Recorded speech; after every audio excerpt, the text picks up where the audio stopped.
Alright, well, we'll hope that that started. We'll hope that that started, and I'll get rid of that. Oh my god! Oh my god. Everything just started flying, man. Is there anything else I can close realistically? No. No, not really. The feds got her. It says I'm reconnected now, maybe? Crazy Fox Lady VTuber Kirsche. Hi. Isn't this bitch a Nazi? By all the magic of this sacred dare. Fuck the fuck off, Red Square.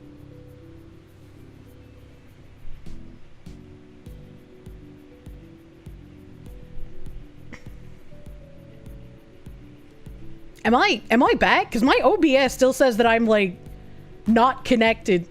I don't know. Kick up, Twitch not back yet? I wonder if I have to change my main canvas from Twitch. If Twitch is having this many issues.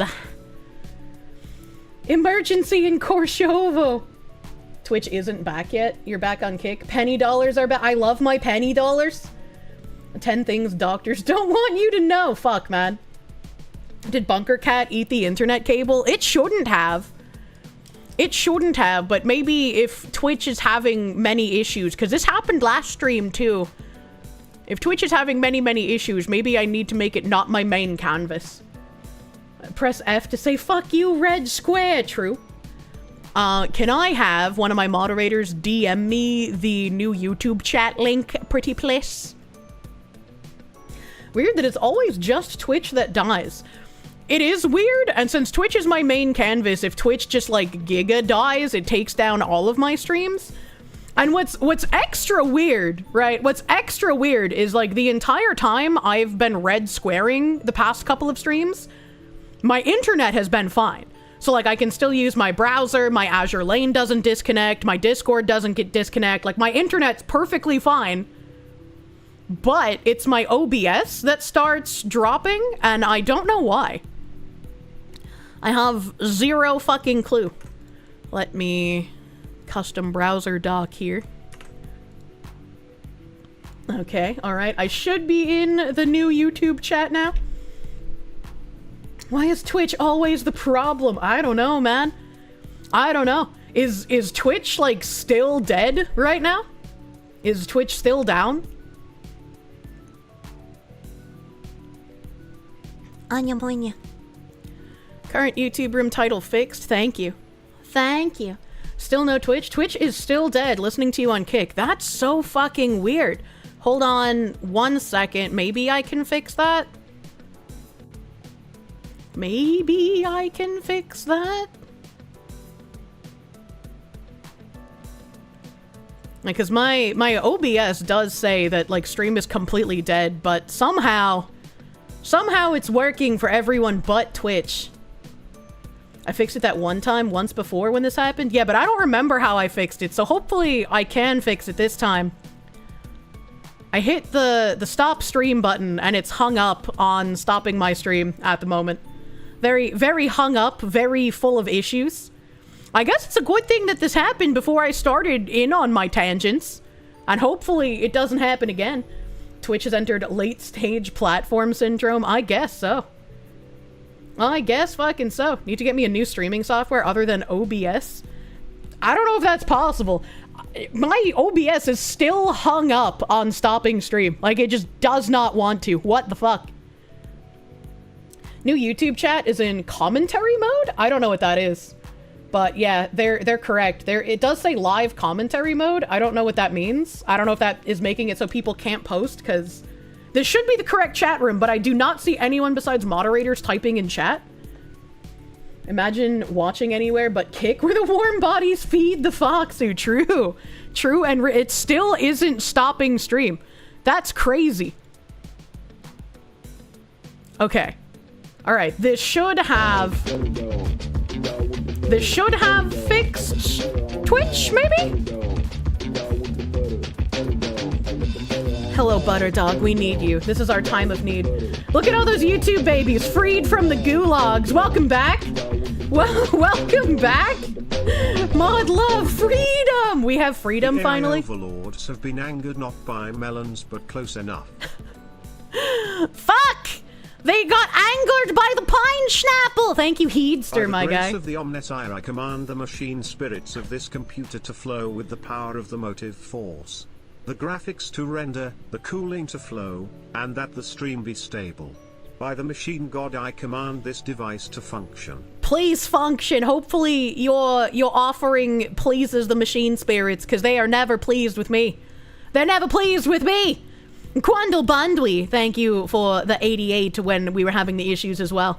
By all the magic of this sacred dare, fuck the fuck off Red Square! I agree, fuck you Red Square, man. Fuck off Red Square. Twitch will not silence the pineapple knowledge, truly. So to answer the question, basically you need to incorporate pineapple into your diet, so possibly fruit slices and drink juice for a week or so. The coom will be pineapple. Why do you know this? Why do you know that?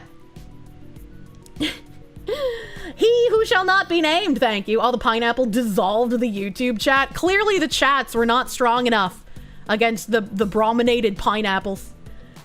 King Brennis, thank you. We're free, now we can pester the Foxu. Sorry for the tech issues, I'm sorry. I hate when that happens. JoJo references, thank you for the 5-month member. You leave stream to get lunch only to come back to Kier offline. She hates me in particular. No, the internet hates me. A true DK0, thank you for that fucking kick sub, my guy. Thank you. Thank you, thank you. The citrus is good for you. Apparently, our citrus is being decimated by Chinese ticks. Apparently, China has just been bringing in invasive species for decades, and we just shrug our shoulders and go, well, we don't want to be racist. Nothing we can do about that. Keep destroying our agriculture, please. Kataka VT, thank you. Quick to Side Scrollers Plus. Normal men save the fox woman. True. A Defter Tuba, thank you for the 5 gift members, my man. Thank you. Thank you. Sir Toasty Boy. Thank you, my guy. Happy birthday, Anime Fox Woman. Can't stay. It's nap time and Arms Day. Best day of the week. Good luck. Hope you get a good pump on, brother. The man who stole the shadows, thank you for the member. Must offer incense and toasters to the machine god to preserve the stream. Please do not take the toaster into the bath no matter how many times the machine spirit tries to convince you to do so. That's not going to help you. Speaking of not going to help you, I have a fun article. And by fun article, I'm wondering what is going to be said in this article. And I'll tell you why it's a fun article when we get to the end of it. It's about VTubers. And it's in the Rolling Stone. Wow, imagine that. VTuber talent agencies are turning virtual idols into global streaming superstars. Companies like VShoho and HoloLive are bringing a once niche fandom to packed stadium crowds. In July 2024, die-hard Dodgers fans and groups of teens and young adults wearing colorful shirts, emblazoned with names like Maury Calliope and Guargura, poured into the Dodger Stadium.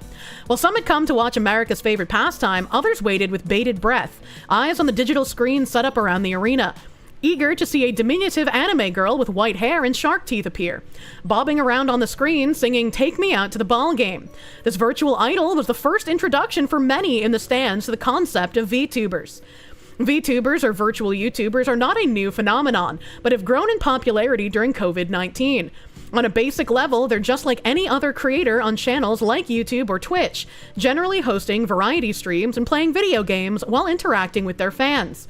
The main difference is that VTubers appear as customized 2D or 3D avatars, often concealing their identities in lieu of fictional personas that audiences connect with. VTubers across all regions. I'm strange for liking 1.5 to 2 million Scoville hot sauces being a Caucasian Kirsche box. Don't talk about my box like that. And yeah, that is strange. I don't like spicy stuff. Spicy stuff, icky! But I'm glad you have something you enjoy. You probably have like a hot sauce bottle in your car, like I keep ketchup in my purse, you know? Internet Zen Master, thank you for the 22. You'll offer the orc mech advice to counter mechanist nonsense. Threaten it with percussive maintenance. That usually works. Zoggin Cowboy Gits. What? What? Defiant Blackout, thank you. Speaking of pineapples and gummies, you'll be making some homemade sour pineapple gummy rings this weekend. That sounds fucking delicious, my guy. I'm jealous. I'm jealous and I wish I could eat your pine snapples. I want it. VTubers across all regions have gained some recognition among international audiences.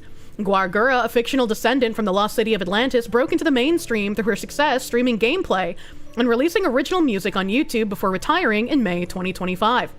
Yusada Pecora, a fictional rabbit girl, was nominated for Content Creator of the Year at the Game Awards in 2024 for her erratic and high-energy gaming content, and has since appeared in this year's hit PlayStation title Death Stranding 2 on the beach. Perhaps the most well-known is variety streamer Iron Mouse, a virtual demon queen who briefly overtook massively popular creator Kai Cenat as the most subscribed streamer on Twitch. All of these content creators have something in common. They embody fantastical personalities via anime-esque avatars that blink and move and emote in sync with the real person behind them. As rising stars of digital media, each also has signed to talent agencies to facilitate collaborations between virtual entertainers and brands. And while virtual idols have found massive success in Asia, they've recently become more prominent in the West. In turn, agencies are eager to take hold of a new captive audience, striking while the iron is hot to lead a new generation of influencer into a booming market. There are dozens of VTuber talent agencies in operation, but 3 currently reign supreme. North America's VShoho and the Japan-based pair of Niji Sanji and Cover Corp, whose subsidiary Hololive primarily manages its VTuber clients. Each brings to the table a different roster of creators looking to break through into the mainstream sphere of entertainment, leading VTubing's influence to grow substantially worldwide. And I know this is like a fluff piece. I know this is like very fluffy. But it's funny that like they mention VShoho and Niji Sanji considering how many people have been leaving both of those. And I see someone in chat saying this is mad old. This was published July 17th, 2025. This is fresh off the fucking presses, baby. This is fresh off the fucking presses. This is not mad old. Influencers like your least favorite word now? Yeah, right? Literally yesterday, 1 day old hag love. Don't think Niji Sanji's really doing that great right now. Imagine. No? In 2024, Cover Corp solidified its presence in the Western market with their first North American branch. Now, the 3 agencies are competing for major shares of the VTuber space, where other smaller agencies have tried and failed. It's a big move for Japanese corporations like Cover and Niji Sanji, as many Japanese talent agencies, such as the widely popular and infamous Johnny's and Associates, that represent your more traditional in-the-flesh idol, have remained focused solely on their domestic fan base, with no real consideration given to a broader, more international audience. But VShoho, founded in 2020, doesn't seem to mind that Hololive is encroaching upon its territory, at least according to CEO Justin the Gun Run Ignacio. Ignacio is one of the founding members of Twitch, and after the platform blew up, he decided to pivot to the burgeoning VTuber trend with the creation of VShoho. Having become a fan of the culture on the platform he helped launch, it felt like a natural fit. Our competition are people that I love, Ignacio tells Rolling Stone. With VShoho, Ignacio leaned into what he and his team are excellent at, building on the experience of creating his own live streaming backpacks in 2018 to expand his ideas on what VTubing could be. For me, it was kind of like, how do we bring VTubers to real life using this bonded LTE technology? Utilizing IRL streaming kits, VShoho provided a new way for fans to interact with VTubers like Iron Mouse through that use of iPads and digital displays for on-location meet and greets at events like Anime Expo. I don't think VShoho provided this new way. I feel like meet and greets through digital screens have been a thing even since Japanese VTubers.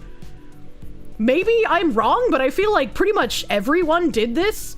I think the thing that VShoho brought that was new was like, they had a way for like the talents to sign in real time. And so like the VTuber would be on the screen and they would sign like their name on something for a fan at the convention. And there was like a machine that would transcribe what they were doing for their signature in real time. I do remember that being something that was new, and I was like, damn, that's fucking crazy.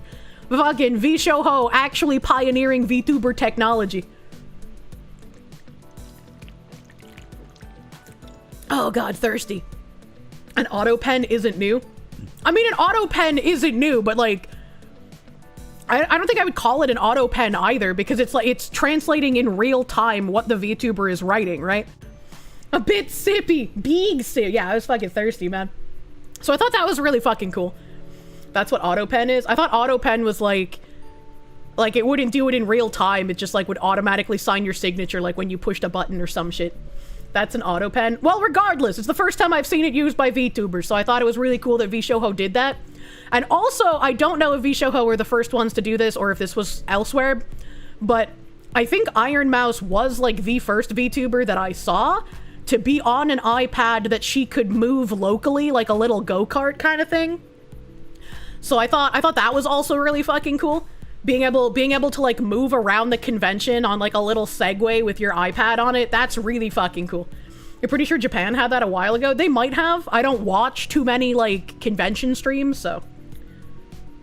An AutoPen is used to replicate a signature that's saved in advance, not real time. That's what I thought Kinetic Zen. That's what I thought an AutoPen was. So I was like, these people calling the in real time signing an AutoPen, I don't think that's correct. I don't think that's correct. Kirsche is correct. AutoPen is a button press. See, chat, I'm not retarded. Mildly OCD, thank you. This feels like a VShoho fluff piece, specifically VShoho. Why is the Rolling Stone talking to Gunrun? Oh ho ho! You hold that thought. Well, VTubers are entirely virtual creators. The ideas pioneered by Ignacio's agency have allowed them to have an in-person presence at conventions and award shows that mirror what regular creators and online personalities can offer. It's now possible for fans to say they've met Iron Mouse even if it's just interacting with a tablet on wheels. Ignacio's background in streaming technology has been a boon for VShoho, allowing the agency to lean into their core strengths. When Shoujo was new, one of their selling points was access to technology. Gunrun invented a special phone internet receiver that would be better at streaming on 5G than a regular phone. I don't think they ever actually used the technology. I wouldn't know if they did or not, but I mean, yeah, that would be a massive fucking selling point. If you were able to get better VTuber tech than anywhere else through your company, you know? You know? See, boon is a common word. This guy remembers prior stream acts. What a champion. Thank you, Mr. Toast Engineer. Thank you, my guy.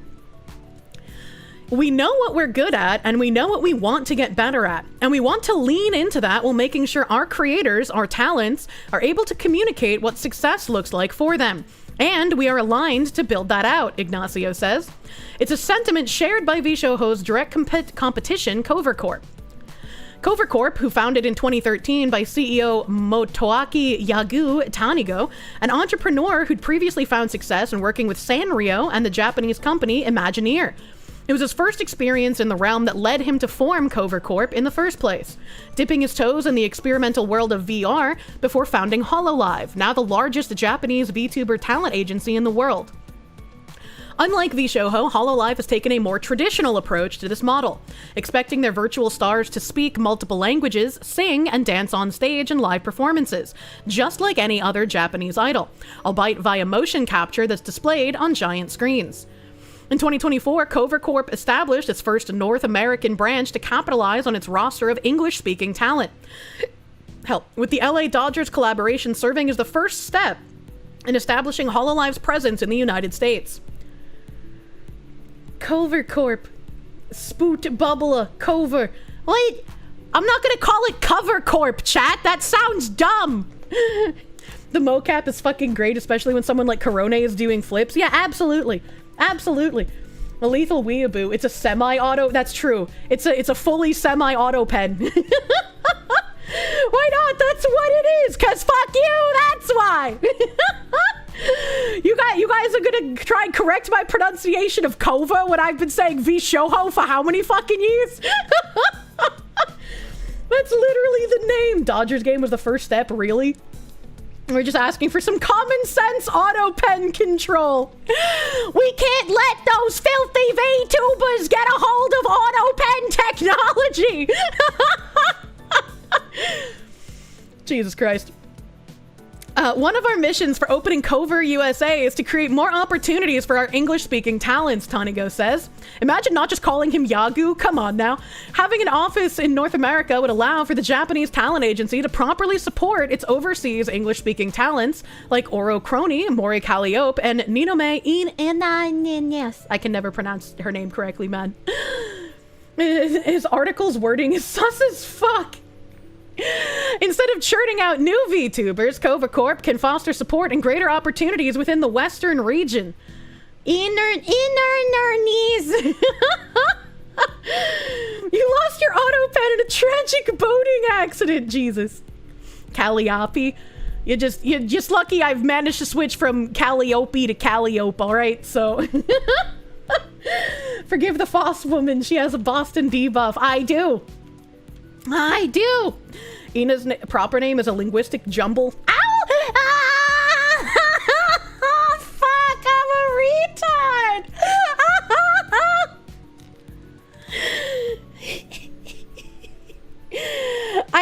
I had my feet, like, how do I even explain how I was just fucking sitting? Okay, so I'm sitting in a chair, and the chair is a gamer chair, so it has arms, right? And the arms have, like, the little plastic landing that comes out of the seat, right? And so I had my feet, like, pushed behind me, sort of held up by the little tiny piece of plastic on the bottom of the arms that goes into the bottom of the seat. So I'm sitting like a mega fucking retard, okay?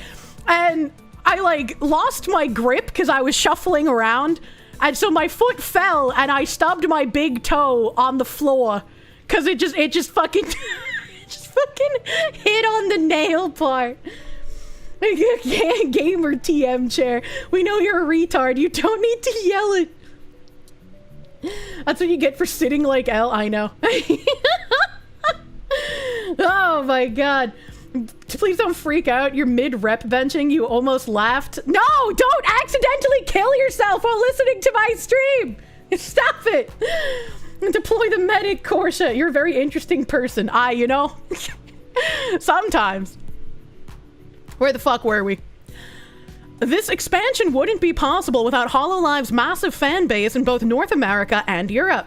While HoloLive is indeed the largest VTuber talent agency within its home market, a majority of its revenue, estimated to be 1.57 billion yen, or around $10.8 million for people who use real currency, in quarter 3 of 2025, based on the company's financial reports, comes from merchandise. Streaming revenue for HoloLive only makes up about 25% of its revenue. The rest comes from merchandise, licensing, promotions, and other types of business components. Having a US branch allows for us to focus on that B2B collaboration and will help bring us into the next stage and will expand our recognition in this market, Tanigo states. Lofty Pixels prolapsed PP. Why are you prolapsing someone's PP? Thank you for the 2. Britain has now allowed 16 and 17-year-olds to vote. I saw that, and I have to wonder what the fuck is happening in that place, because I don't even want to call it a country anymore, man. What is going on? Does the bunker have trained medics? No, I wish. With the prices of their merch, you're not surprised? I'm a little surprised that the streaming revenue only makes up 25%. Like, that's a little surprising, because I'm pretty sure they make, like, a huge fucking chunk off of, like, membas and supas and shit. You didn't know you could prolapse that part. Utter cockery. You have to get to work, mods. Chat, good luck trying to rein the Foxu in. Oh my god. God hates taxes, thank you. The horrible mispronunciation is part of the charm. Keep being retarded. Thank you. Monya. Ignacio views HoloLive's North American arrival as a good thing for the industry at large, more or less cementing the mainstream success of VTubers in the entertainment space. It was like you'd see VTubers in more of a Japanese cultural context, and now it's here at this scale, Ignacio says. Like at the Dodgers game or the Game Awards, we're not locked into what people have categorized us as. I love that, and I want us to be a part of that story. While CEOs like Ignacio and Tanigo are happy about the rapid growth of their industry, there's still a ways to go for VTubers breaking into popular culture. Maury Calliope, one of the first generation of creators signed to HoloLive English, a Western-focused subsidiary in HoloLive, feels as though the golden age of VTubers has yet to arrive. I'd give it 5 to 10 years, she says. While the appearance of HoloLive talent at a Los Angeles Dodgers game in 2024 certainly spurred interest in the brand, she thinks it's a good step, but isn't quite enough to kick off mainstream appeal. I love that dress. That's very beautiful. Unless something unprecedented happens, like if one of the top 5 pop stars in America collaborated with a VTuber talent, then I could see a much steeper incline for VTubers to break into the mainstream, Calliope said. As one of HoloLive's most popular talents and the vocalist behind Warner Brothers' Suicide Squad anime end credits, her hope is to one day collaborate with artists like Megan Thee Stallion or the Gorillaz. I would not have imagined her to say Megan Thee Stallion. The Gorillaz make sense, but I mean, that first one caught me off guard. Unless you sign with Hollywood. Oh, just wait, chat. Calliope attributes a lot of her success to Cover Corp, providing support behind the scenes and helping her pursue her dreams as a musician. I'm extremely grateful to HoloLive. I feel like I wouldn't be the person I am without them. I feel like my heart is stronger and that my dreams are clearer, Calliope says. And while her production team did broach the idea of her performing at Coachella, Calliope didn't feel like it would be a good fit. Instead, looking for something that more or less aligned with her own interest, pursuing smaller venues like the Hollywood Palladium for her solo concert, Grimoire. However, VTubers are inching closer to what Calliope feels as a significant moment within the industry. With VShoho talent Iron Mouse collaborating with musician BB Nos during one of his performances, and the song subsequently released to various streaming platforms some weeks after. As more VTubers begin to cross the continental divide, the industry's future is looking bright. Earlier this month, HoloLive followed up with a second collaboration with the Dodgers, which is a good indicator to fans that the momentum is just picking up. What was once a fairly niche form of entertainment now shares the stage at major sporting events, venues like Radio City Music Hall or the Hollywood Palladium, and annual events like the Game Awards. It's official, VTubers have breached containment, and they're coming to some of the biggest screens near you. And this is just a very, very fluffy piece that's mostly talking about how VTubing is coming over to the West. It can't be stopped. It's going to be huge. If you want to get a piece of the VTuber pie, you got to get in now, because even one of the largest VTubers, Maury, said that it's not going to hit peak for another 5 to 10 years, in her opinion. And I didn't read this article until stream, but when I brought this article up, I noticed something very weird immediately. And if I remember your name, that's a bad sign, typically, for journalists. This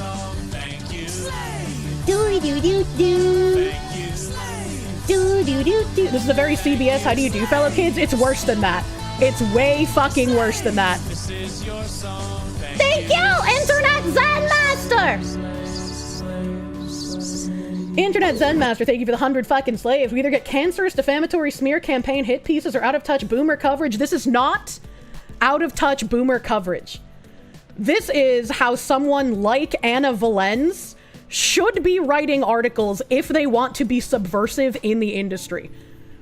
And I remember immediately when I read Kazuma Hashimoto, I was like, this name is very fucking familiar. Where do I remember Kazuma Hashimoto from? And I found, when I searched the name, this Scratch Point post from September 2024. If Assassin's Creed Shadows was being received positively by the Japanese, it sure is odd how Ubisoft released a PR statement, poorly, apologizing to the Japanese community regarding concerns. That doesn't seem like an action taken by developers who are confident their game is being well received by the people whose history it's attempting to use as a setting.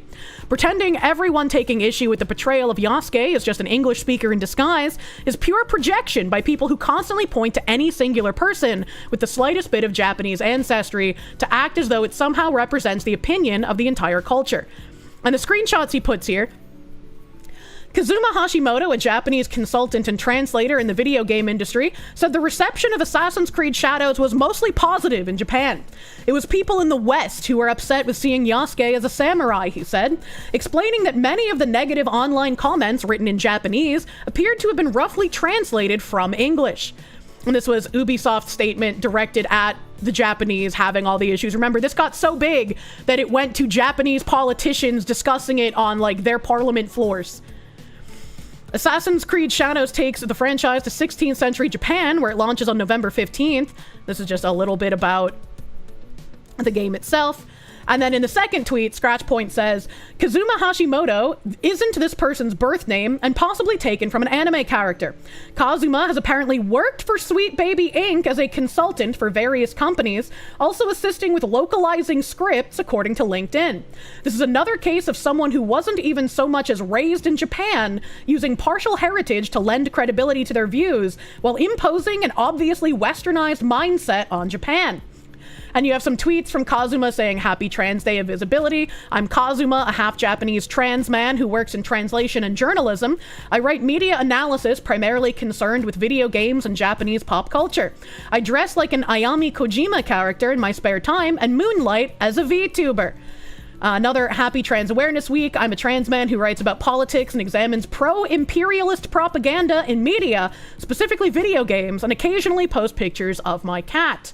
And then you have Resident Evil's most unsettling theme isn't zombies, it's eugenics, Ghosts of Tsushima, Kurosawa, and the political myth of the samurai. Kazuma Hashimoto is one of the main characters of Cheer Boys series by Ryo Asai. He is a first-year sociology student at Meishin University and a member of the male cheerleading club.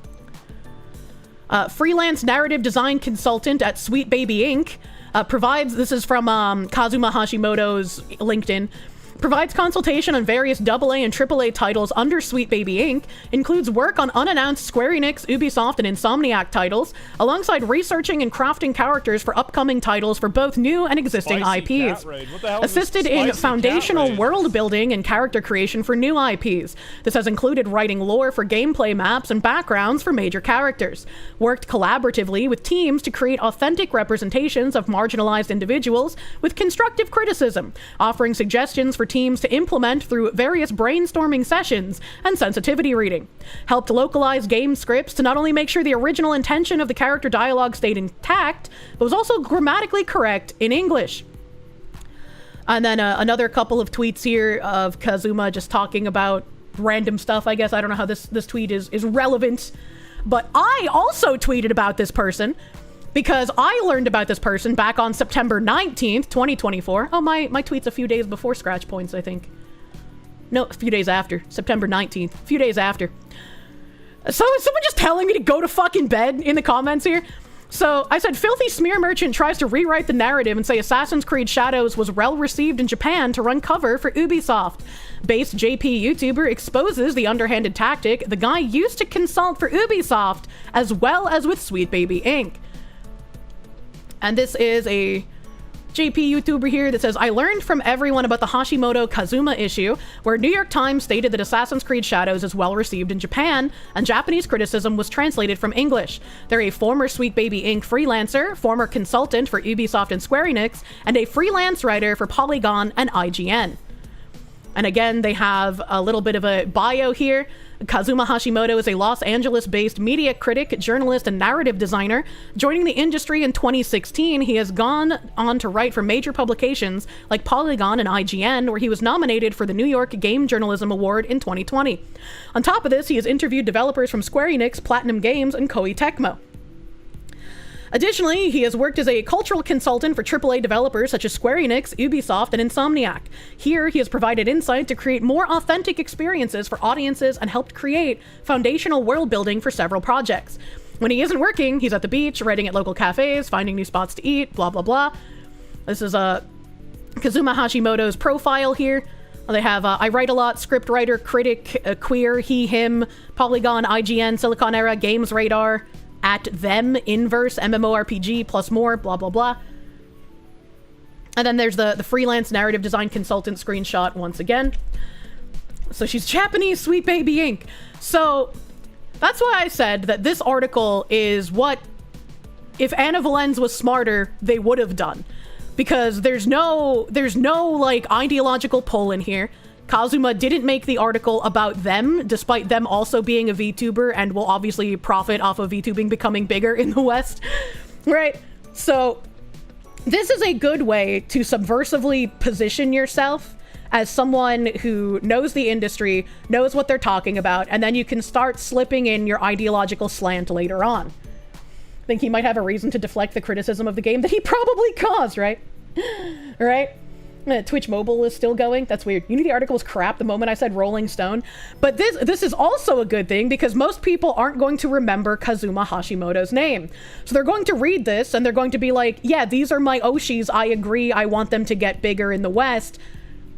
Not realizing the intent behind the article. It may be the wrong context. When their portfolio dropped, you heard Uncle Ruckus saying, well, Jesus Christ. This is how you do propaganda correctly. It is. This is how you do propaganda correctly. Because people will be less likely to notice what's going on. Making brownies with beans. And this is also what I said would start happening.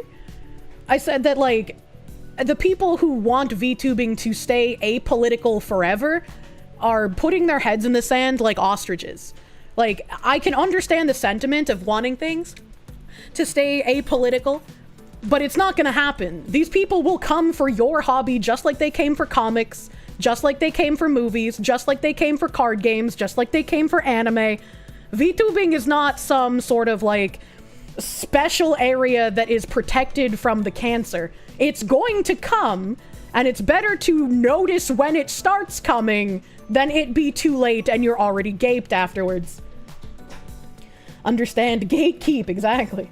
They're the I just want to grill people. Can we stop trying to break into the mainstream every time it happens? The things we love turn to shit. Also, go to bed. What do you mean go to bed? It's the middle of my workday. Your Oshis are all like you. Retarded. Wish I had my eye for this. You're weak at detecting shrouded language. It wasn't even the shrouded language, right? Because I don't think I would have noticed what this was if I didn't remember Kazuma's name. I would have read this and been like, well, I'm not even going to cover this on stream because it doesn't say anything interesting. But it not saying anything interesting is exactly the point. Because people who are already in VTubing are either going to ignore this or they're going to skim it and be like, yeah, of course. Of course they're becoming global streaming superstars.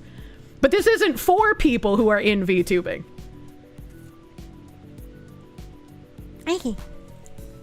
It's planting the seeds for the fruit yet to come.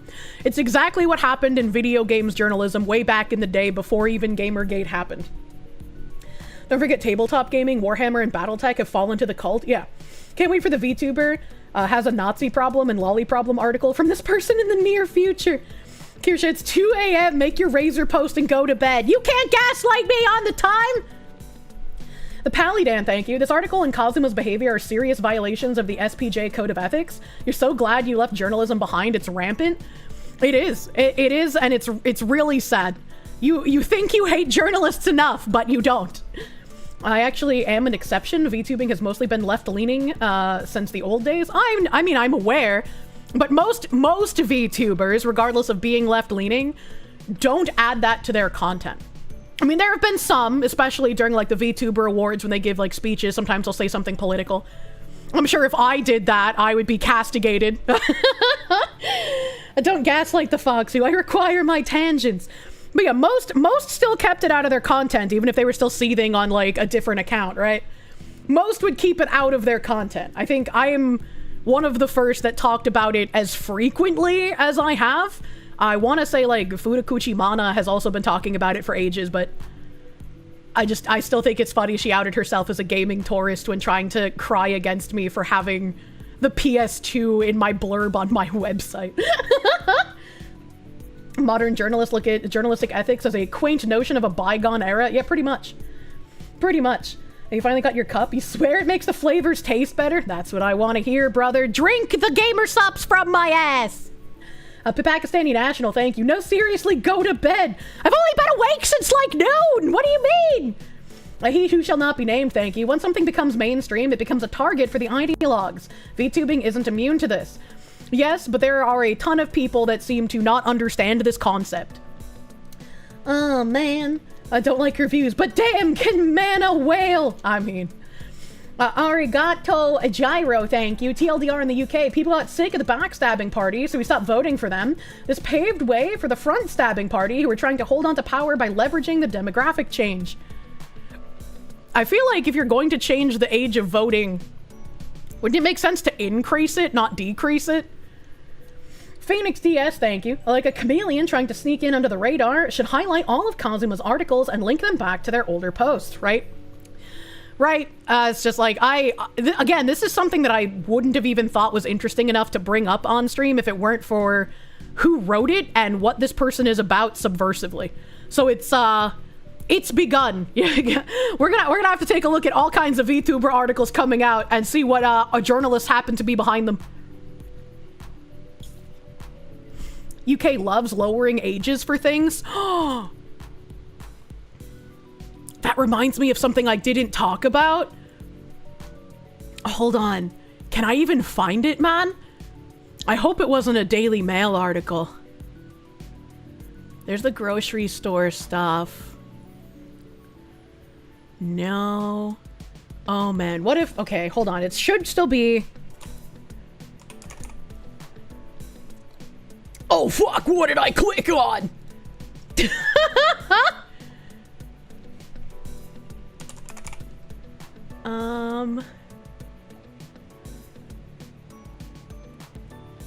What the fuck? Yeah, here we go. Okay, it was in the New York Post. It was in the New York Post. You know, it just happened that, you know, talking about the UK lowering ages for stuff made me think of this article that I pulled up and never got to talk about. This was at the end of June. It was a June 23rd article. Fucking Disneyland Paris booked for sick $150,000 wedding between an adult man and a 9-year-old girl. Thanks. Disneyland Paris workers were horrified to find a large wedding they were hosting was between a man and a 9-year-old girl, with the groom and child bride's mom arrested in what is now thought to have been a sick $150,000 social media stunt. The French amusement park had been hired early Saturday for the ceremony in front of the Sleeping Beauty castle, with no warning that the bride was just a child. Le Parisien has reported, I don't know how to fucking pronounce Parisien. Some 300 guests and a string quartet arrived around 5 a.m. before the park was open for regular tourists, with horrified employees only then seeing how young the bride was. The scared and confused little girl was wearing a wedding dress and 5-inch heels taped to her feet. Please do not put the 9-year-old in 5-inch heels. If the heels are within, 5 inches of your age, maybe don't wear them, actually. Staff called police, who arrested 4 of those involved, including the would-be groom, a 22-year-old British national, I'm sure. They also arrested the 41-year-old mother of the 9-year-old girl, both of whom had arrived in Paris from Ukraine 2 days before the sick ceremony. What the fuck is happening? Why were they in Ukraine? Police also arrested 2 Latvian nationals, a 24-year-old woman recruited to play the role of the bride's sister, and a 55-year-old recruited to act as her father. What the fuck kind of skit were they trying to do? What is this? The latter, who initiated the call to Disneyland Paris security, explained that he had been recruited to play the role of the bride's father for $13,840 and had discovered at the last minute that the bride was 9 years old. The deputy prosecutor of Emotes said in a statement, I don't know how to pronounce that. French prosecutors are looking at whether the wedding was a sick stunt for social media, one that cost at least $150,000. An ad was published online earlier asking for extras, including 200 adults and 100 children between the ages of 5 and 15 to take part in a high-end wedding rehearsal. What? The obvious extras met around 4 a.m. Saturday in Paris, where a bus was waiting to take them to Disneyland, but at 6 a.m., park staff asked them to leave. We all thought we were going to attend a wedding. Everyone was stunned. No one expected it. One of the hired extras told Le Parisien. Disneyland did things very well. They canceled everything as soon as they realized the bride was a child. We were shocked to see that. Around $150,000 was spent on hiring out the amusement park and paying for extras while the groom's appearance had been altered. The investigations, including the medical examination of the minor, a Ukrainian national, shows that she had not been subjected to any violence or coercive acts, the prosecutor's office said, suggesting it was all a setup. 2 people, the fake groom and the fake bride's sister, remain in custody and have been charged with fraud and breach of trust against Disneyland Paris, which has also filed a complaint against the pair. Both were scheduled to appear in court in the town of Meaux on Monday as part of the opening of a judicial investigation. Disneyland Paris said it was fully cooperating with the authorities in their investigation. 150k setup, sure.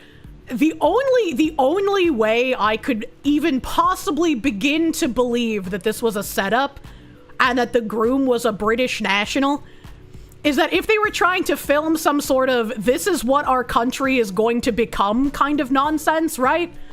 They were just, we're going to see people renting out Disneyland to marry 9-year-olds, but also I don't think you needed like a real 9-year-old to take part in the fake wedding, actually. You're impressed the French did something about it? Same. A mockumentary. Draciel, they give it a 13-month member. Ukrainian national, you bet it was a mail-order bride setup to gain citizenship for the mother? Maybe. I have no idea. The whole story just got weirder the more we fucking read, man.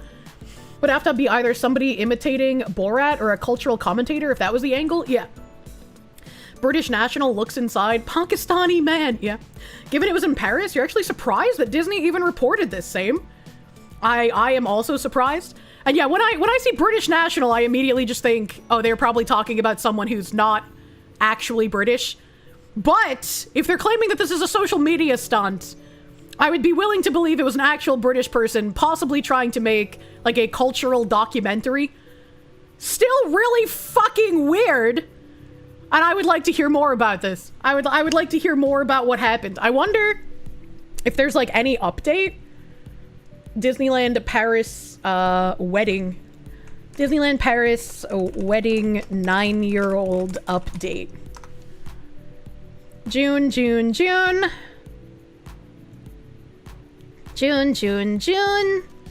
I don't see anything in July, so I guess we don't have any new information. I guess there's no new information. Phoenix DS, thank you for the Canadian. So absurd, it sounds like something Islamists would pull, but are these people white or Muslim?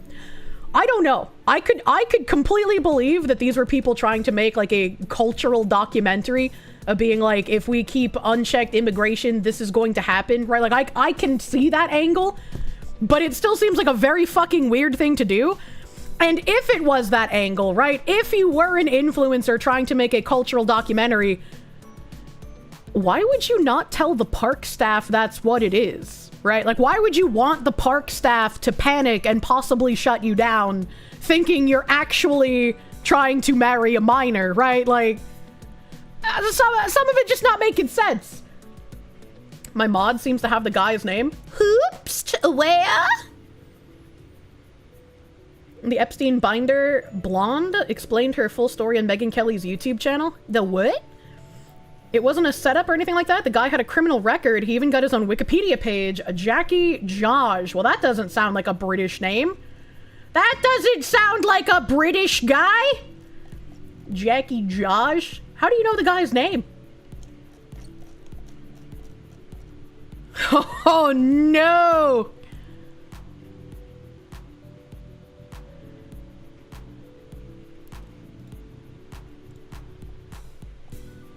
Jas Khan, otherwise known as Jackie Jaj, born October 1985, is a British convicted sex offender who has conducted a number of public stunts, mostly involving children, which have received high-profile media coverage due to their bizarre nature. In June 2025, Josh was the subject of controversy when he was arrested at the Disneyland Paris resort during a mock wedding to a 9-year-old girl. Can I just ask, if you're a convicted sex offender, how the fuck are you getting children and buying out $150,000 parks? Where is the money coming from? How are you allowed to do this? He was convicted in 2016 of 4 counts of sexual activity with 2 15-year-old girls, having pretended to be a film producer.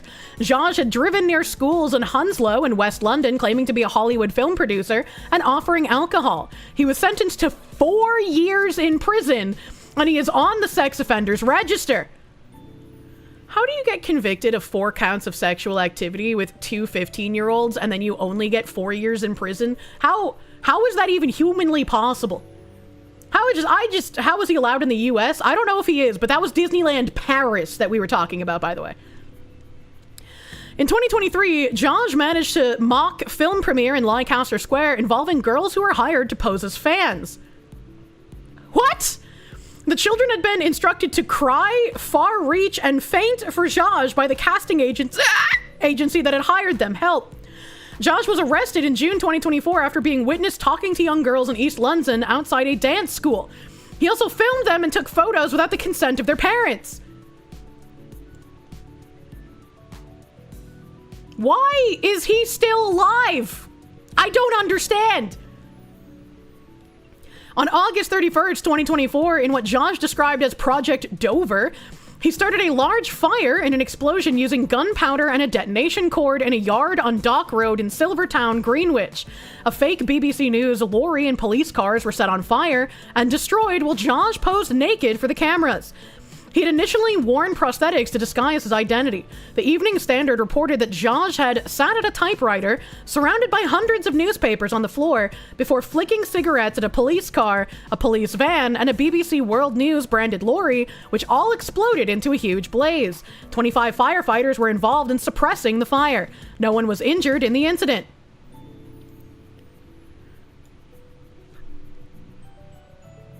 He's still alive because Gary Ploush was sadly an uncommon man, unfortunately. This just gets more fucking wild the more I read. How has he been allowed to do so much shit? What even is the UK as a country? In June 2025, he held a mock wedding ceremony with a 9-year-old Ukrainian girl at Disneyland Paris. Prosthetics were again used to disguise his identity. The ceremony involved 100 extras who were paid €200 after responding to an advertisement posted online that described a prestige wedding rehearsal, which required absolute confidentiality. A 55-year-old Latvian man was paid €12,000 to pretend to be the father of the bride, but told the park security, who informed the police after discovering that the bride was a child. Fucking based Latvian man! The girl had arrived in France with her mother 2 days before the incident. Both the girl and her mother are Ukrainian citizens. He was subsequently held by French authorities and charged with fraud, identity theft, and money laundering. The Parisian prosecutors said that the girl involved had not a victim of either physical or sexual violence and had not been forced to play the role of a bride, and that a stolen Latvian form of identification had been used by the organizer. The management Disneyland said that the event was immediately canceled by our teams after major irregularities were identified, and that they were cooperating fully with the authorities in their investigation and have filed a complaint with the relevant authorities. Fucking good on that park, dude. Holy shit.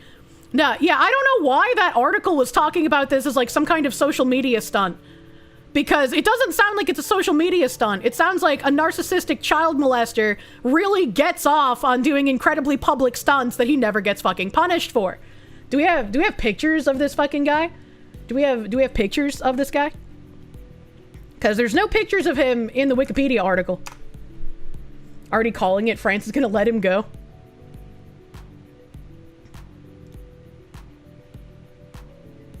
Nom nom nom nom. What the fuck?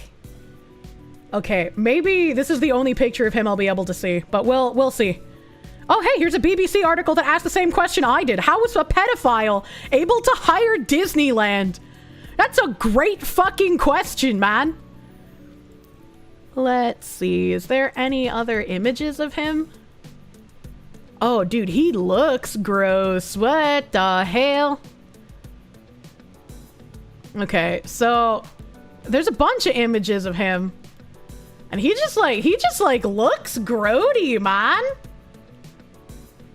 He just like looks gross. Native British man, by the way. Native British man. Where's his bad teeth?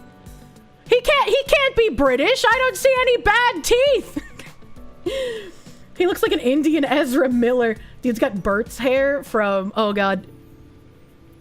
Oh, God. Why is he shirtless in the car here? Revealed how pedophile Jackie Jodge, who masterminded bizarre explosion near London's O2, reveled in being branded a dangerous sexual predator. Bro, what the fuck is this rabbit hole? Yeah, I saw this from India today, and I was like, what the fuck is this hairstyle? What kind of, like, unironic Disney villain hairstyle is this guy fucking rocking? What the hell?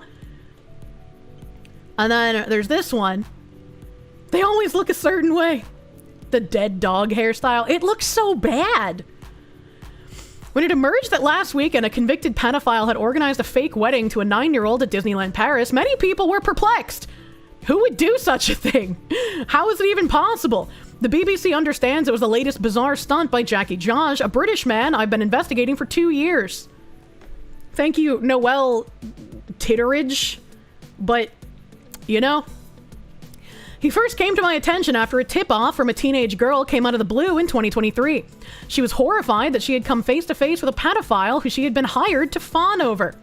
She was too terrified of him to go on the record, but I tracked down a number of aspiring actors who had also been directed to scream at Josh while he was parading down a red carpet, and reach out to try and touch him.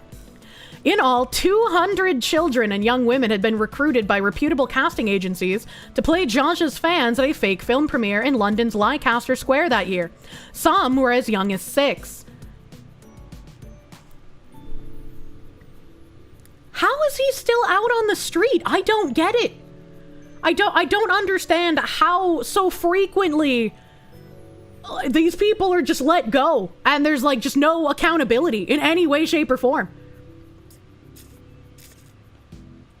Your question is, where did he get the money for this? He has kid fans. He's not even a movie star. He's just a run-of-the-mill pedophile. But like, where does he get the money to do this stuff? Man.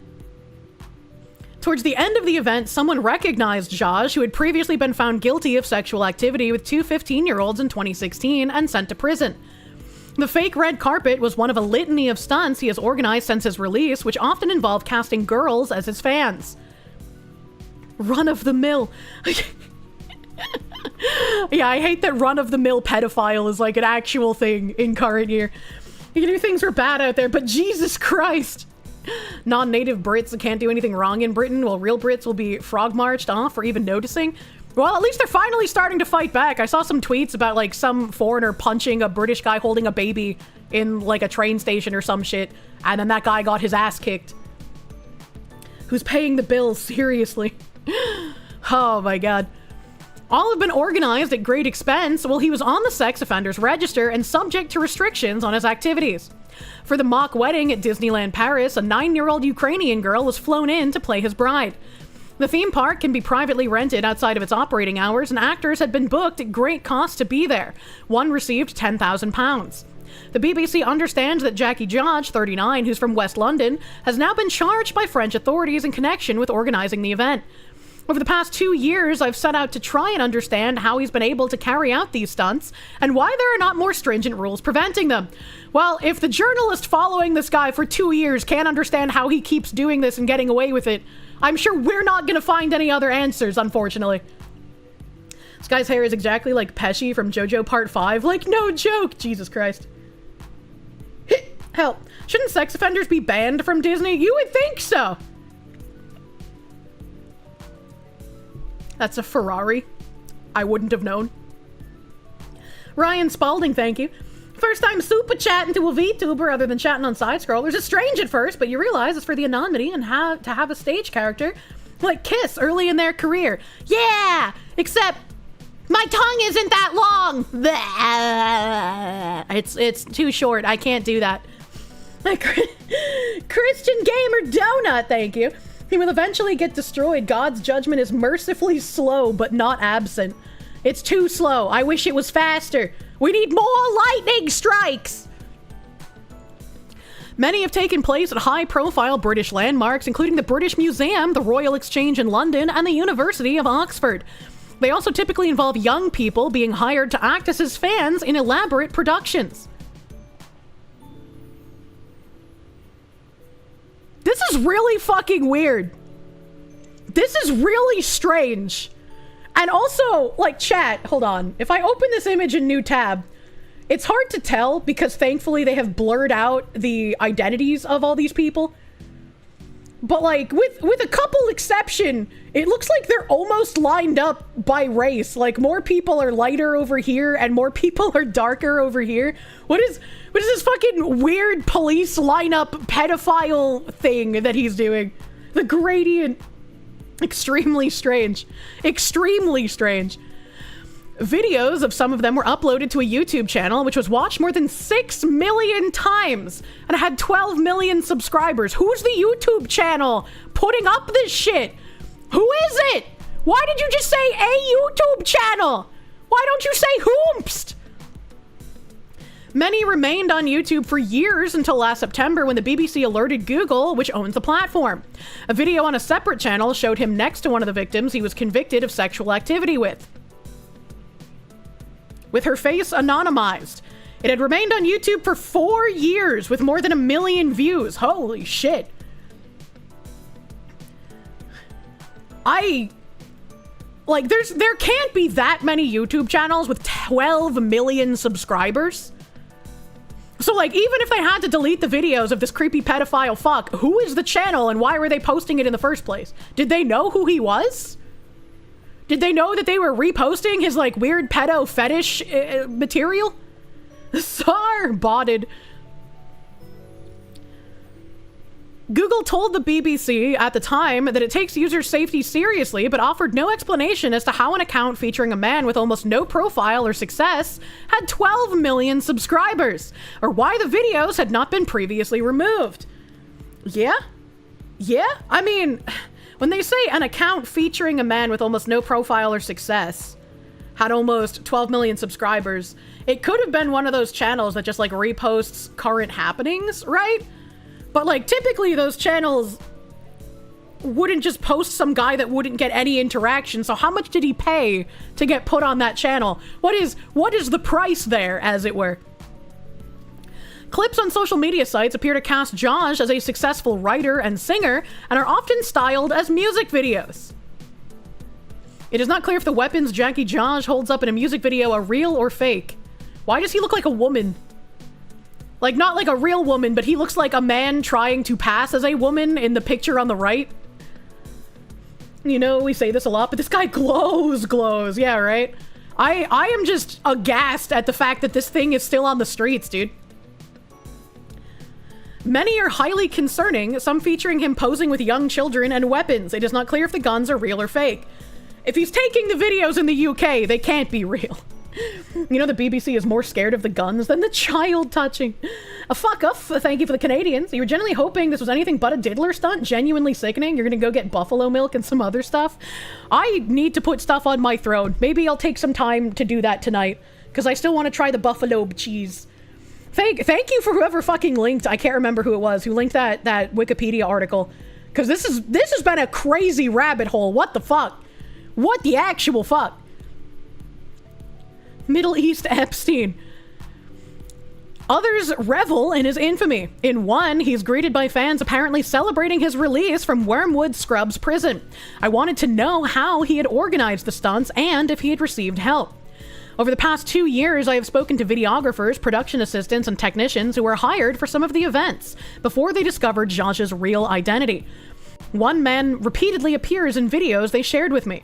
We have been sent images and footage of him at 3 of these stunts by people who described him as assisting the choreographer hired for dance auditions and apparently filming. When confronted by cast members, the man said Josh was a friend. Okay. At a different event last year, he was confronted by duped cast members who recognized Josh from our reports and showed him the online article. The cast members filmed him acknowledging that Josh is a convicted sex offender, but says he is now his friend and is now free. At this event, Josh was filmed posing naked in front of a mocked-up BBC News lorry in London, which had been set on fire. Josh had initially appeared there disguised by prosthetics before he removed them, and was identified as the man from our story. Preliminary findings from the French prosecutor also said that makeup artists had allegedly changed the organizer's facial features dramatically at the Disneyland event. He looks like Leatherface.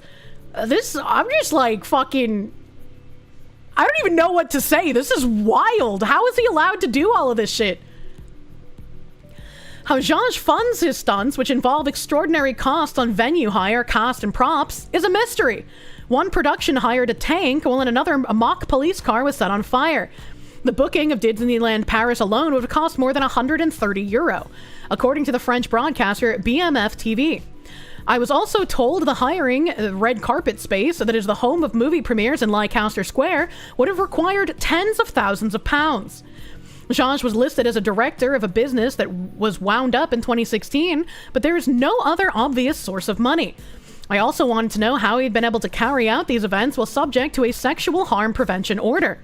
We've seen a copy of it, and it lists 10 restrictions on his activities, but does not appear to explicitly prohibit the stunts he had organized. The order restricts Zhaj from contacting his previous victims, entering public places for the use of children, and deliberately contacting any girl under the age of 16. So in the instances where he hires minors to, like, pretend to be his fans and, like, scream and reach for him and shit, does he get around this wording in the order because an agency hires them? And he's not technically contacting them, he's just walking outside and ignoring them? Like, that is some crazy rules lawyering, man. That is grotesque. However, there is no blanket ban on hosting events with children under 16 if they are supervised, as was the case with the Leicester Square stunt, where some adults attended as chaperones. Thank God they fucking blorped that out. You know, thank God for censors. I also wanted to know who, if anyone, was responsible for monitoring convicted pedophiles. Following my first report, a police officer who helped monitor Josh rang me asking for information on his movements. He said he was responsible for managing the whereabouts of dozens of offenders, and it was challenging work. The National Police Chiefs Council advised that the minimum safe staffing levels at which pedophiles should be monitored is 1 officer to every 50 offenders. That seems kind of high. That seems kind of high. The Metropolitan Police's average offender management ratio is 1 officer to 40 offenders, well within the benchmark. I asked other forces what their ratios were, and some never replied, but 10 out of 26 forces failed to meet this benchmark, according to Freedom of Information request received last year. At one force, officers were responsible for monitoring 85 offenders each on average. How is it even possible? Leicester's pronounced Leicester? A love from Leicester? Is it? I guess that makes sense. If Worcester's pronounced Worcester, then Leicester, it would be Leicester. I was even pronouncing it wrong the wrong way. I guess that makes sense. That makes a lot of sense. They can save more money by just getting a wood chipper. They really can. But I feel like before you wood chipper this guy, you have to find out where his funding is coming from. Because as dangerous as he is, whoever's funding him to do this shit is probably way fucking worse. Christian Gamer Donut, thank you. Your want for justice is good. Psalm 94 accurately reflects the things you say. Have a lovely day, Kirsche. Take care of yourself. You're loved. Thank you, Mr. Christian man. Thank you, dude. We all know who's funding. Don't let them gas you. It's Leicester. All the Chesters who lie go there. Some forces defend their resourcing, arguing that these are advisory levels only and also dependent on risk assessment of offenders. Successfully managing 50 sex offenders is impossible, according to Jonathan Taylor, a safeguarding expert and former child abuse investigator. I feel so sorry for the officers, he said. It's a poisoned chalice. One of the pedophiles will reoffend. This case also highlights concern about a lack of safeguarding in entertainment and tech companies enabling these types of offenders. Agreed. Hard agree. The BBC understands that Zhaj is currently detained in French custody. The local prosecutor there says the Ukrainian girl involved in Saturday's stunt had not been a victim of either physical or sexual violence and had not been forced to play the role of a bride. His statement also said Disneyland Paris had been deceived and that the organizer had used a fake Latvian ID to hire the venue. They mentioned in the other article that he had a fake Latvian ID, but this is the first time we've heard that people at the park were, like, literally lied to about the purpose of the thing. The BBC approached Disneyland Paris for comment and they did not respond. Metropolitan Police said that the 39-year-old man is wanted by them for breaching restrictions placed on his activities and is also separately being investigated for any possible fraud offenses. Imagine he's funding all of his, like, weird pedophile stunts by doing, like, loan fraud. Highlights the quality difference between those who become journalists to push ideology versus those who join to expose pedos. True and real. True and fucking real. At least there's still people who decide to want to do real journalism. And I feel bad for those journalists to get lumped in with everyone else that we want to see fired from their jobs for doing shit ideological work. Thank you, Mr. Toast Engineer. Thank you, Mr. Toast.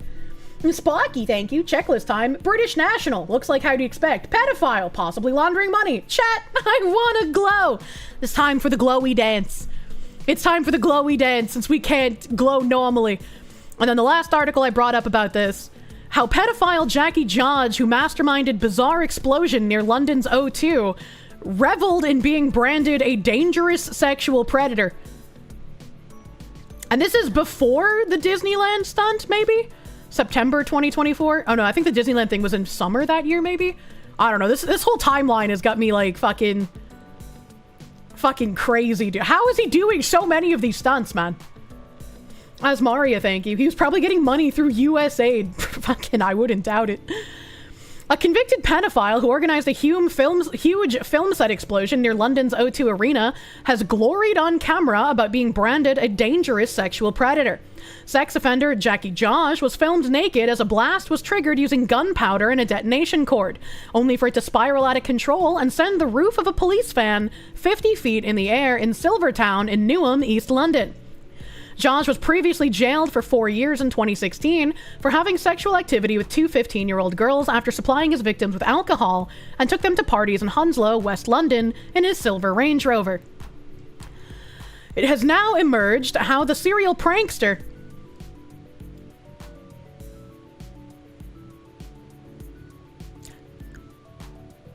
Why would you call a convicted pedophile a serial prankster? I feel like that. I don't know why you do that. It's just a prank, bro. How the serial pedophile 38 features in a 2-hour online film uploaded in 2020 with the title Dangerous Sexual Predator, appearing to refer to a description the police made of him when convicted 4 years earlier. The footage features an often bare-chested Jodge driving around in a 4x4 vehicle filmed on a dashboard camera, with a regular flurry of young, often female passengers joining him.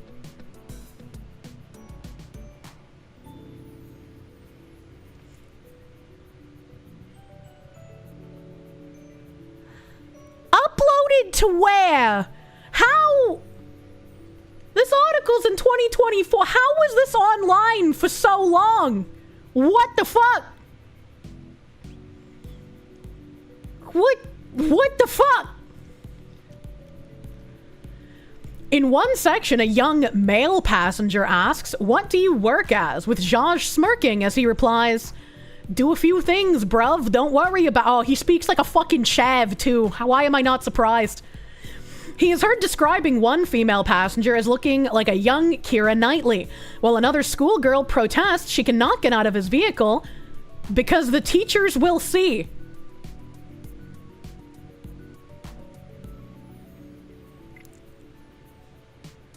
Bro, how does this keep getting worse the more we read? In the latest incident involving Jodge from Feltham in West London, he was filming a scene entirely naked for a production dubbed Project Dover, which involved a van with the BBC World branding being set alight. Jodge was sitting at a typewriter surrounded by hundreds of newspapers on the floor before he flicked a cigarette. We read that part before. Questions remain over how the convicted criminal was apparently allowed to perform his terrifying stunt last Saturday so publicly. When abusing his two 15-year-old victims, Jodge had pretended he was 21 and a top Hollywood producer before assaulting them. In what fucking world does this man look 21? And also, in what fucking world is a top Hollywood producer only 21 years old? Like, and he has continued to be involved in a series of tasteless stunts since his release from jail, including staging a fake funeral. Jodge recruited up to 200 children and young women to play adoring fans of his, while he hosted a fake movie premiere in Leicester Square in London. He looks like he's gonna cry. Maybe piss his pants. God, I fucking want wood chippers. He was arrested following the phony movie premiere on suspicion of breaching a sexual harm prevention order and was released on bail. I'm upset because I read the text in the blue box before continuing reading the article. And that blue box makes me very, very angry. The blue box says... Read more exclusive. Police won't launch a probe into pedophile who blew up a BBC lorry in naked stunt near London's O2. Yeah, I bet fucking London police are too busy arresting people for mean words online. God forbid Saw some British dude online says maybe there's too many foreigners in my country. I gotta arrest that guy. Let this pedophile keep running around, do whatever the fuck he wants. Holy shit. There was nobody present at Zhaz's family home last night, but neighbors said they had seen him recently coming and going late at night and wearing a medical face mask. One told the Mail, I last saw Jackie here a couple of months ago. He always seems sheepish when I see him. Probably as everyone on the road knows what he was convicted of. I don't really speak to his parents. They keep themselves to themselves, and they're older, and to be honest, it's likely they haven't even heard about what happened with Jackie at the weekend.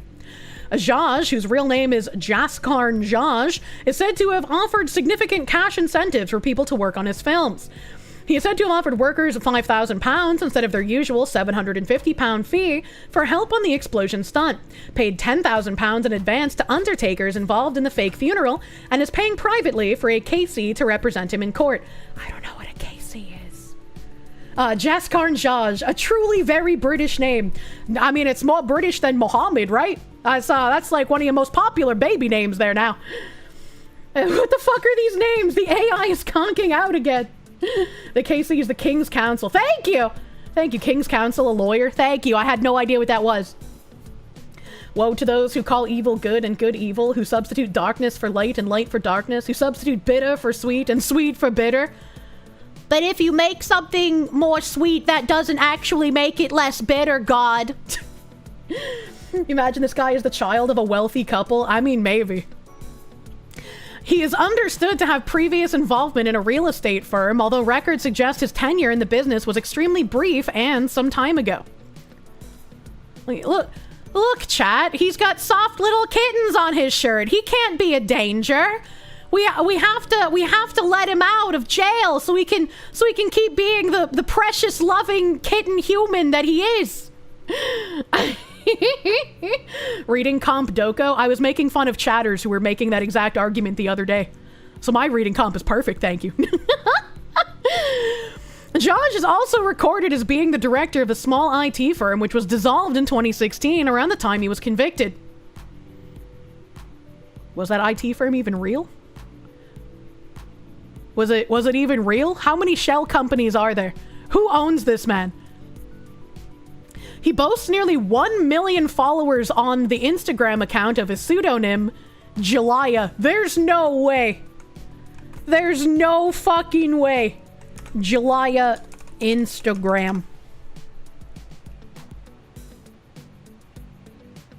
Including results for Jillian. No, I want Jalaya.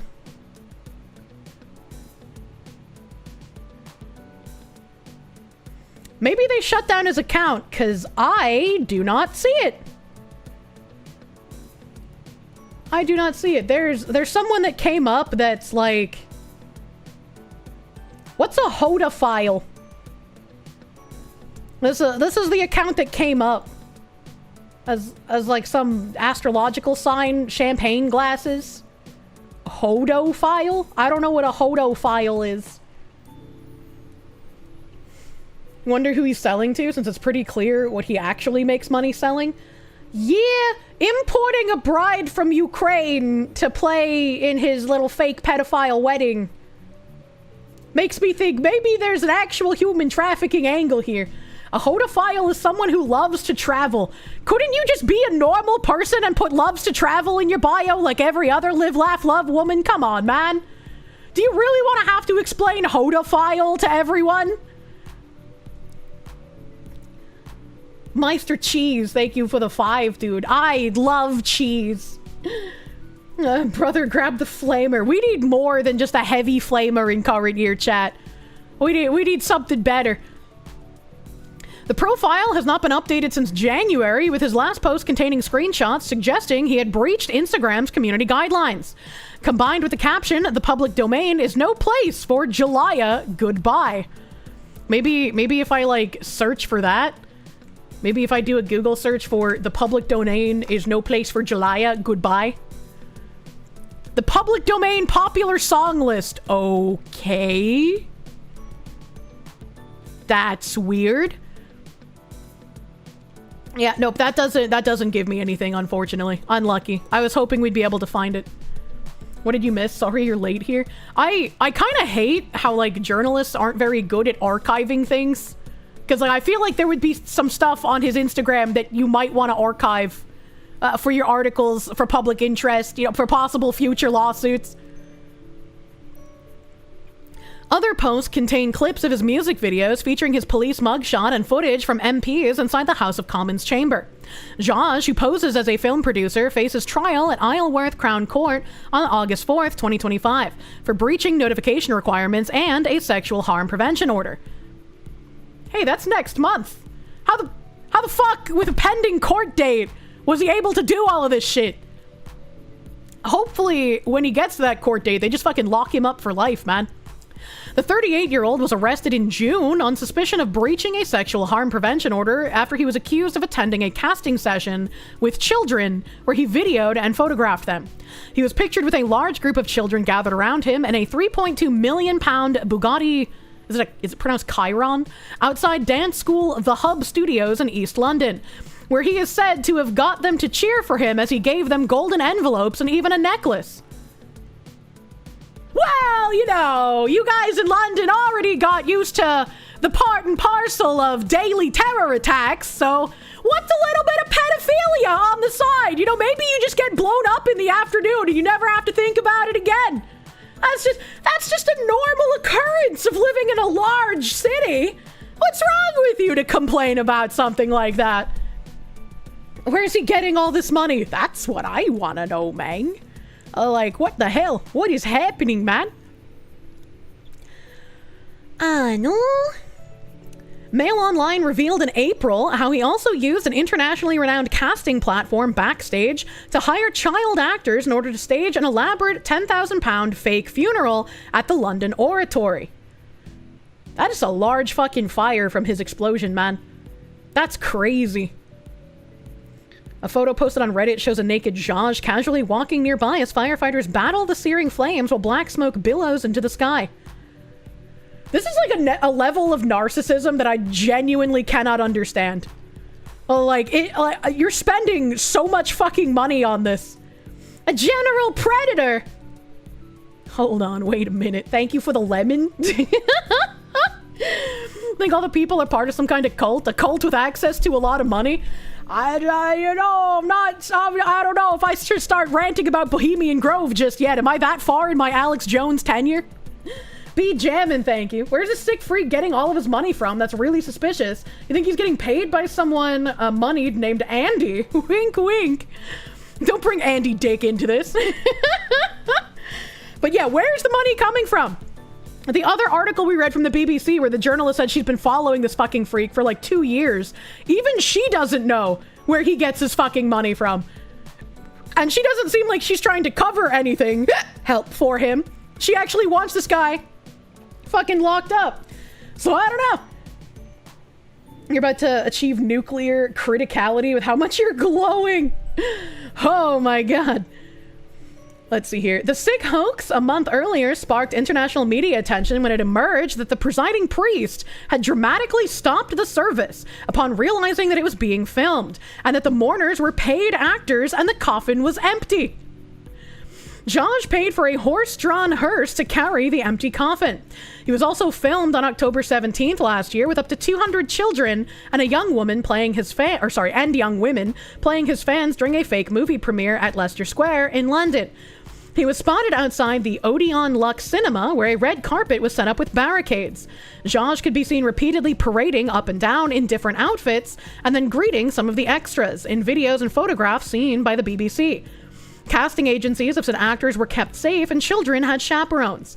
The Metropolitan Police said yesterday it would not be investigating Saturday night's explosion further, but would carry out an internal review to improve how it shares public information about such incidents after complaints from neighbors over not being warned. Brother, how the fuck do you get an explosion this large and a massive fucking fire that caused multiple fire departments to come out, and the police are just like, we don't need to investigate that pedophile. He just does that. Literally part and parcel, man. Where's the fucking money, Jackie? Like, Jesus Christ, that is insanity to me. What is England? Scotland Yard said in a statement, the Met was made aware of the pre-planned filming, including the use of explosives, prior to the event taking place on the evening of Saturday, the 31st of August. Yeah, they were aware, but did they know that it was just fucking done up by some pedophile schmuck and not by an actual filming company with safety standards? England is Dimmerland at this point. Jesus fuck, dude. It appears this information was not disseminated as widely as it should have been, and we're looking at the systems currently in place to establish why this was the case in this instant. The force told Mail Online there was no investigation into the event itself. Newham Council has now said, we were not given prior notice, nor do we have any record of permission having been sought for filming on the 31st of August. Hold on. Hold the fucking phone. Scotland Yard said the Met was made aware of the pre-planned filming to the event taking place in the evening.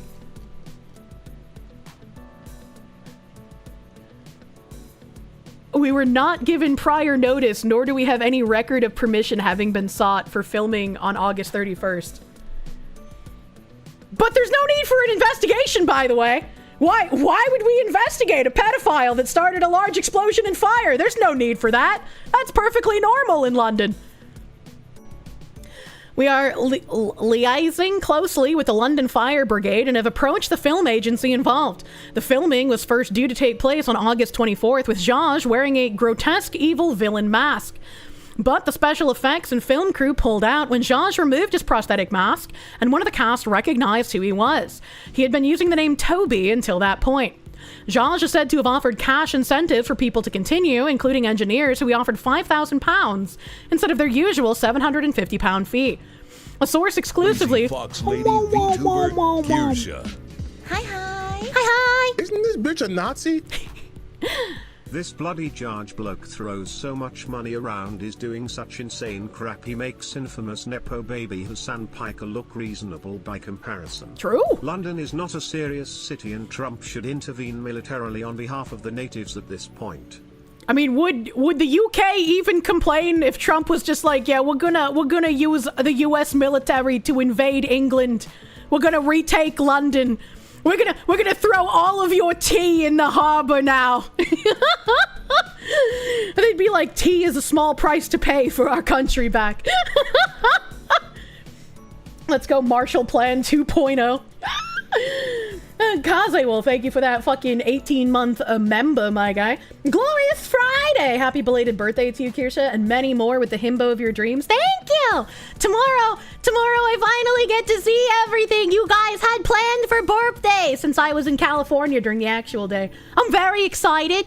I'm very, very excited for tomorrow, chat!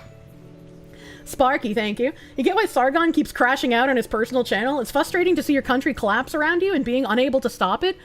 I mean, like, I can't fucking blame him, man. Like, I mean, the U.S. isn't exactly in the greatest of place.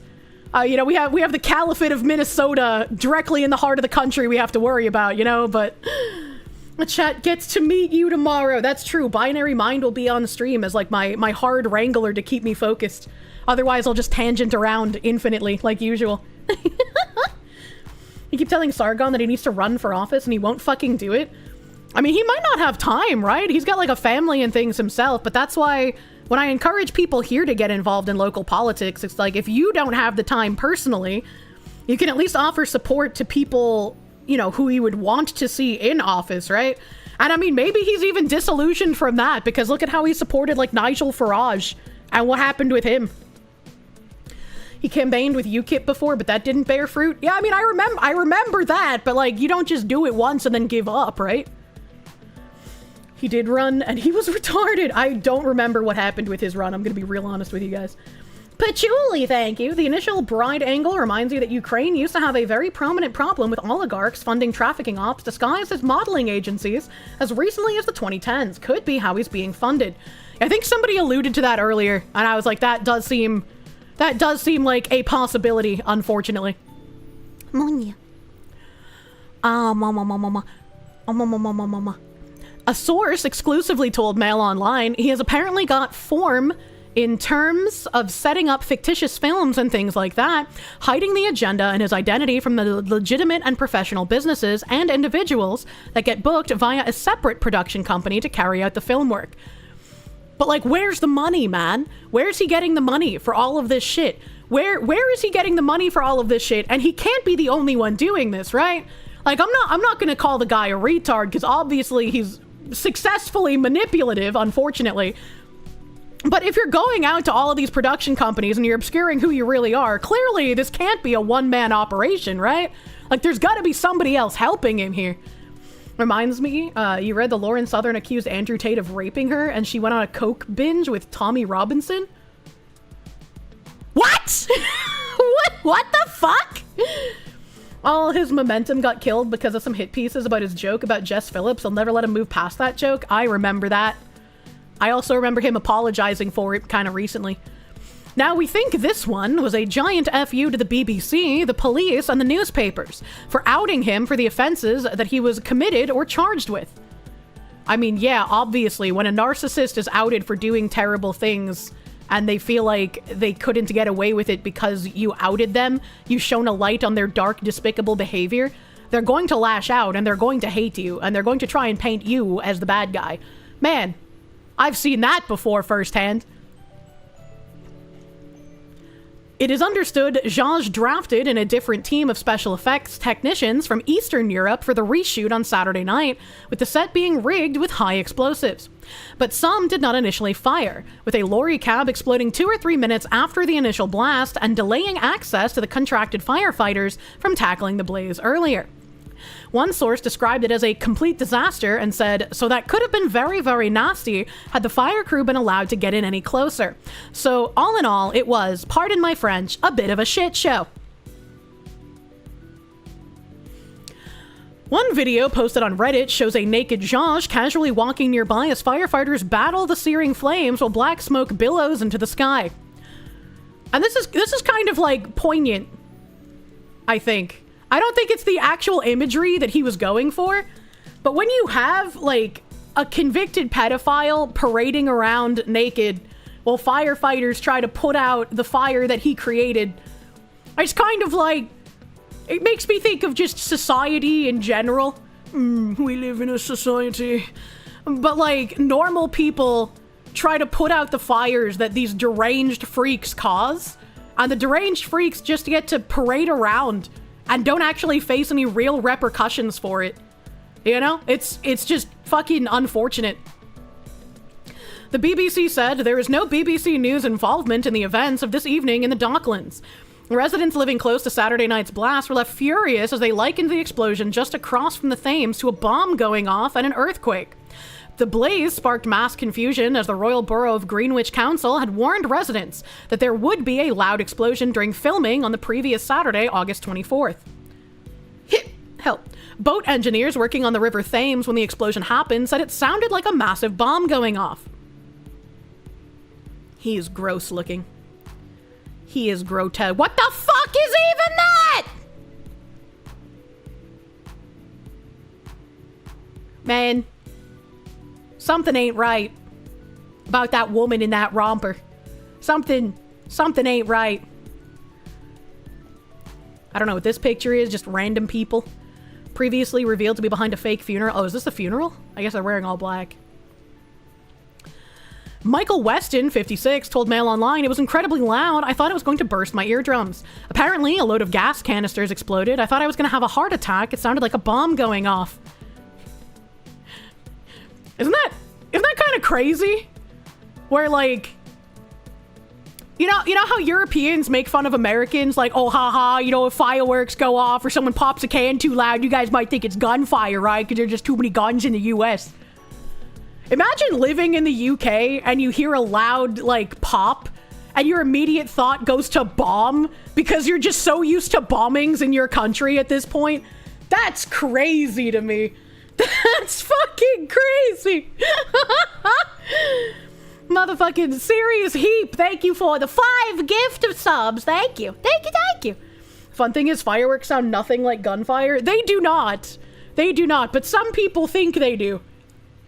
Oh, how the tables have turned. True.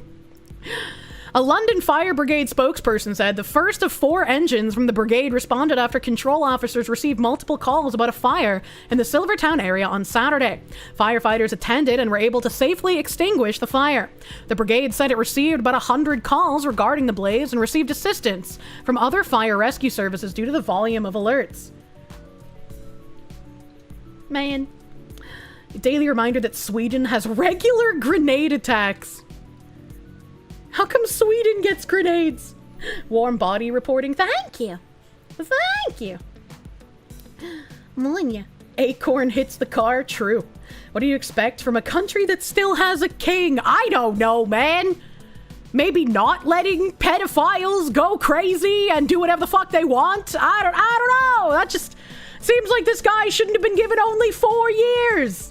Seems like he's hard-pressed to continue to be around children in creepy manners. Maybe fucking lock him up and throw away the key. Maybe just get him fucking out of here, honestly. Oh, hey, we were talking about Brazil earlier. And I guess this is kind of in the, like, same vein of things, all right, okay? The king is vestigial, like the brains of British politicians. What the hell? Defter Tuba, thank you. Your cup finally arrived. Hell yeah, brother. Thanks for buying a cup for your cup so it don't get lonely. Don't forget about that mine that was found in IKEA. I'm sorry, what? Gamer Subs merch arrived while I was live. Let's fucking go, brother! Monya. As a Canadian, you're scared? Well, turn into the UK. Yeah, it's, you know, definitely something to be worried about. You would say send him to Brazil, but that was a crazy rabbit hole. You know, I had that one tab open on the wedding, and I didn't realize there would be so fucking much about this creepy guy. That's actually crazy. Jesus fuck. But yeah, thank you, Captive Dreamer. You're the one that linked the wiki. Thank you, my guy. That was a wild rabbit hole. That guy should be absolutely wood chippered to oblivion, in my opinion.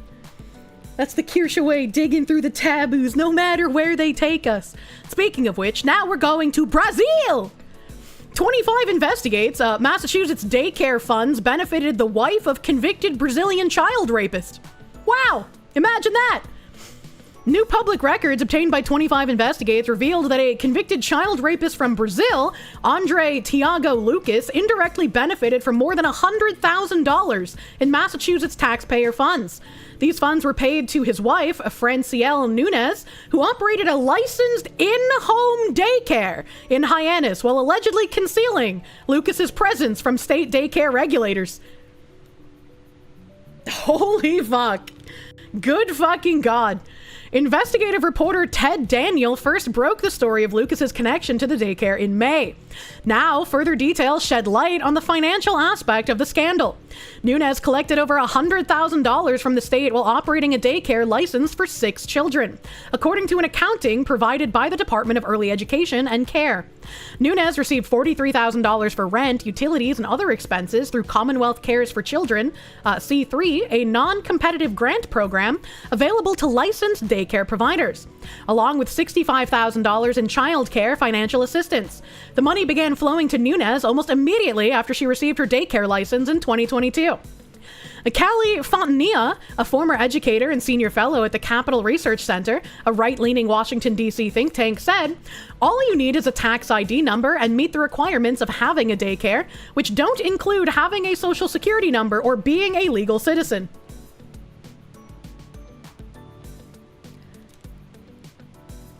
How are you able to apply for taxpayer money and also to have a daycare business, and you don't need a social security number, and you don't have to be a legal citizen? That seems fucked up.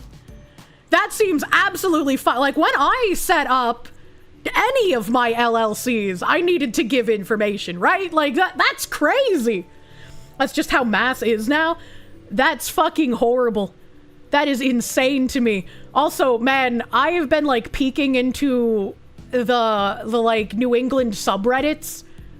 There are some crazy fucking people on those subs. Like, legitimately insane. How are you living in this area? and you're still this far to the left. Shut up, don't ask questions. According to an EEC investigation report, Nunes failed to disclose that Lucas lived with her and their children. The report states she said she was afraid of the afraid the husband's background check would not be approved. Yeah, no fucking shit! Why would you be approved for an in-home daycare for strangers' children if your husband is a convicted child predator? What the fuck, woman? God damn. Lucas was wanted in his home country of Brazil, where he'd been convicted in 2019 of raping a 13-year-old girl, according to documents reviewed by 25 Investigates. ICE agents apprehended Lucas in Bourne last October. Oh, thank fuck. Thank fuck he was apprehended by ICE. Jesus. While in Brazil, the husband had been dating... While in Brazil, the husband had been dating a 13-year-old who the educator reported looked like a 16-year-old. The husband was 22 years old at the time. The husband had an on and off relationship for 7 years with this child.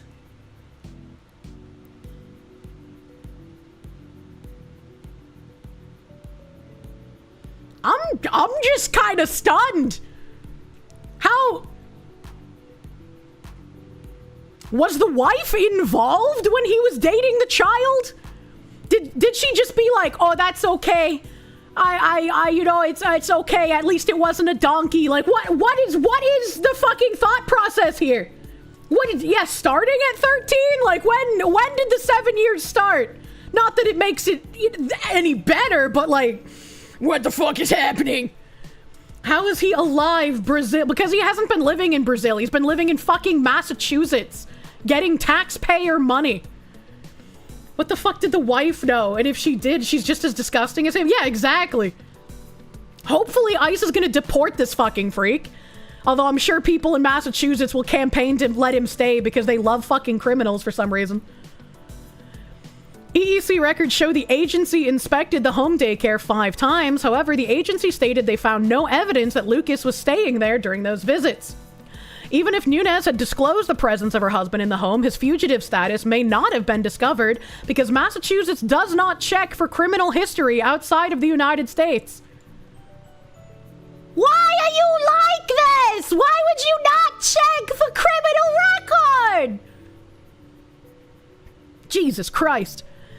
Following 25 Investigates' initial reporting, State Senator Minority Leader Bruce Tarr, a Gloucester Republican, attempted to introduce a budget amendment that would sturdy the implementation of international background checks for daycare providers. However, the amendment did not survive a conference committee. Well, I think he should do like his last name and tar and feather the people who decided to not have international background checks for daycare providers. Why the fuck would you not want that? Why? I don't understand. Senator Tarr said he's not backing down and will introduce a standalone piece of legislation that would require providers be screened internationally. It is such a straightforward, common sense thing to do, and also because we have a compelling case that illustrates the need to do it. EEC has stated that it is actively working to modernize and improve its operations and is exploring new ways to strengthen the background check process. Well, clearly it's not if they struck down an international background check. Mass Republican, that's why. They can't let the Republicans do anything nice because people might decide to vote for them instead, you know? That's why I said, like, when I move out there, like, I want to figure out how to get involved. I don't know how to do it. I don't know who I'm gonna have to contact, but it's like, please, man. I do not want to see my home area get any disgustingly bluer than it already has. Like, these people prioritize anyone and everyone aside from the ones who should be prioritized in our country. Vote Kirsche for wood chippers. Jesus. Doesn't care about what he's done because she's actively trying to help him victimize more children by setting up that daycare. Yeah, that's true. Like, even if she didn't know previously, like, she's still setting up a daycare, which puts him in close proximity to children. She's still covering for him for his past conviction. And she's still funneling taxpayer money to a pedophile. You're moving back there? You know, I don't like seeing the place that I call home descend into a Mad Max reality. I want to be able to do what I can to make it better so that it doesn't continuously get more disgusting and worse. As horrible as all this stuff is, at least you have some good news. Your Gamer Subs merch just arrived. Hell yeah, brother! Yeah, these days when you see a daycare, it's disturbing to think who the owners could be. I would never want to put my children in a daycare, man. Like, I've always been for, like, the mother should be at home taking care of her infant and baby, right? Like, especially if you're going to just throw it to the public school system later. You're gonna need to instill some kind of values and critical thinking in it quite young. But, like, now, I couldn't even fathom, like, daycare services with all the, like, shit that I've seen in the past, like, 5-10 years. Supposed to be treating states like a market, let the crap states go broke until they learn to function properly. Yeah, you know, right? Internet Zen Master, thank you. Send this person to the old alligator Alcatraz and leave him in the swamp or the animal guards to solve the problem. True. Remember that when you vote, don't just vote along party lines. Actually look up the positions of each of the individuals, because there can be awful candidates on both wings of the same bird. 1,000%. 1,000%. And people can always just switch party as like a fucking undercover weirdo, right? We've seen that happen before. Or build a business, retire early, mom and dad can stay home bringing up the children together. To be honest, don't put your kids in daycare. I mean, daycare in the 90s wasn't all that bad. I mean, there can be some daycares that are fine, but I still think it's very important for a parent to be home with the children, and typically that is, you know, the caretaker portion of the mother's job, while the father is out being a provider. You know, that's just like the typical way that it goes. You've been doing that since 2016. Both sides play for the same team. Never trust anyone, no matter how nice they talk. True. True and real. God damn. God Emperor of Squirrels, thank you for the 200. I hope you're gonna avenge P-Nug eventually. Now let's see, what else do I have here? What else do I have? We got a New Hampshire thing. New Hampshire thing going on. I've been seeing this for a while, and I guess now we have full information. New Hampshire resident denied re-entry into US after visit to Canada. I was absolutely shocked. Let's take bets. Let's take bets on whether this guy actually was a citizen or if he had overstayed some kind of visa. You know, definitely made it very obvious who was bought and paid for when certain influencers just ran with Trump downplaying the Epstein list. I have a tab for that as well after. You did not just break your back at work today to see your kid in daycare. Yeah, exactly. A New Hampshire father and longtime legal U.S. resident remained stuck in Canada on Tuesday after being denied re-entry into the United States. Christopher Landry's partner and their 5 children were waiting for him to come home. I was absolutely shocked, Landry said in an interview with Canada's CTV News. I've crossed the same port of entry since 2007 with no issues at all. Landry, a Canadian national, said he was returning from a trip to visit family when U.S. Customs and Border Protection turned him away, citing a marijuana conviction from 2007. Probably a bullshit conviction if I had to guess, considering like everyone and their mother was getting handed marijuana convictions for carrying even a tiny amount. Landry said he's lived in the U.S. since he was 3 years old and is a third-generation green card holder. He said it never occurred to him to apply for U.S. citizenship. Until now. Well, I feel absolutely zero sympathy for this fucking retard. If you want to be a U.S. citizen, you fucking apply for it, man. Why would you just keep putting it off? Why would you just keep putting it off, you fucking retard? I do not feel bad for you. A third-generation green card holder. Yeah, what the fuck does that even mean? What the fuck does that even mean? A third gen what? Probably a bullshit conviction since he was probably breaking the law. Okay. Man. Back in that time, it was like the beginning of all of the states starting to legalize things. So that's why I say that. A first-class ticket to destination fucked. Every weed cigarette you smoke is another illegal child laborer on Californian marijuana farms. Is this what happens after we get regulation, man? Green cards are generational. I didn't think green cards were generational. So does that mean that like every generation of his family doesn't bother applying to be a US citizen? Because they probably get more benefits when they don't apply to be a US citizen, and that's why they don't bother doing it, and he's a third generation green card holder. He is working to clear the misdemeanor charges from his records so that he can return home. If you could apply for US citizenship right now, you'd take time off from work. Yeah, like if he was like, if he was a US citizen and he was trying to bring like weed into Canada and Canadians arrested him because that's their laws, I'd be like, yeah, he's a fucking retard. Just like that dumb basketball bitch who brought weed into Russia. It's like, why the fuck would you do that? But he's lived in the US since he was 3. I don't think he should be a generational green card holder. I think when he got old enough, he should have applied for citizenship if he enjoyed being in the US. But if he's in the US, I doubt that marijuana conviction was anything, like, reasonable. Maybe I'm wrong and he was just toting around, like, 2,000 pounds of it, right?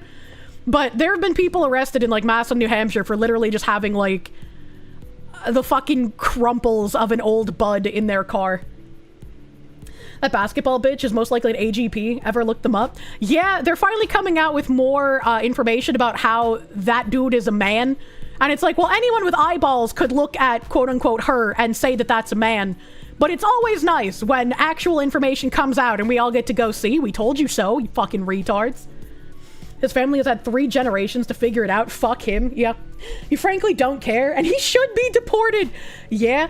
Yeah, there was people on the New Hampshire subreddit were very, very upset about this. And I was just like, what's there to be upset about? He literally has had like so many fucking years to apply for citizenship, and he said himself it never occurred to him to apply for it. It's like, why would I feel bad for this fucking idiot? The funny thing about marijuana in California is even though it's legal there, people still rob each other for it and kill for it. Legalizing it did nothing to fix the problems in California. It's almost as if that wasn't the problem California had. You would have sympathy if he hadn't traveled in 2007 and somehow didn't realize it. This should have come up. Yeah, true. Yeah, true. He's had his whole life to do that shit. One of your coworkers got hemmed up for residue maybe 20 years ago now. Dumbest fucking arrest you've ever heard of. Yeah. Yeah. Canada Border Patrol wouldn't let your dad enter Canada about 10 years ago because he had a DUI in the 80s. So you laugh when you hear people complain about Americans Border Patrol. That is funny. $20 as your grandpa still thinks this retard was a US citizen. Oh my god. Your cousins have kids with citizens but don't even bother getting married? What the fuck? Why? He should be deported to whatever country his grandparents came from, not just dumped in Canada, Stan. I wonder if when he says, like, 3rd generation green card holder, if, like, his parents and his grandparents are also Canadian or if they're from somewhere else. And he's like, that would be crazy if this was just like a chain of green card holders from different countries. So like his parents were like illegal in Canada, but he's a Canadian citizen because he was born there or some shit. And then he goes to the US, but he never gets US citizenship. Like that would be fucking crazy. He should be deported not because of any crime he's done, but because you find him annoying. See, like, all the people who are just like, that's racist, you want illegal immigrants deported. This guy's fucking white. I want him deported. Get out. Get a fuck off. We're full. What if his parents have green cards? I'm pretty sure his picture was in this video, like, when I first pulled up the article. Yeah, this is what the guy looks like. This is what the guy looks like. Bring us back to the picture here. This is the guy who didn't know he had to become a citizen. He's like if Bagman had 70 extra chromosomes, you know? How long did it take for you to get banned from that? Oh, I don't post on Reddit, man. That's a cesspit. That's a fucking cesspit, man. You have no sympathy for him? Yeah, 0 fucking sympathy. Deport him, get him out. If he wanted to be a citizen, he would have fucking applied for citizenship. 0 sympathy. Deport this man. Get him out. Sorry, Budge, you're stuck in Canada land. Oh, am I supposed to say, sorry, Budge, you're stuck in Canada land? I can't do Canada accent. Reddit is annoying gay. He really is. Oh, God, did I post that fucking, like, racism thing in my DMs? Hold on, let me see if I did. Fuck. If I just search for Reddit, it'll populate the links. No, that's like crazy long ago. Oh. I saw this post on one of the subreddits. I think this was the New Hampshire subreddit, and the post was like asking if New Hampshire is just as racist as the other New England states or some shit. And this said, saw a person with a Nazi sticker on the back of their car last month, like an actual swastika, not the Hindu symbol. So at least one person in this state is racist. Got all of my subs merch in finally and the art is amazing. Can't wait to give the extra cups to my mom and friends so they can look at the pretty fox ass. Hell yeah, pretty fox ass. Thank you, Slightly Buff Weeble. It makes me super fucking happy to hear like everyone getting their merch. You guys absolutely love the art, love the designs. I really try hard to work with artists that can bring the visions in my brain meats to life. And I really want high quality shit. So it makes me the most happy to hear you guys be incredibly happy with how the art looks and how quality the merch is. That's what makes my heart a-flutter, as it were. You have your cup, but that shit stays inside the box because your mother would have a heart attack if she saw it. Jesus. I like how this person was like, yeah, there's at least one person in the state that's racist, but also I'm gonna press X to doubt. I very much do not believe that there is someone in New Hampshire driving around with a literal swastika sticker on their car and it hasn't been vandalized yet. There's zero fucking chance I believe that. Also, Phoenix DS, thank you for the Canadians. In 2001, crossed at Detroit to go to Ozfest. Apparently your name, also the same as someone else with a drug charge, almost was not let back in by the border guard trying to play big dick games with you until you whipped out your military ID because you know you had no charges, like he said. That's crazy. Imagine having the same name as like an actual fucking convicted something or other. I don't know what he would have been charged for. But that would be rough, man. I'm glad you got through it. You're sure it's some beater that's had its rear views knocked off? You met some actual neo-Nazis up in northern New Hampshire, middle of nowhere? I mean, my mom dated a guy in the Aryan Brotherhood, so like I know the fucking weirdos exist there. But the Aryan Brotherhood guy tattooed the swastikas on himself. You know, he at least had 65 IQ. He didn't put swastikas on his car. He knew that would have been too much. You can't find this guy's post. You want to shit post on it. Don't do that. This is from a year ago. Don't fucking necro posts. Isn't there another guy whose name is Jeffrey Epstein? Isn't that a convicted child diddler? Yes. There's a lot of Trump supporters and Blue Lives support in New Hampshire, which is not the same as being racist. But a lot of people equate it for reasons I'm not about to get into here. If that's something which concerns you, it's good to be aware of. What a fucking weaselly way to word that. If you want a more objective measure, Justice.gov has a state-by-state breakdown of crime statistics in 2022. Despite having about 1/5 of the population, New Hampshire has less than 1/10 the number of documented hate crimes. Of those hate crimes in Massachusetts, the bulk of those hate crimes were against quote-unquote a person and racially motivated, while in New Hampshire the bulk were against quote-unquote property and motivated by sexual identity. Okay, so if you hate gays, you move to New Hampshire, and if you're racist, you move to Massachusetts. I'm understanding here. I'm getting a better picture. But what if you live in Massachusetts and you want to hate gays? Do you need to cross state lines in order to do your hate crimes? Is that how this works? Is there like less taxes on the hate crimes against gays in New Hampshire? What if you hate both? If it's related to sexual identity, does that mean the gays are destroying property? You know what they say, be gay, do crime. If there are any external factors on why there's such a stark difference in these metrics, such as systemic underreporting or different classifications of what constitutes a hate crime by state, I'm not aware of them. And there's some links. Someone pointed out to me that the racial demographics are very important to putting into perspective how often hate crimes happen in different states. Here's the Wikipedia articles for the demographics of Mass and New Hampshire. According to this, New Hampshire has a white population of 93.3%, while Massachusetts is only 67%. God damn, that went low. Basically, if somebody from New Hampshire wants to commit a racially based hate crime, they'll probably have better luck traveling to Mass to do it because there's so few applicable targets. This guy is like making up an amalgamation of like a racist person in his head. He's like, there's gotta be someone in New Hampshire right now that's like, God damn, I hate them dark colored people, but I live in New Hampshire. There are just too many white people here. I gotta go to Massachusetts if I want to hate crime me a darkie. Like, what the fuck? New Hampshire's like a single ball. Mass is the big leagues. Hate crime road trips go hard. Darky, look, I was just trying to be stereotypical. I was like, what would an actual racist person say if they wanted to cross state lines to commit a hate crime?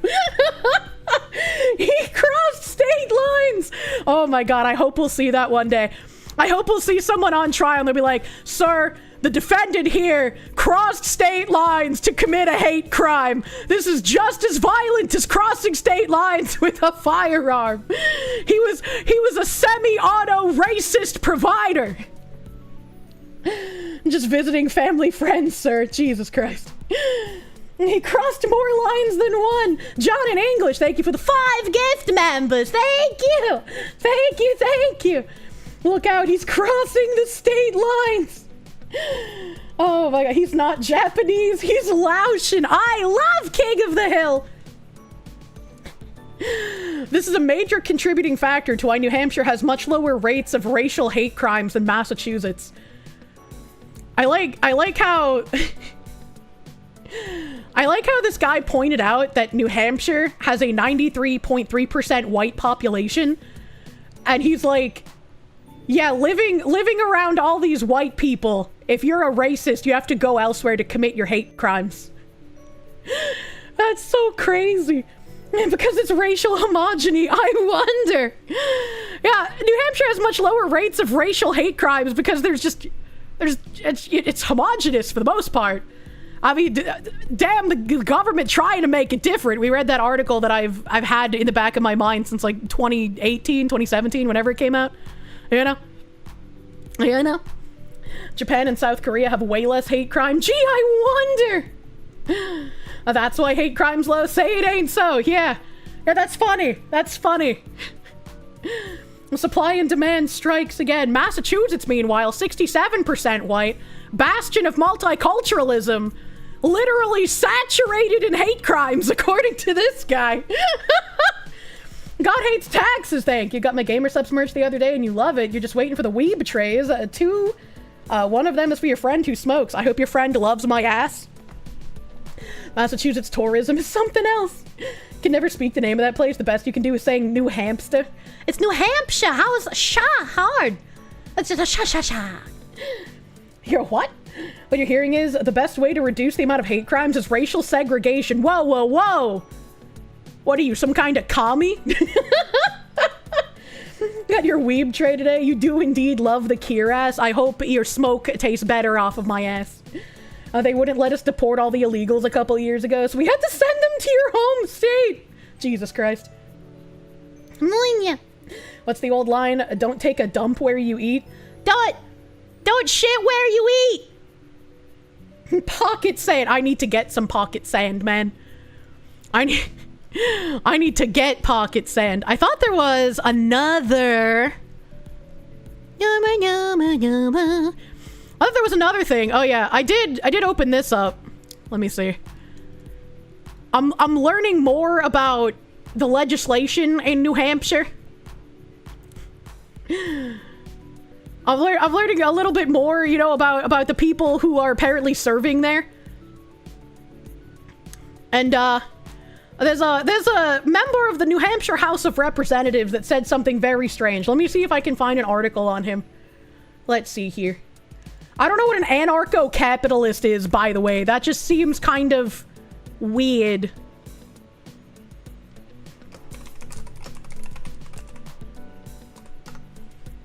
Kirsche is going to get married, to get her Honda Prelude, move to New Hampshire, and spend weekends in Mass with her himbo, knocking over foreigners' mailboxes with a baseball bat. You make me sound way more active than I am. That is, I would not knock over mailboxes. Okay, yeah. Here we go. There's an article on him. Look at this guy's fucking smirk. Holy shit. I don't know, man. Okay, so here's an article. New Hampshire GOP lawmaker blames all gun violence on African Americans in shocking email. This is on May 30th of this year. In a shocking and unapologetically racist email brazenly posted to X, a New Hampshire state rep, Travis Cochran, R. Weir, claimed that African Americans, not firearms, are to blame for gun violence in America. I don't remember where fucking where is. I do not remember. Anarcho-capitalism is basically zero government. I get emails from gun grabbers, I respond. Oh, fuck. Oh, he added the Granite Post! Join Wear Orange 2025. Dear Representative Corcoran, I don't know how to pronounce his name. Every year, communities nationwide come together for Wear Orange, a weekend dedicated to honoring the lives of people in the United States affected by gun violence and elevating advocates across the country who are demanding an end to gun violence by taking action. From hundreds of local gatherings to city proclamations, Wear Orange is a highly visible, nonpartisan show of support for public safety that's powered by constituents in every corner of the country. We'd love for you to join them. This year, National Gun Violence Awareness Day will be Friday, June 6th, marking the start of Wear Orange Weekend, June 7th through the 8th. Participation is simple and a great way to connect with constituents already organizing in your community. Some lawmakers choose to attend a local event. Every year, partners and gun safety advocates hold events with everything from community beautification projects, I don't know why I tripped on that word, to food drives, family-friendly picnics, and more. This year, events will once again take place in all 50 states and DC, many of which include guest speakers or receive media coverage. Proclaim your support, issue a proclamation declaring the first Friday in June National Gun Violence Awareness Day in your state. Constituents are eager to attend proclamation singings and speak out about your shared commitment to change. More ideas on how to participate can be found attached below, including an event directory and proclamation template. If you're interested in attending or participating in an event, we'd like to be listed publicly among this year's supporters. And then it just continues there, just asks him to like wear orange or whatever. His response: Hi, Rachel. Thanks for writing. Some people say that I'm on the spectrum, and I think that's likely correct. What a fucking opening. Imagine being a state representative and opening a reply letter with "some people say I'm autistic." Jesus fucking Christ. This guy's probably married to a 4 grand. I'm calling it. 3 indications of this are: A, I'm averse to changes in clothing. I tend to wear black t-shirts every single day. B, I'm quite interested in data and statistics. And C, I am unconcerned about the popularity or social respectability of the conclusions that I reach and the opinions I espouse. With regards to gun violence, I've done a deep dive on the topic, and all the data that I read indicates that violence isn't associated with the presence of guns, but with the presence of African Americans. This man is gonna wake up dead by suicide with 2 bullet holes in the back of his head. Holy shit.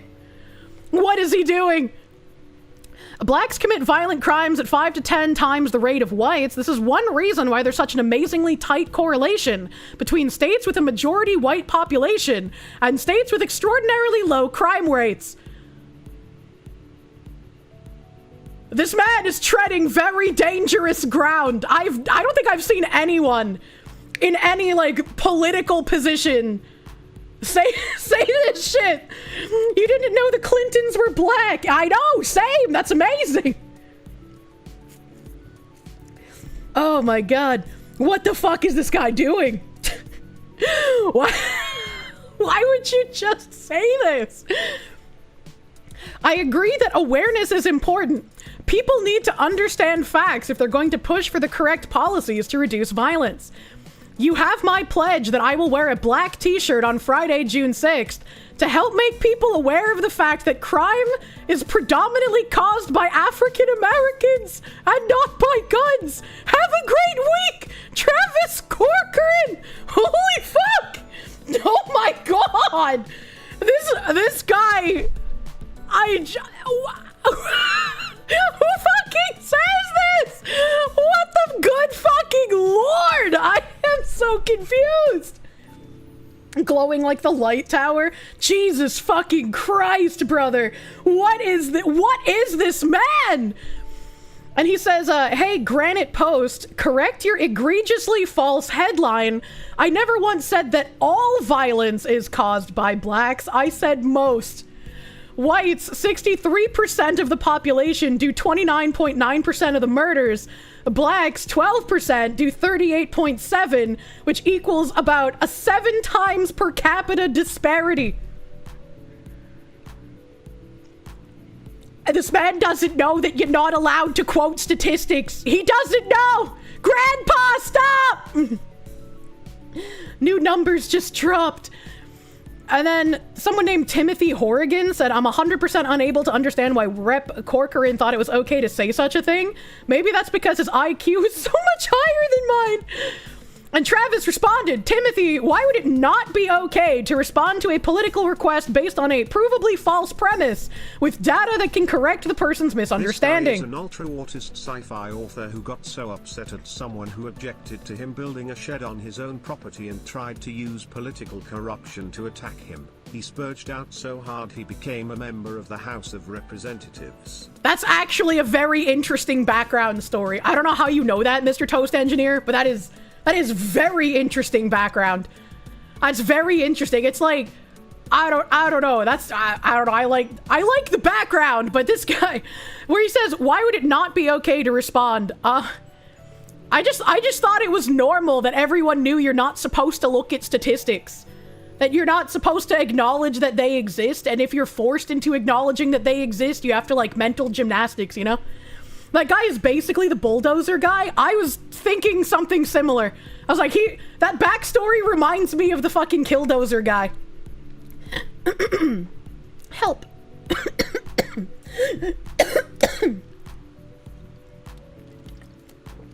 There we go.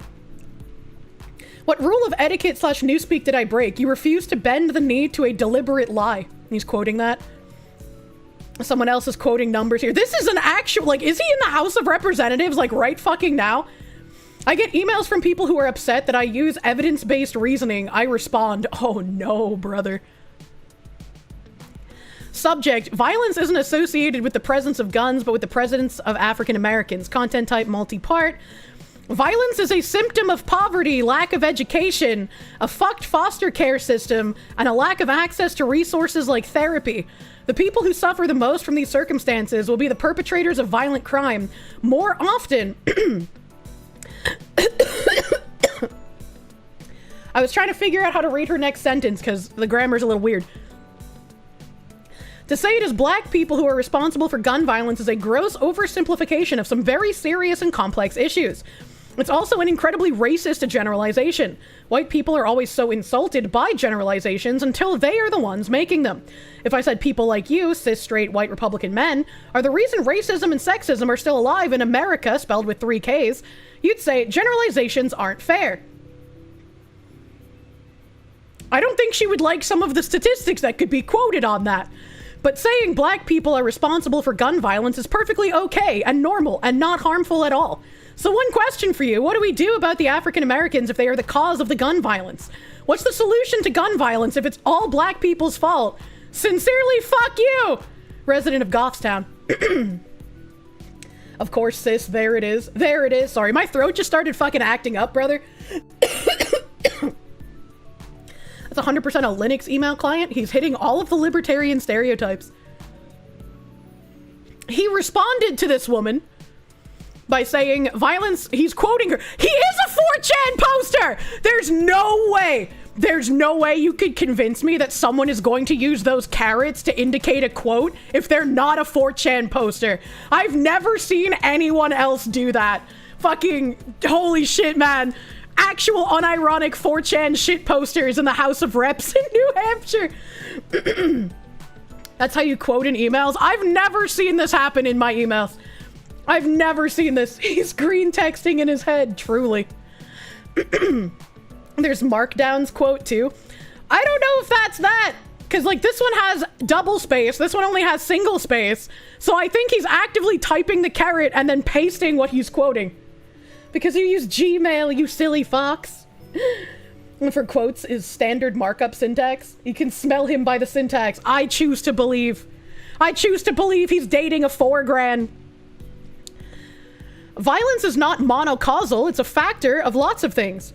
I disagree with you that DCYF is terrible. I don't know what DCYF is. I'm bad at acronyms, chat. And quoting the woman saying, to say that it's black people who are responsible for gun violence is a gross oversimplification.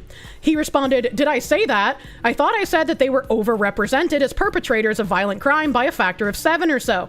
Do you disagree with that claim? If so, I'd be happy to read any data you have that argues against it. Quoting her again, talking about the lack of access to resources like therapy and whatnot, he said, this is an interesting claim, but it's false. Even the New York Times admits that race is a much more predictive factor than income. I didn't know the New York Times had an article on that. From 2018. That's kind of crazy. African Americans at all income levels commit crimes more than whites at almost any income level. Note the text, the sons of black families from the top 1% had about the same chance of being incarcerated on a given day as the sons of white families earning $36,000. Bro, what? I've never seen that article. That is a little insane. Man is shoving receipts in the emails.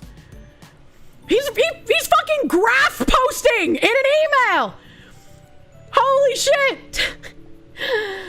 Quoting her saying, it's also an incredibly racist generalization, he said, it wasn't a generalization. A generalization is a statement that takes the particular and applies it to every member of a set. What I made was a statement of statistical fact. I'm not sure what the role the word racist is supposed to play in your sentence. Am I supposed to abandon a factual claim because it offends a purity taboo of yours? This man's got the tism. He's got the tism. He doesn't understand the things you can't say. JonTron got canceled for the same article. Was it? Was that what got everyone calling JonTron a fucking racist? That is insane. I didn't know it was the same one. My armor is autism. Quoting her again, her saying, white people are always so insulted by generalizations until they're the ones making them. And his response is, I'm curious, is that previous sentence of yours about white people an incredibly racist generalization? I don't think it is because you applied a claim to an entire race of people. Or sorry, I think it is because you applied a claim to an entire race of people. Please apologize both to me and to white people generally. Hate, I am told, has no home in Goffstown. I'd like you to do your part to help make that true. She probably read that and needed to pop like at least 5 Xanaxes to calm down.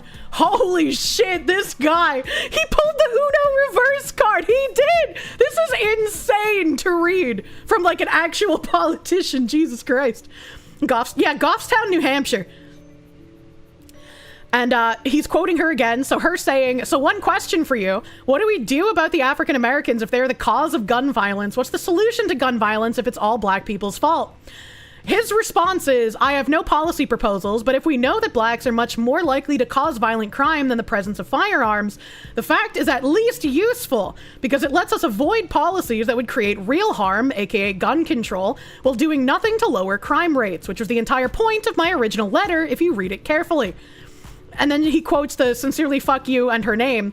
He says, have a blessed day, Katrina. And remember, don't fear science and rationalism. They're not going to bite you. Travis Kokorin, Hillsboro 28. This man's fucking crazy. He nuked her from orbit. He hit her with the fucking Ben Shapiro meme. Jesus fucking Christ. This is the most insane thing I have read from a politician. Actually fucking insane. Man brought out fucking graphs for his email. Jesus. This guy, he's gonna die. Don't let Grandpa. He's not suicidal. He said, I've been asked by many, I'd like to vote for you, but I don't live there. Can I contribute to your campaign? Can I support you in some other way? Yes, you can support me. Subscribe to my essays. He has a Substack. Buy my books. I guess he's an author. Well, lots of follow-up emails. I trust this leftist that there are lots of violent and aggressive leftists on the street. Stay armed, friends. This guy's using a Proton mail. They just said, you racist piece of shit, one of these days you're going to say this shit in the wrong place and someone is going to stomp your ass out in public. Hateful people always get their comeuppance. Hopefully someone records it when it happens to you so we can laugh on TikTok. But he's spelling Eric with a K. That's a red flag. He's from the Chans. 9. There's actually a really good statistical analysis of this. There's a random critical analysis post. And here's another one. Thank you, Alex. Dear Representative Kokorin, I stand with you on being truthful on the cause of gun violence and be pleased to know that I myself am black and invite the presentation of gun violence statistics when gun violence rhetoric is used by the Liberal Democrats and their attempt to strip law-abiding citizens of their rights. Please do not back down, but stand strong and uphold the truth. We need men such as yourself, men of integrity, to serve the good of the people. It is interesting that it's always like the violence talking point to try and strip people of their rights to bear arms, but nobody ever takes into consideration that criminals do not follow the law. So all you're doing by stripping citizens of their right to bear arms is making sure the criminals have higher success rates every single time. You're actually contributing to higher gun crime statistics by putting more restrictions on the actual law-abiding citizens. A college student supporting gun rights. You seem to recall the author of The Bell Curve got the same treatment, just showing statistics and not making excuses for the results. We watched that, it was a black Democratic representative in New Hampshire, and I can't remember his name, but we watched him talk as well, and he had some, like, crazy points I would have never expected to hear from a Democrat in current year.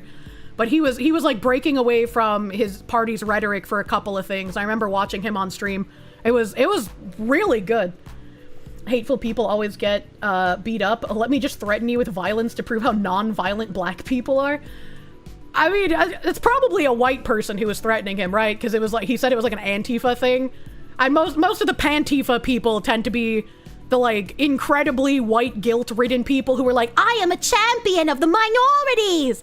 I am the savior of them! Yay! Even under the Obama administration, the statistics indicated that guns were far more likely to be used to prevent crime than to commit it. There was a black professor more recently who got the same treatment for what his research said. You can picture him in your head, but you can't remember his name for the life of you. Yeah, I can't remember the black New Hampshire rep that we watched a video from. I can't remember how long ago it was either, but it was a really good fucking video. And I was like, damn, I would not have expected to hear that out of a Democrat's mouth. That's nuts. Mainstream media promoted a culture of crime and now want to blame guns. It's by design. You hate white saviors, same. You're king of the black people. I didn't know I had Joe Biden in my chat. I think it was Samed Haidek. Maybe? I'm so bad at names. You think that was from Harvard? I'm pretty sure that the black Democrat rep from New Hampshire wasn't Harvard. It was a Dem in New Hampshire. Yeah, Jonah Wheeler. That's the fucking name. Thank you, Kinetic Zen. That's fucking Jonah Wheeler. Oh no, he said Sam Hyde. Come on, Kirsche.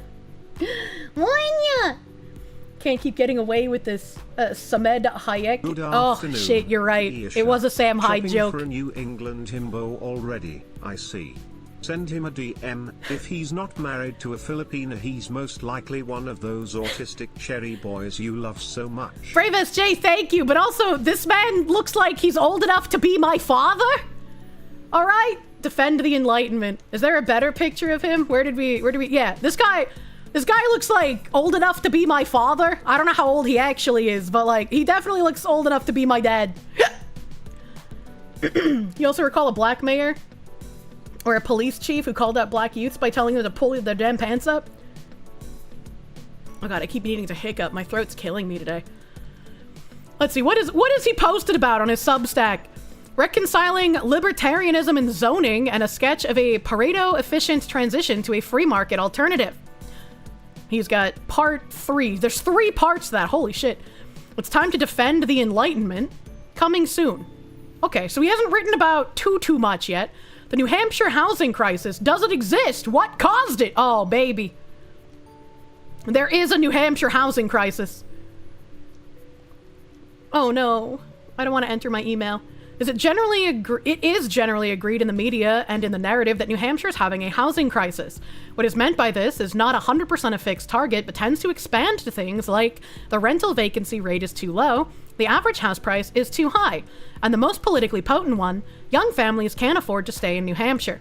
The last one is sometimes woven into a set of claims like it's important that New Hampshire has workers, young adults are workers, children grow into young workers, and thus we need affordable housing for families who have children and for young adults beginning their careers. We can't just be a playground for retired people. Before I keep reading, on the New Hampshire subreddit, there are a lot of people who are like, we need to stop letting people own so much land and allow that land to be used for affordable housing. We need giant complexes to be able to house people affordably. And I'm just like, I do not wish to live in the sardine can, and I don't think most people wish to be forever renters in a sardine can either. Please think about what you say before you post your 40 IQ takes. Kami blocks Doku. These are all coherent thoughts and a compelling story, but one thing I find interesting is that no one ever bothers to document these claims with data. So let's do it. Are these claims true? I mean, I think I've shown enough on stream that yes, these claims are very fucking true. As a fucking Massachusetts resident who spent a copious amount of time in New Hampshire and worked in New Hampshire on multiple occasions. Yeah, it's very fucking true. Kylan last, thank you! This is your song, thank you. Do do do do. Thank you. Do do do do. Do do do do. This is your song. Thank you, Kylan last, for the Canadian slaves. Thank you. Hello, Kirsche, love the streams. Hello, Kylan, welcome. Thank you. Thank you for the slaves, bro. Artemis Kane, thank you. He's libertarian. Don't ask him his thoughts on the age of consent. I'm sure it will be just as wild as what we just read. The data, rental vacancy rate, there are two pieces of data that used to support the housing crisis argument. The first is the rental vacancy rate. New Hampshire, it seems, has a much lower rate of rental vacancies than most states. The second is house prices. The first claim is often formulated as, according to the New Hampshire Housing Finance Authority, a balanced rental market vacancy rate is approximately 5%. Vacancy rate for 2-bedroom apartments in New Hampshire was 0.6% in data collected during early 2023. Let's look at the bait and switch here. We're comparing apples to oranges. On the one hand, we have a balanced rental market vacancy rate is approximately 5%. But on the other hand, we compare this with not the local rental market vacancy, but the local 2-bedroom apartment vacancy rate. We're comparing a general overview with a specific subset. It's like saying the average height of adults in America is 5'7", but the average height of women in New Hampshire is just 5'4". True. If even NHPI, the New Hampshire Fiscal Policy Institute, which bills itself as a nonpartisan, independent research nonprofit that examines issues related to the state budget, the economy, policy decisions, and the financial security of Granite Staters, is playing these sorts of games with numbers. We can't trust anything that anyone says, and we need to get the raw data and look at it ourselves. Let's go to Fred, which has hard stuff. I'm going to look at the rental vacancy rate for New Hampshire, NHR VAC dataset post-2000. People might accuse me of cherry picking because I'm discarding earlier data, and that's a coherent statement, but I think that taking the whole data series back to when Reagan was in office and the Soviet Union spanned 11 time zones risks muddying the issue by including data from a world that is in many ways quite unlike our own. Fair. Eli Clary, thank you. He just posted about me talking about— what?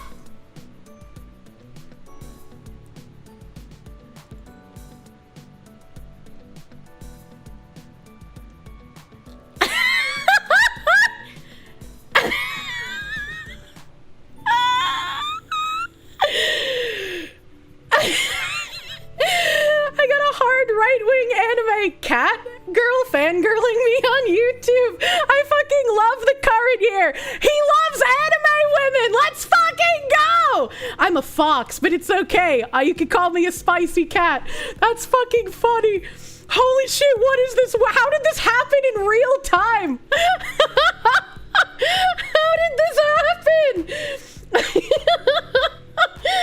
Oh, he noticed me. Oh boy. Well, you know, I know which representative to reach out to when I get my house. What is this timeline? That's actually nice. That is nice. That is nice. That's funny. He's a secret oil baron. Chat's like, the YouTube chat's like, I love you, man. Time to move to New Hampshire. Oh my god. I'm fucking red now, dude. Certainly over the last few years, rental vacancies are down from, well, the period of the 2008 crash. Let's not just eyeball this, let's use some math to see how low vacancy rates are. I put the data into a spreadsheet where I've calculated the mean average of the entire 25-year run, and then calculated the standard deviation, how far away from the average for each year. We see that the mean vacancy rate is 5.076, and the standard deviation is plus or minus 1.54%. Means the normal vacancy rates in New Hampshire, normal being defined as the mean, an interval that we'd expect about 2/3 of the data points to fall into, are those that are between 3.5 and 6.6%. Numbers! This is where my brain starts falling out of my ears because numbers are hard for me. Note that data for every year has its deviation from the mean calculated in column D. Note further that outlier years where the deviation is greater than one standard deviation are conditionally formatted in yellow, and extreme outlier years where the deviation is greater than one standard deviation would be conditionally formatted in red, were there any. Literal Who armor will never recover. Oh my god. The most recent NHR VAC data point is 4%, and that puts it within 0.7 standard deviations of the mean of New Hampshire over the last quarter century. TLDR, rental housing in the Granite State is about as available as it's ever been in the 21st century. So what's the upshot of all this data and analysis? Conclusion, rental vacancy rates do not reveal any housing crisis. I would push back on this and say that it's the price of the vacancies. Right? Because like I still get emails because I was considering renting at one point to just get back into New England as soon as possible, and I could in theory afford to rent in New England, but in southern New Hampshire and like northern Massachusetts, a lot of the rentals that get pushed to my email are like 2.1k minimum rent a month. And it's like, I really don't want to be throwing like 24k plus minimum into the fucking fire. That's insanity, man. Just audited the union books yesterday, 8 hours of just rattling off numbers and verifying 2.1k. And like the most recent one that I was shown, and to be fair, this one was in Massachusetts. Do I have it pulled up on my phone still? Do I have this pulled up on my phone? Hold on a second.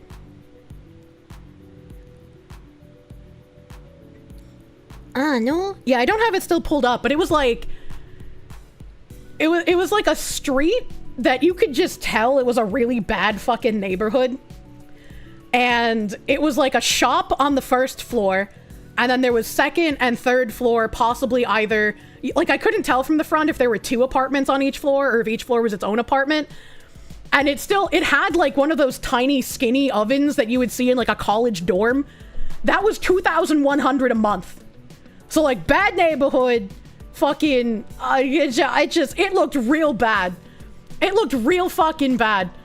And I'm just like, it is insane. Like the price of living there is crazy.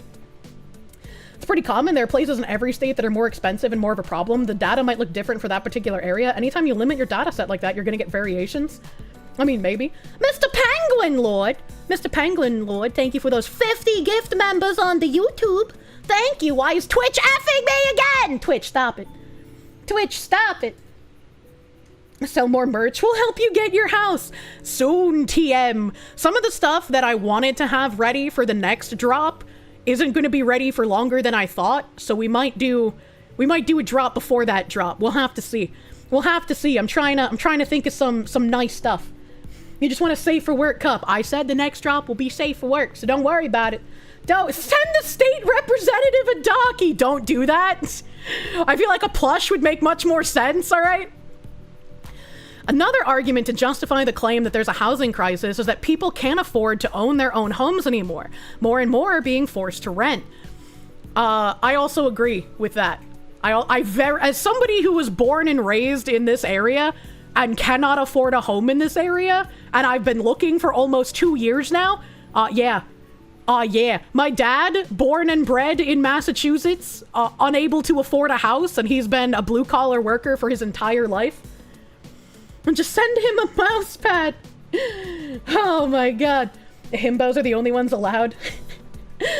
Be a man. Show off your Oshi's butt to your co-workers. What the hell? Chat, don't be degenerate. Let's investigate using hard data from Fred. Wow, home ownership is up. But I'm cheating a bit because this data goes back to 1985. Let's play fair and limit ourselves to 2000 plus. Analyze the same data in the way we analyze the apartment vacancy data. Home ownership rate for New Hampshire. What this data isn't telling us, right? And I've encountered this firsthand, is that people from out of state will put down cash offers on houses far above the asking price, right? And like, I have to use a mortgage in order to buy any fucking home in like Mass or New Hampshire, because I do not just have, you know, a giant vault filled with millions of dollars ready to buy a home. So when I'm looking at houses and I have to fight against people with cash offers able to offer like hundreds of thousands above asking, I can't compete with that. You'll use the butt pad at work. You can't stop me. Oh man. Over the last quarter century, the mean percent of New Hampshire citizens who own their home has been quite consistent. The average is 73.26 home ownership rate with a standard deviation of plus or minus 1.95. In 2 or 3 years, the home ownership rate has been between 71.31 and 75.21. The most recent datum for the last year shows that it's currently 72.9%, almost exactly the average. Conclusion, home ownership rates do not reveal any housing crisis. I think the housing crisis is for the people who are living there and growing up there. So I would say probably New England residents, for the most part, maybe 35 and under, would be the ones experiencing the housing crisis, because they're not making enough money to do more with their rented apartments, and they're certainly not making enough to buy the houses there. Like, I haven't lived in New England for a handful of years, and I'm trying to move back, and it's still incredibly difficult for me to break into the housing market. Dude just posted about a Chinese billionaire that bought a property in New Hampshire 4 times over the asking price for $67 million. That's crazy. That's fucking crazy, man. I think like the craziest property I've seen so far is there is some like really, really ornate mansion. I can't remember where, but it's like 4.7 million or something, I think. And I'm pretty sure I showed it off on stream before, and I don't think it's sold yet. And then there was another one that had like 29 acres. 29 acres of New Hampshire land is like liquid fucking gold, because New England land is incredibly expensive. And so the fact that this house with like 29 acres or something crazy went for only 1.9 million, like, my mind was blown at that. Billionaires are silly people. Why would you allow foreign entities to own land boggles the mind. Yeah, I think I mentioned before, like, one of the houses I went to see in person when I was visiting my family in New England last year, I went to see it in person, and before I got there, they were like, we might have to cancel the showing because they got an offer from a lady in California for $150,000 above their asking price. And I was like, I can't compete with that. Like, thankfully, the California lady flew out, saw the house, and was like, ew, this is too old. I didn't think that the house would, like, look as old as it does. And the agent was like, yeah, it was built in, like, 1840 something. Like, what do you expect? And she was just like, ew, it's old. And then decided to retract her offer. So I went to look at it, and I was like, oh, it's old. It looks really nice, but it's not exactly what I'm looking for. 150K above asking. Yeah, it's crazy. I had a house that was like beautiful. I think it was in Salem, New Hampshire, and it was like so far out of my affordability range, like it wasn't even something I could consider. But I like asked my realtor about it, since it was one of the only like really ornate Victorians I had seen come on the market recently in that south of New Hampshire. And she had gotten a bit of information on it. It was only on market 2 days before the sellers got a cash offer for like 1.3 million. And I was just like, if there are people paying 1.3 million cash, what the fuck am I supposed to do?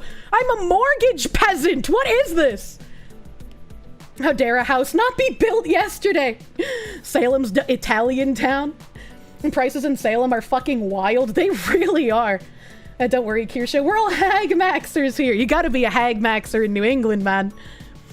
Data building permits. Building permits. My grandparents have complained about getting building permits in Mass all the time.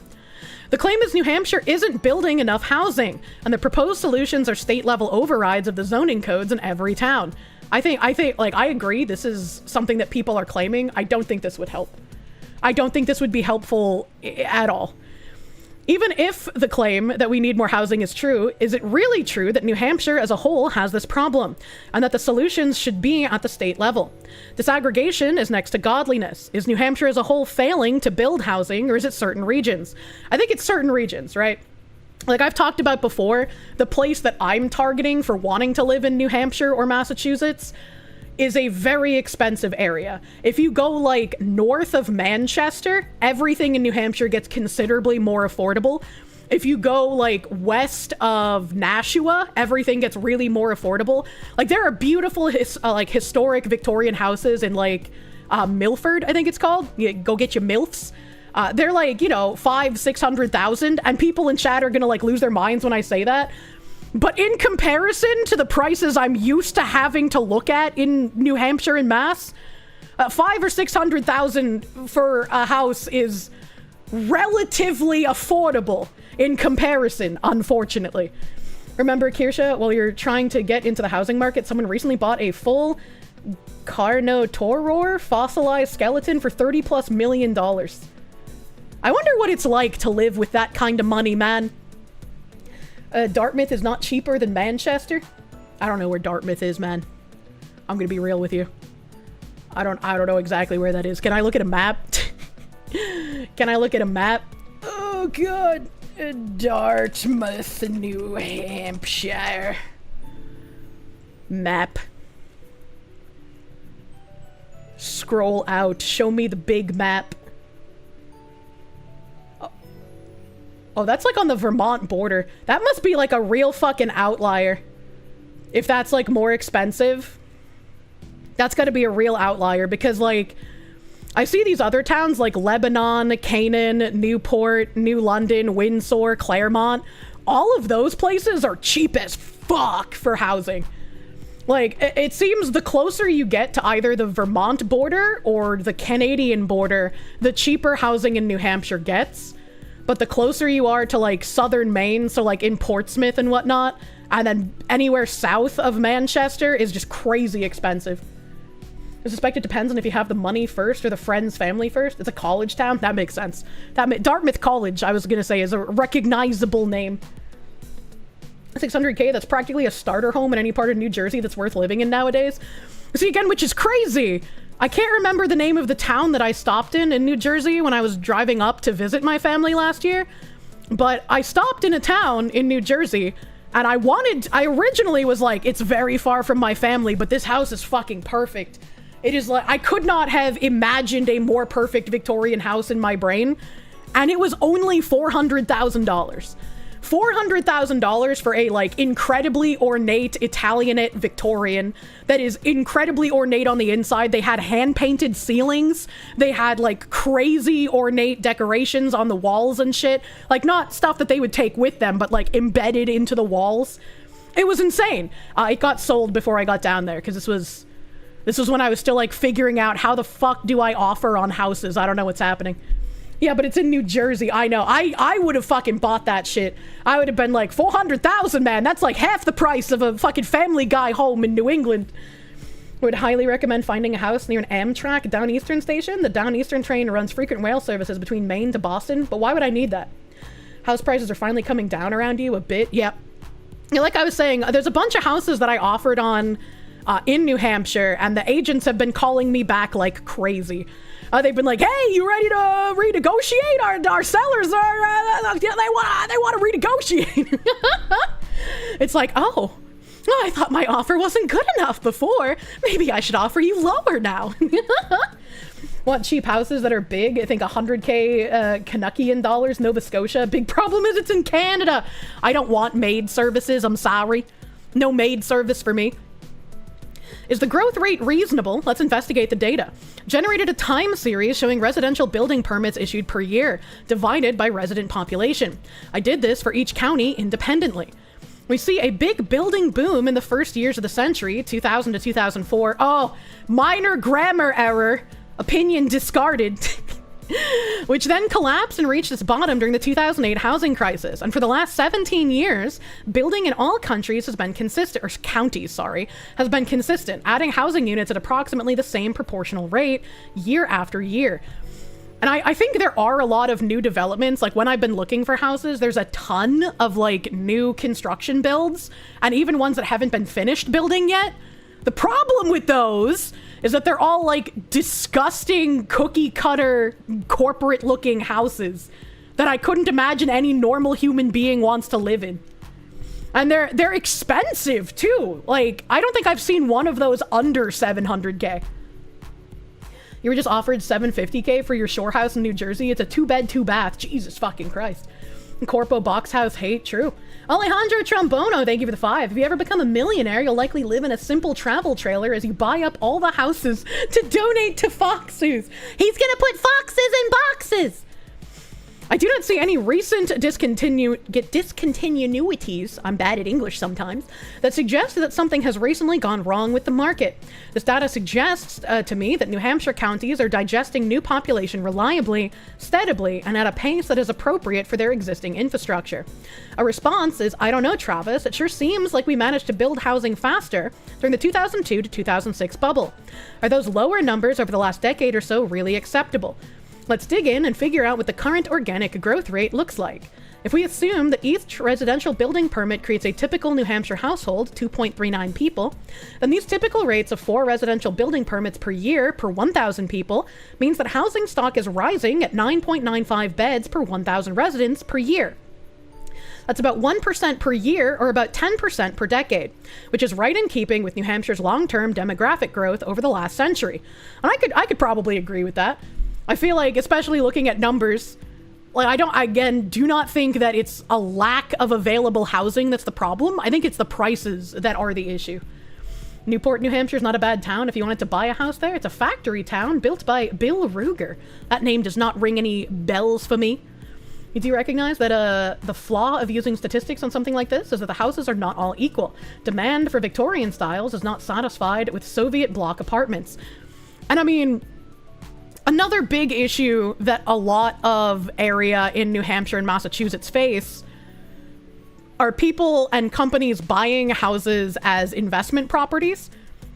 And you guys see me bitch about this all the time. Like when I was trying to look at a house in Northampton, New Hampshire, the street, all of the houses on the street, they were historical homes. Most of them had plaques from like the 1800s or early 1900s. All of them had been bought and transformed into multifamily rentals. The one I was looking at was in such disgusting state of disrepair that it should never have sold for the price that it did. But it did, because the person buying it is going to be flipping it into a multifamily rental.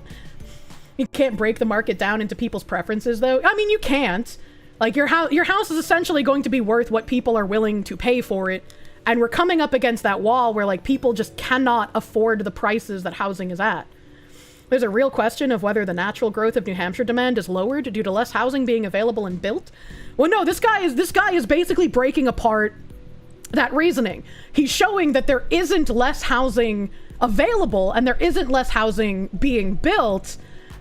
And I'm saying I can agree with that. I think there's enough housing available. The problem is the pricing of the housing, in my opinion. And especially as someone who's been looking to get back into living in my home area. Dataset only looks at the homes being owned, not whether they're owned by the people living in them or by corporations or Chinese nationals or landlords. I can only imagine a level of investigation you would need to do to figure out the percentage of houses owned by either individuals, corporations or if they're owned by someone who's like landlord renting them out. I don't even know if you'd be able to get an accurate read on all of that information. He's just exposing talking points or BS. Yeah, absolutely. That's why I was saying, like, earlier when I was reading the New Hampshire subreddit and people were talking about how, like, the amount of land that people have in New Hampshire is a problem because that land should be used to build affordable housing. I'm just like, what kind of fucking commie gobbledygook is this? You leave my fucking land alone, brother. It's like electric vehicles. It's that electric vehicles are in higher demand, or that they're in higher demand among the people who have the insane amount of cash needed to buy a new car nowadays. Or are they even not in high demand, but there's so many people talking about them that they're able to posit the attention that electric vehicles are getting as high demand, even if there's not as many people buying them? Or are there people buying them because you used to be able to get like tax credits for having like a renewable energy vehicle, right? So people are buying them as a cost-saving measure instead of the fact that they actually like the car. They can take your land if they can get your guns. M14, well, thank you for the fucking member, my guy. What's my budget for a house, and would I get land and then put a house on it? I looked into buying land in New Hampshire and then building a house. Unfortunately, talking to my realtor and like one construction company, the base price for building a standard model home, like not even taking into account that I wanted a Victorian style home, and this would be with all like construction grade interior, so nothing fancy. I was quoted 1.5 million and I nearly had a fucking stroke. Cause that is like even outside what I can already afford for like a built home that looks nice. So apparently in New Hampshire there is a construction shortage. So they're building homes, but like, I don't know if this is true, because I'm just believing my realtor, right? Because I'm not there right now. My realtor said that there is, like, construction man shortage. So, it's the labor shortage that's causing things to become more expensive. You've seen how Americans build houses? They aren't worth 1.5 mil. Yeah! A Primark Bentley, thank you for the 50. For one more successful trip around the sun, have fun for the good and often dank Kirsche stuff you give us. Thank you! Thank you, Primark, my dude. Beautiful. Meanwhile, you have homes out here around 100,000 to 180,000, may use a little work. If I could buy a house that needed a little work for 100,000 to 180,000, I would be so fucking happy. Those prices just don't exist anywhere in New England. Like, even crack sheds are like 400 fucking K. It's absurd. Where's that stupid fucking house that wrote their house number on their roof in like Seabrook or whatever? Like that thing is endemic of just how bad the issue is. Don't worry, Foxwoman, you got me on the HVAC.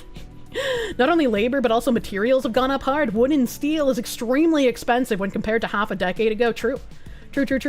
You can buy a castle in Scotland. I said that before. I was like, I could unironically buy a historic castle in like France or Italy or fucking Scotland for less than half of the price of a regular fucking home in New England. And that is absurd. That is absurd. I could buy a literal fucking castle easier than an average family house in New Hampshire or Massachusetts. Oh my god. Good luck fixing it up though. Yeah, but could you live in it? The UK probably wouldn't let. Yeah, I'd probably get arrested just for stepping foot on UK soil. Let's be real here. Construction and maintenance doesn't pay that well anymore, so yeah, labor may be harder to come by. Yeah. Let's see here. Sidebar, how big should New Hampshire grow and how fast? The population of New Hampshire is around 1.4 million people. Oh, it's actually surprisingly high. I thought it was a little bit lower. As this organic 1% per year, 10% per decade growth will be at 1.54 million in 10 years and 1.7 million in 20. Hopefully I can add to that statistic with at least one child. Is this not sufficient for the New Hampshire GOP leadership? If not, then I pose the question to them, how big do you want New Hampshire to grow? Should we aim to double our organic growth rate? Triple it? Why? Who does very consciously accelerated growth serve? Not, I suggest, the people who already live in New Hampshire. It doesn't. It certainly does benefit people who would like to live in New Hampshire, who I have some sympathy for, home builders who I neither care positively or negatively about, they're just looking out for themselves like everyone else, and C, politicians and bureaucrats who benefit from more population, which leads to more taxes, which leads to more government. True. House prices in the UK are very high compared to the US. Energy prices are also crazy.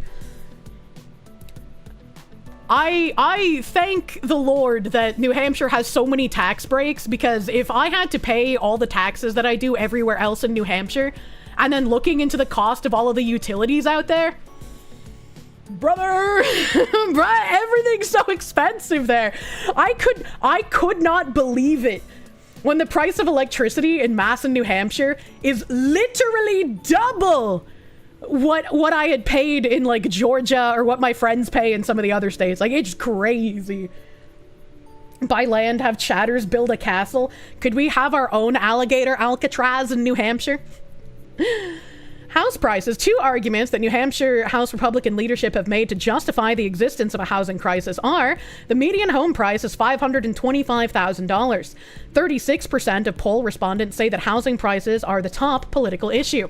First, note that neither of these is an actual argument that there's a housing crisis. The first is just a bare statement of fact. The median home price in New Hampshire is $525K. Is that good, bad, too little, too much? Compared to what? $525K is a ton of money for some things, like a car, and an astonishingly cheap price for other things. A perfect health and life extension to the age of 5. Okay. I mean, if I could extend my life to 500 and not be like a decrepit skeleton in a wheelchair incapable of movement, yeah, I'd probably pay $525K for that. I'll be honest with you.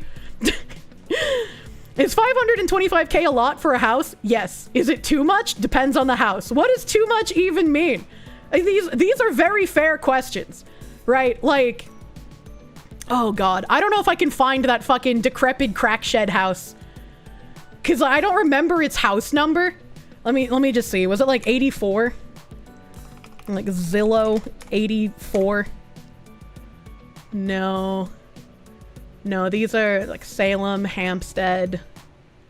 No, these are not what I'm looking for. Ah, fuck, man. I know I had that crazy crack shed house in one of my DMs, too.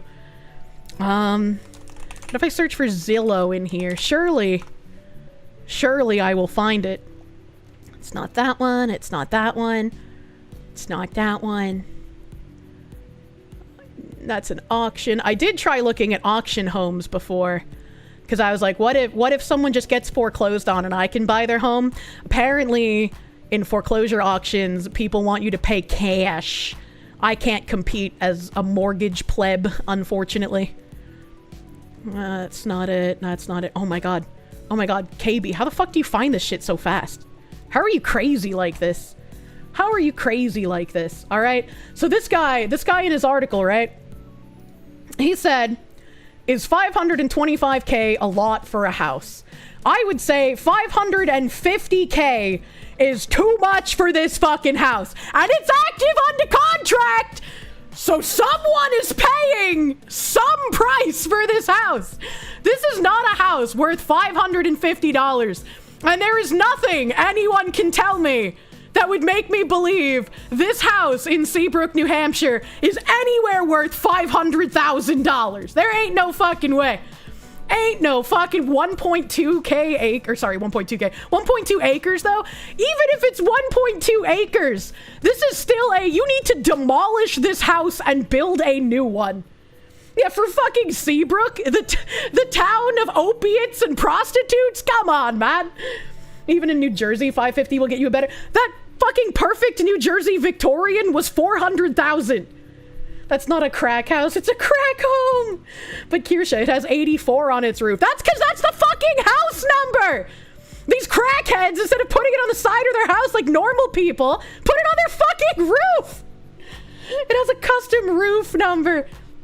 You're looking at 550K houses in Georgia. It's 5 bed, 4 bath on 17 acres. What the fuck is New England doing? So I said New England land is like liquid gold, but like, this is not the kitchen of a $550,000 house.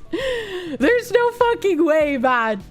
Here you go. Here's your $550,000 piss-stained bedroom with no closet doors. Fuck you, buddy. Why is the land liquid? Jesus fucking Christ. Look at the ceiling detail, man. Like, yeah, if this house was like 150,000, I'd be like, okay, I'll pay that to fucking bulldoze it and put something new up. But that's just not where we're living now, man. Oh, this is the one that has the fucking death toilet. Look at this. Look at this. There's like fucking stairs up to the toilet and the shower. I would take one step out of that shower and fucking break my neck, man. That's probably why the house is up for sale. What is this, Carl's house from Aqua Teen Hunger Force? Oh my god, look at this! Look at this nonsense! What is this exposed piping in the ceiling? Hell! This thing is a dump. A lot of water damage on the walls, true. This is where Fish Tank should have taken place, yeah. Sam Hyde, buy this house, not for $550,000 though. I can't wait. What the fuck is this? Why are they so close together? How long has that car been up on that lift, man? I can't wait to see when this house comes off market and see how much was actually fucking paid for it. Cause this is just absurd, man. This is just fucking retarded.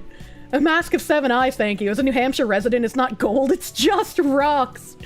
Shiny rock. Why is there an airplane hangar in that cracked end? That's their garage. Comes with a long dome for Fent production, so you don't have to use the bathtub. True! It's got a special Fent production facility just for you. Does it come with a working meth lab? You probably can't see that until you go for the final walkthrough. Caramel Rabbit, thank you. You'll learn how to swim because you almost drowned in those eyes. Aw. Aw, that's so sweet. I can't believe KB found the crack house. Thank you, KB. This house lives rent-free in my head. Whenever I just think of, like, the absolute state of housing in New Hampshire right now. Holy shit. Does the house come with a ghost of Christmas past? Probably not. Probably not. There are a few questions we need to dig into evaluate this topic. One, how has the median home price changed over time? That will help us understand if this price is outrageously high or just a number that sounds high. Well, this should have a graph here. No, does this one not have a graph? Sometimes there's a graph that shows you like the increase in the house price. And it's like a normal graph that just goes up steadily through the years, you know, as housing does. And then depending on the kind of architecture of the house, somewhere around like 2020 to 2022, it stops this like normal jagged trajectory and just goes pew, like all the way up. Like just somewhere in 2020 to 2022, everyone decided collectively, my house is just suddenly worth 4 times more than it actually is. Fuck you if you say it's not. And now, they fucked around so long, they're starting to find out. It's been wonderful seeing all of the like 100,000 plus price drops on houses and people come crawling back to the negotiating table after they've realized, oh, my house has been languishing on the market for over 150 days. Help. That ranch costs $550. Yeah, it's fucking crazy. No lowballers. I know what I got. What has inflation been like over the last 25 years? If the median house price has changed in nominal terms, and I'm sure it has, how much has it actually changed in real inflation-adjusted terms? And 3, how has the median home changed over time, if at all? Which is to say, if we learn that the median home in 2025 sells for twice as much as the median home in 2000, we need to see if we're comparing apples to apples or apples to oranges. True. Regarding number 1, we can all go to the Federal Reserve website and look at the New Hampshire STHPI dataset, All Transactions House Price Index for New Hampshire, not seasonally adjusted. Regarding number 2, we can go to the Federal Reserve website and look at the CPIL-FESL, the Consumer Price Index for all urban consumers, all items less food and energy in the U.S. city average, seasonally adjusted. And regarding number 3, we can go to the Federal Reserve website and look at the what is this LGBTQ acronym? The Meds Quiffy New Hampshire dataset, median home size in New Hampshire. But unfortunately, this dataset only goes back a few years. What we really want to see is the average house price divided by the Consumer Price Index divided by the median home size over time. This is where I start drooling because math is hard. This would show us how the price of a given square foot of housing has changed in real, not nominal price over the last quarter century. But as stated above, we can't get the third data set, so let's plot New Hampshire house prices divided by inflation, which gets us sort of close. The average house price in inflation-adjusted terms over the last 25 years is about 1.3 times what it was in the year 2000. And today's prices at 1.9 times that index are, in fact, higher than the mean. And, in fact, are the one data point in the sequence that's 2 standard deviations away from the mean. So maybe, at last, we have a hint of an actual crisis, or do we? Bum, bum, bum. Median square feet, New Hampshire, you guys? I guess. Medical whatting now? Earlier, we gave up the Medj-Queef average size data set at Fred because the data only went back 2 years, but it turns out we can find this data elsewhere. The U.S. Census Bureau has a New Hampshire 2000 issued September 2002 PHC 131 Summary Population and Housing Characteristics, but unfortunately, I can't find the same document for 2020. But the guy found something better. Via the census current data page, there are spreadsheets showing the size distribution of housing that is built and sold. We don't have state-level granularity, but we do have Northeast region. What we see is the center bulge of the bell curve and house size has shifted to the right. 25 years ago, 8% of all houses built were small, under 1,400 square feet. That segment has fallen by about 60%. Large houses over 4,000 square feet used to be just 6% of the housing stock built, and that's grown by 50%. So maybe what he's getting at is that part of the quote-unquote housing crisis is that new homes being built are just way too fucking large, which is exacerbating the issue of starter homes really no longer existing. But if that's the case, I mean, is that also what's pushing up the price of starter homes so fucking high? Because, like, I had always thought when I was younger, right, you get, like, a small home as a starter home, and then you can sell the starter home and move into a bigger home when you need it, right? But when starter homes are like $400,000-$600,000, a starter home very quickly becomes not a feasible thing, and that starter home is your forever home. But who's buying the homes? This little chart here. Let's blow it the fuck up. Number of houses in the thousands by square feet. So these are the square footage. So I guess this would be like 3,000. This would be like 17,000 maybe. And I'm not sure. Yeah, this is for the entire Northeast. Okay, so that does make sense. That does make sense. And then in 2024, we have, yeah, it goes from 36,000 total. Wait, no, under 1,400. What was one? There was one in 2024. So 1,000 from 8,000 in 1999. This net is too broad. Yeah, like, that's why I was saying, like, the targeting areas in New Hampshire, it's gonna be more or less expensive based on how far away from Massachusetts you're going, I guess, is a good way to look at it. He's comparing the price in relation to inflation. Inflation is already a problem. True. Sparky, thank you. You knew what you had. Now you crawl back to me with realistic prices. All I had to do was wait. Hand over the Victorian. Yeah, true. I was like, I lowballed you what I thought your house was actually worth, and nobody's even wanting to pay that. Gee, Bill. I guess your mom doesn't let you have 2 homes. In fact, the average house, both built and for sale, is now 10% larger than it was in 2000. So let's revisit the graph again. The shape is still the same even after correcting for house size. Houses have never been more expensive in terms of inflation-adjusted dollars per square foot. But now, instead of seeing 2024 as a 2 standard deviation outlier, it's under 2 standard deviations at 1.9. Expensive, yes, but part of a short-term 3-year run-up comparable in many ways to the New Hampshire housing market bubble from 2005 to 2007. What happened in 2008, though? Home prices last year do in fact reveal a plus 1.9 standard deviation departure from the 25-year run, the largest such departure in the entire interval, which is something that you would expect in a 25-year data set to occur by blind chance approximately 1 time in 25. Conclusion, home prices were in fact high in 24, but that spike is entirely compatible with a normal distribution of price fluctuations. We do not need to posit an exogenous crisis to explain them. Next time, several things that don't explain high prices and an introduction to linear regression which can help us identify which element of labor, land, and materials is to blame.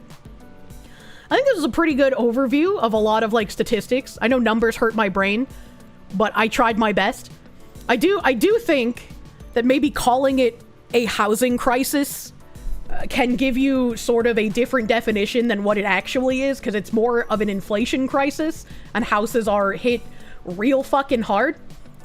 And like I've been saying, those massive foreclosures from the FHA happening at the end of this year in like September, October, I think are going to crash prices harder than they've already been crashing.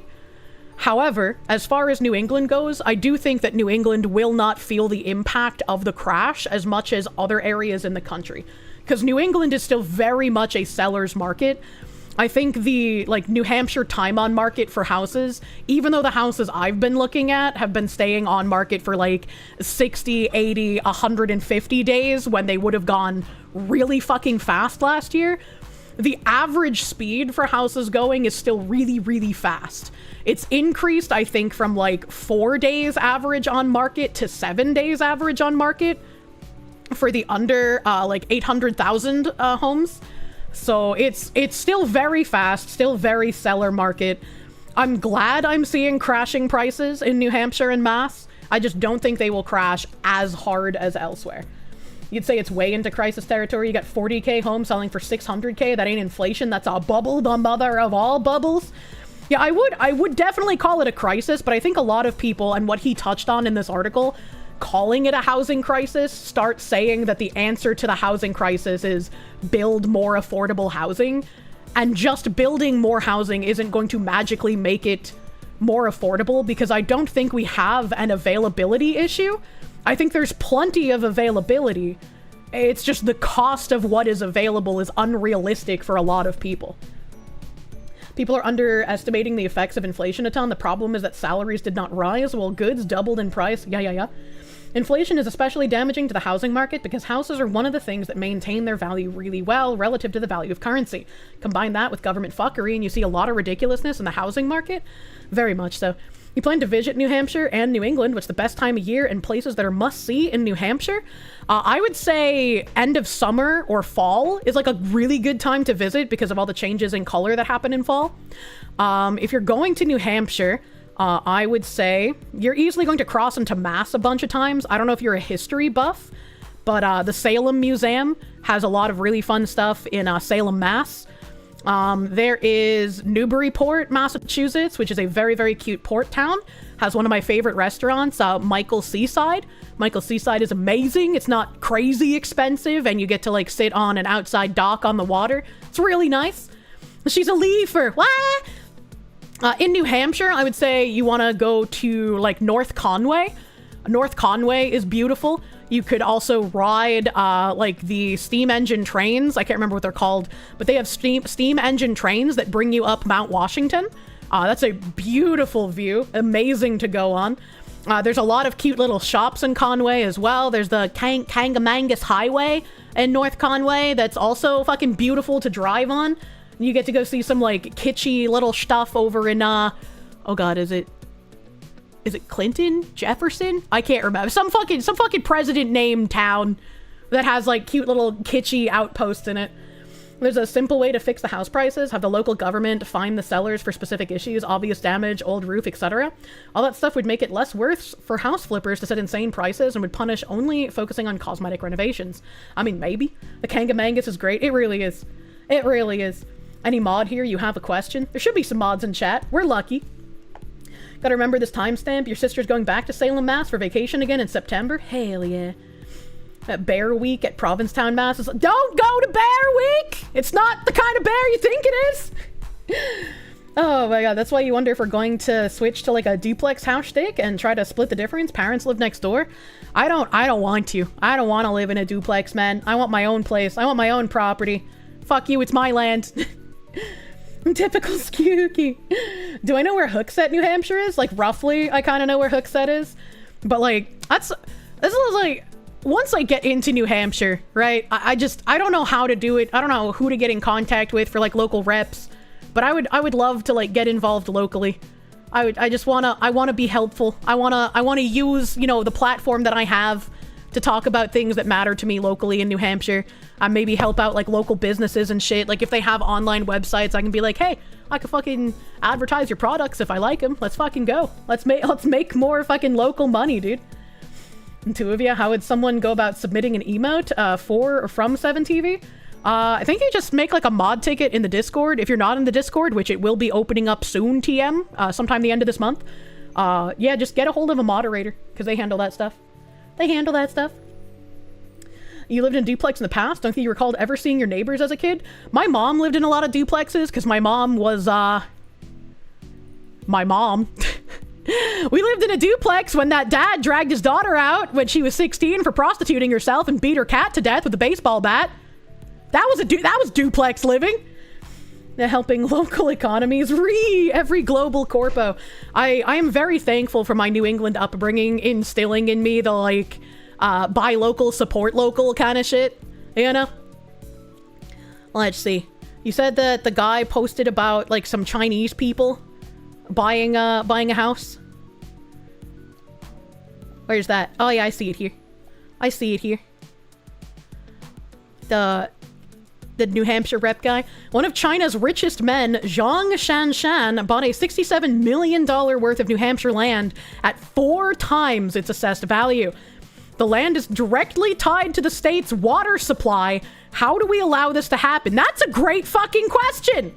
Why are Chinese nationals able to buy land that is our water supply? That's weird! That's weird! It was allowed because there's no law in the New Hampshire RSAs that prevent a beverage company from buying an unused factory on municipal water supply for the purpose of making beverages. And it was allowed because there's no law saying you can't do it is the right general principle for society. Now, I know a lot of the followers are upset that this happened, but here's a quite serious question. What law would you write to prevent this? No foreign beverage company can own a factory in New Hampshire. Okay, so no Heineken or Red Bull. No company incorporated in China can own a factory in New Hampshire. So Shenzhen Tractor Parts can't open a factory here employing New Hampshire residents. But it can incorporate Shenzhen USA in New Hampshire or Delaware, and that company can open a factory here. No company that is 51% owned by people with non-American citizenship can own a factory in New Hampshire. So Shenzhen Tractor Parts sells a 50.2% stake in its new Shenzhen UNA joint venture to Ford. No company that is 70% owned by people with non-American citizenship can own a factory in New Hampshire. Okay, track down the ownership of every share of Ford. Is it a majority American owned now? How much of it is held in various index funds? Who owns those? I'm not unsympathetic with the concern that people have, but I challenge you in a very serious, non-sarcastic way that he thinks is a valuable exercise to craft the legislation you'd like to see. An important trick here is to put your red team hat and try to imagine how the obvious proposals you make might actually result in both false positives and false negatives. He has a very good point with that. Because if you want to prevent foreign nationals, especially foreign national companies, from buying land, and there's a million different loopholes they could use to buy it anyways, what kind of legislation would you be able to write up for that? Thanks for the checklist. What law? The no commies law. If you're a communist, you're unable to own land. That's our land, comrade. An obvious corruption issue. What if we just don't let people buy communal water supplies, though? Are you worried that a Chinese-owned firm might put fentanyl in soft drinks and then support FDA-like laws or think about private food inspection services? Are you worried about smuggling in equipment that will jam ATC radar? Are you worried that... Yum, yum, yum, yum, yum, yum. Oh, it's in the next tweet. It's in the next tweet. Wait, he has Twitter Blue. This could have all been in one tweet. Hold on. Another thing to think about is, okay, say we pass X law to solve this, how would an enemy get around this? A very good way to think. Before you institute something, you have to really think, are there loopholes to get around this? If I'm a corrupt person, what would I do to get around this by any means necessary? And also, if I'm no longer in power and my enemies are, how could this be used against me in a way that I would not like? When ironically the solution is not to sell water sources at all, just provide revocable access.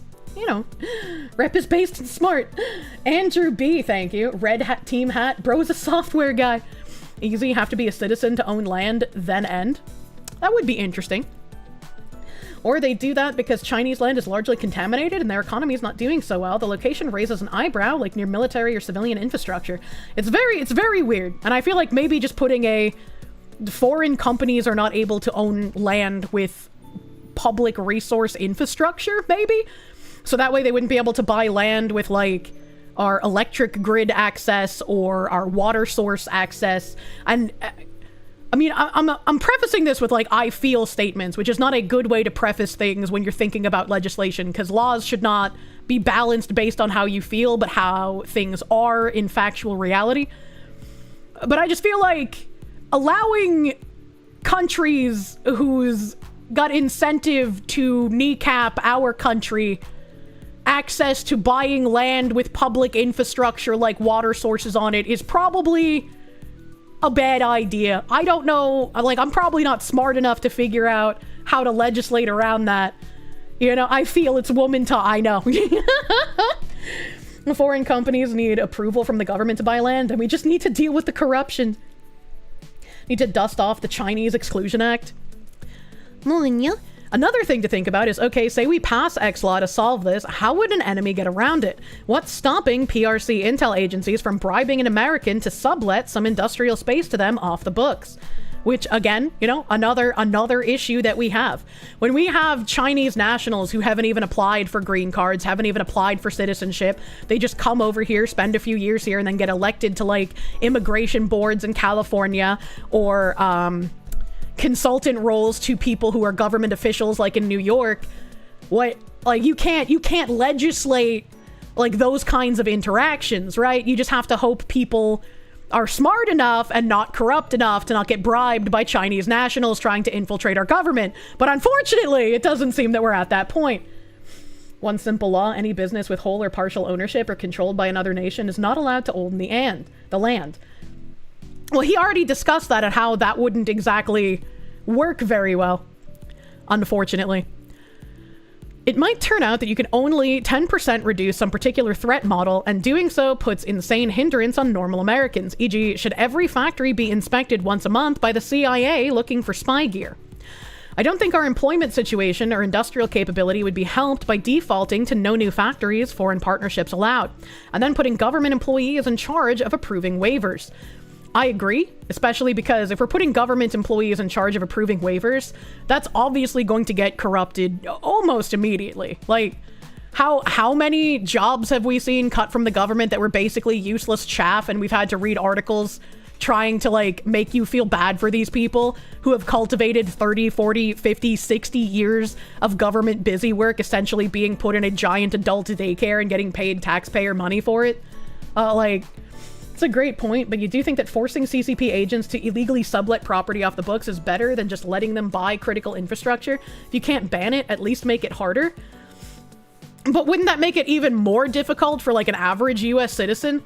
Right? You would need to figure out some way to do it so it just targets, like, a specific, I would say a specific group of people, but then you would even run into the, like, the fucking non-discrimination shit. Disney does not even own their parks in China. They have to do that via a Chinese shell company, 100% controlled by the CCP. Is it okay to have a Fang as long as you give her false info? Jesus Christ. I'm not a constitutional scholar, but I bet this would founder on federal versus state power. DC could do that, but Concord can't. He's replying to someone that said, as is a common term now, but perhaps some sort of reciprocal law, China generally mandates co-ownership of non-domestic companies in China. Considering land, we can only purchase land use rights in China, not outright ownership. I don't know anything about land rights in China. That is way far outside my wheelhouse, man. Making it like an industry board wouldn't be a ton help better from politicians, unfortunately. Yep. A myriad colors, thank you. Corruption is able to trivialize every law by definition. Is this a reason for us to not have laws? I mean, it's not a reason for us to not have laws, but you have to be careful when instituting more regulations and more denials for things.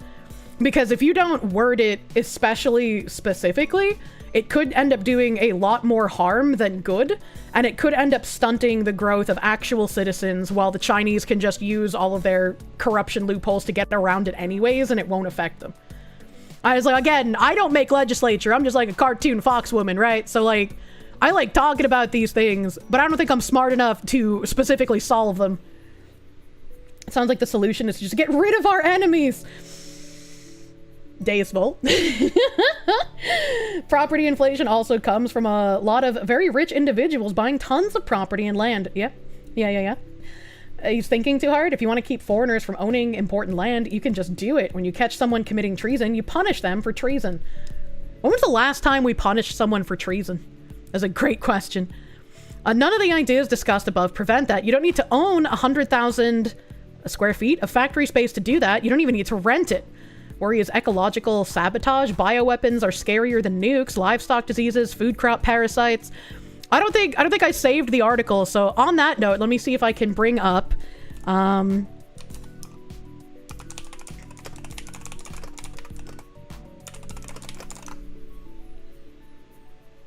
Let's see here. These are from.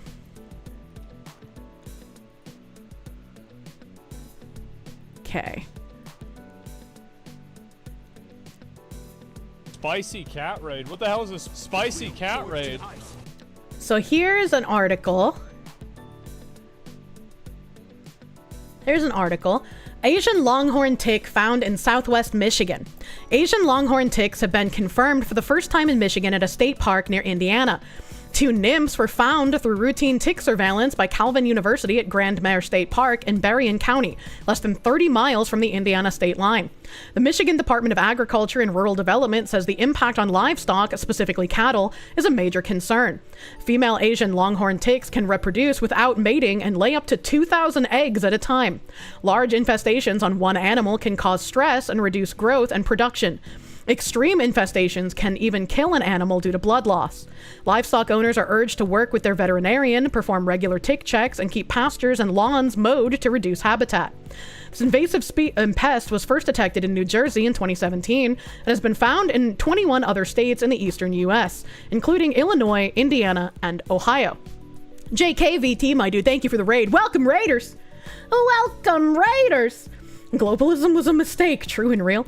Launched the counter bio attacks on China. So, like, this tick is from China.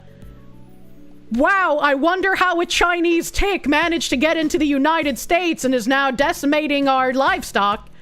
It's kind of similar to, also, let's see,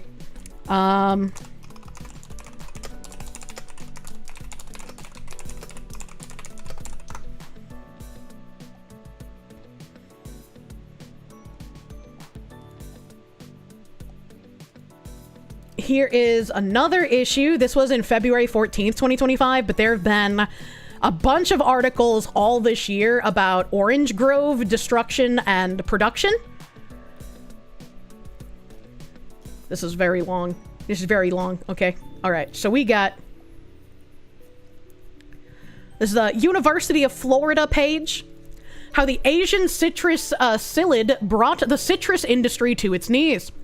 Florida, synonymous with oranges, the proud home of Orange County, boasts 569,000 acres of orange groves and offers tourists a special treat with its Florida Citrus Center gas stations filled to the brim with mounds of oranges, beckoning you to take a 5-pound bag home. Let me see here. During the 1999 to 2000 season, industry output amounted to a whopping $9.13 billion. In the years since, those earnings have dropped significantly, with the industry output totaling only $6.935 billion in the 2020 to 2021 season. What's the cause for such a drastic reduction in earnings? Florida's wonky weather patterns. It's been too long since we took treason seriously. True. Teresa Noose with Jane Fonda's name on it. True. I don't remember what Jane Fonda did, so I can't say true to that. I don't remember! Nathan Nishimoto, thank you for the tip. Thank you for the tip, my guy. They sent over the Chinese stink bug in the 90s accidentally, and it's been a scourge slowly covering the US since it landed in Baltimore. Yep. Met with the Viet Cong. Oh, fuck. Copperheads would dominate China in a few months. So it's like, if the Chinese are basically already decimating our crops and our wildlife, like, how long are we just going to be like, well, we have no idea how the Chinese blight got here and how the Chinese bugs killing our livestock got here. That's merely just a coincidence. Don't think about it. She ratted on American prisoners of war to the North Vietnamese guards. Why the fuck would she do that? Why would she do that? Florida's wonky weather patterns, aka hurricanes, have played a small part in the disruption of citrus production, but the real culprit is much smaller and much more lethal. Its name is the Asian citrus psyllid, and it's caused complete mayhem in the citrus industry. Oranges are such a Floridian staple that it's hard to believe citrus isn't native to the United States. Oranges, grapefruit, lemons, and other citrus fruits originated in Asia. They eventually spread westward, and while the first attempts at cultivation failed in the US, Florida became prime real estate for the citrus industry in the 1870s. Eventually, scientists created a special blend of orange juice called frozen concentrated orange juice to ensure that soldiers received adequate amounts of vitamin C while fighting on the front lines during World War II. Citrus production increased from 43 million boxes in 1945 to 72 million in 1952. In the 1980s, a series of below freezing temperatures took a toll on the overall production of citrus. Because of this, many citrus growers began migrating from central and northern regions of Florida to the more southern areas that were less likely to freeze.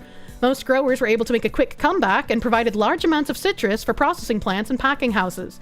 It wasn't until 2005 that the Asian citrus psyllid invaded thousands of acres of citrus groves, bringing a debilitating tree-killing disease with it. I mean, this basically just goes over more numbers. Approximately 5,000 farmers left the industry since 2004, with about 2,000 remaining. Citrus packing plants dropped from 80 to 26. Approximately 34,000 citrus industry jobs were eliminated from 2006 to 2016. I know, it's like, we've kind of been having these issues for a long time now. You will say, well, you think the CCP is capable of doing intentional bioterrorism? You think a lot of this is just idiots not being careful when transporting stuff between countries? One of the side effects of fairly rapid travel.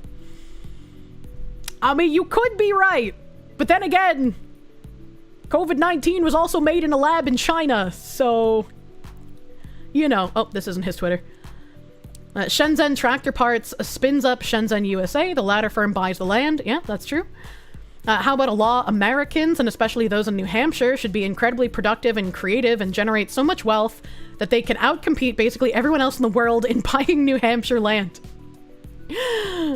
I can't. Is this a joke for autism that I just don't understand? There's too many instances. It's just a pattern. We need to have more strict screening for pests as well. Something like New Zealand has? Maybe.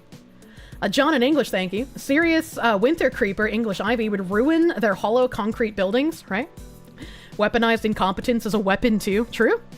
19, this guy said, no company incorporated in China can own or lease land in New Hampshire unless voted upon by the people. This is the answer. Why? And Travis responded, it fails state versus federal powers test likely, worked around by spinning up an American subsidiary, which is very true. You can't just like prevent them from making an American subsidiary, to my knowledge, in a legal way anyway. Not to mention, cannot own is trivially circumvented with a 50-year lease, also true. You need to figure out what threat model you're actually worried about and then focus on that. Thread has not been a shrug. This thread has been a problem set. What law would you draft?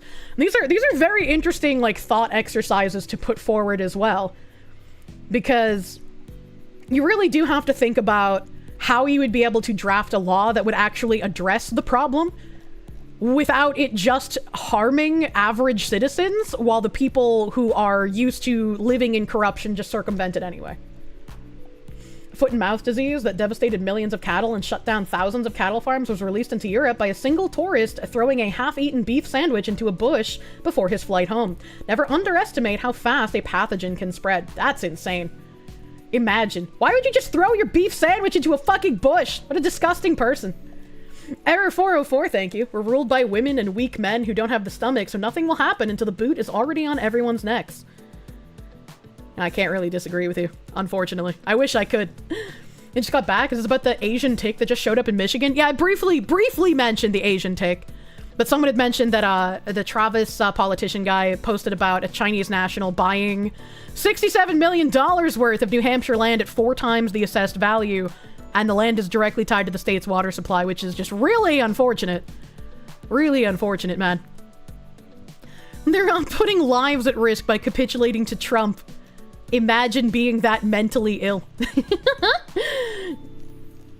You like your beef, like you like your bush well trimmed or tied up in a bun? Hold on, wait a minute. What did he mean by this? This was a really fun fucking rundown. This was really fun.